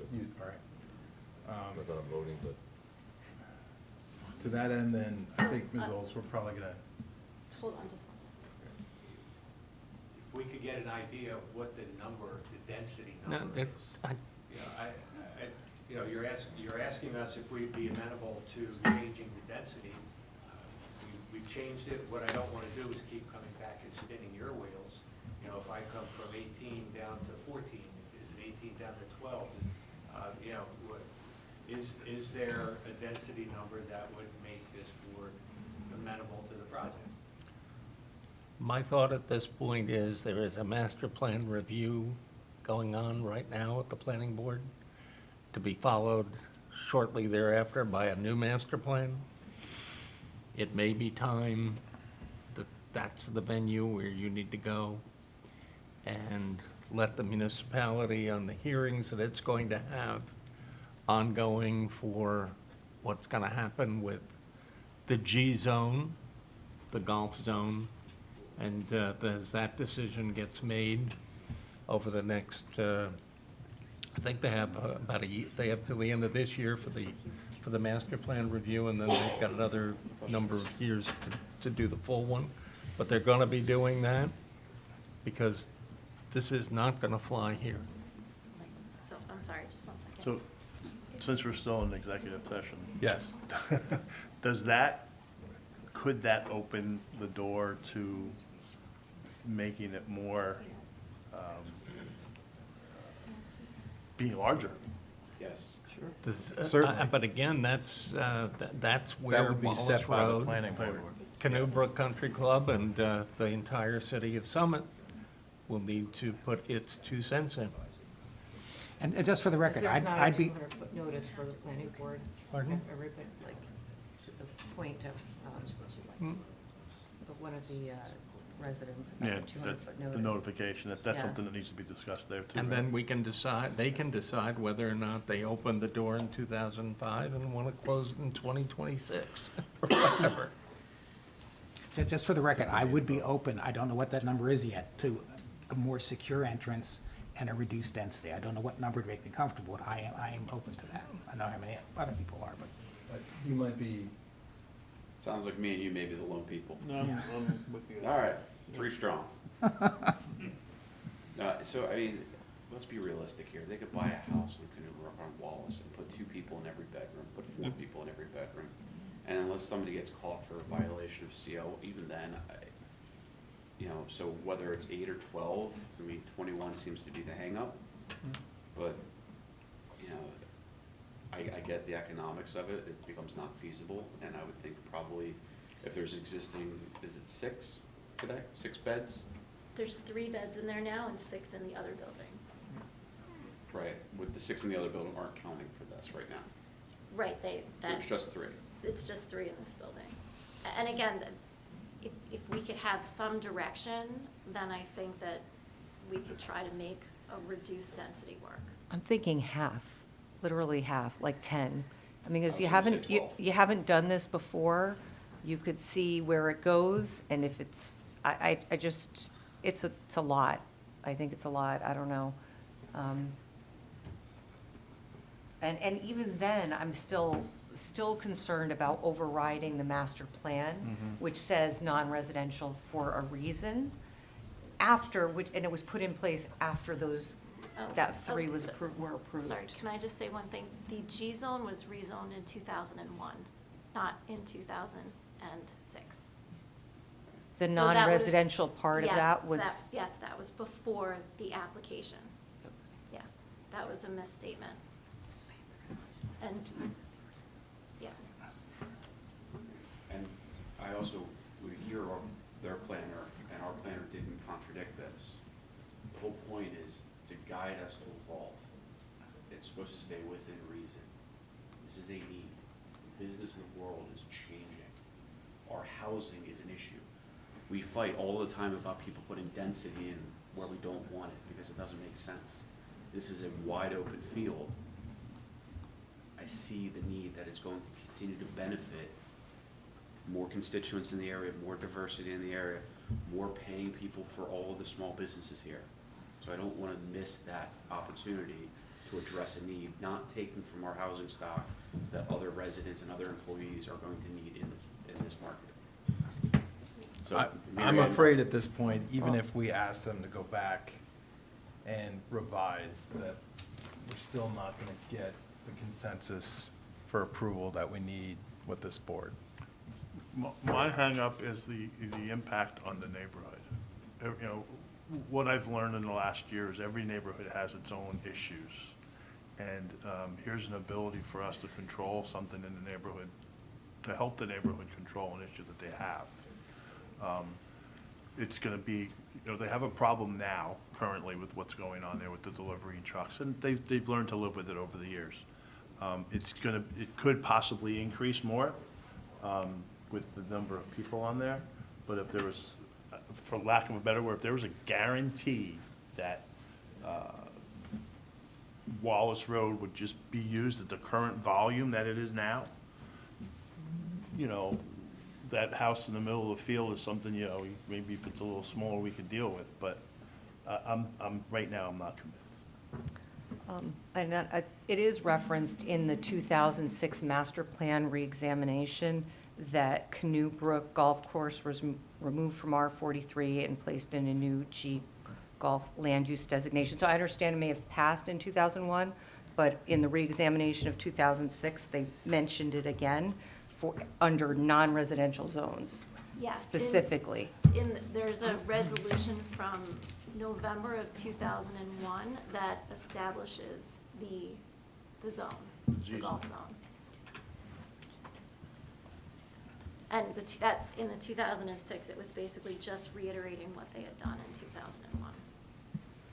So in 2001, it was established as a non-residential zone. Correct. And in And 2006, then they in- sort of They reinforced re-examined, it. yes. And in 2005, Canoe Brook got their approval to To- put employee housing on the site. Plus, because it already pre-existed. I know for a fact it existed. But then they needed further approval for the building with the 3 bedrooms in 2005. So after it was put into the golf zone in 2001, then in 2005, Canoe Brook came in and asked for. Before this board? Yes. All right. Can I get a motion to approve?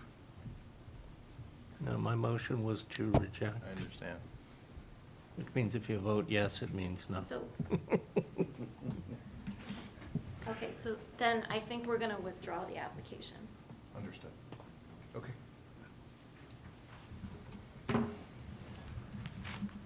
Do we need to accept that at all? Nope, Okay.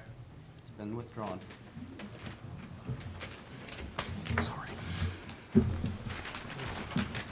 All right. You have a resolution, minutes? Just one. and- I don't think we have minutes.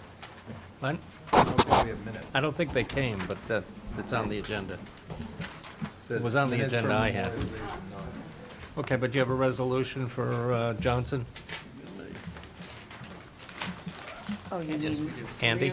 Yes. Resolution of approval? Do we have a motion? Do we have motion to approve? Who are the authorized voters? Let me get there. Just a moment. Let me see if I have it on the last page of the thing. Eligible voting members are Chairman Loikitz, Vice Chair Zahn, Mr. Steiner, Mr. Nelson, Ms. Chifo, Mr. So moved. Veskins, Mr. Chanchuli. I'll second, so moved, I'll second. All right, just give me 1 second here, sorry. Mr. Steiner and Mr. Nelson.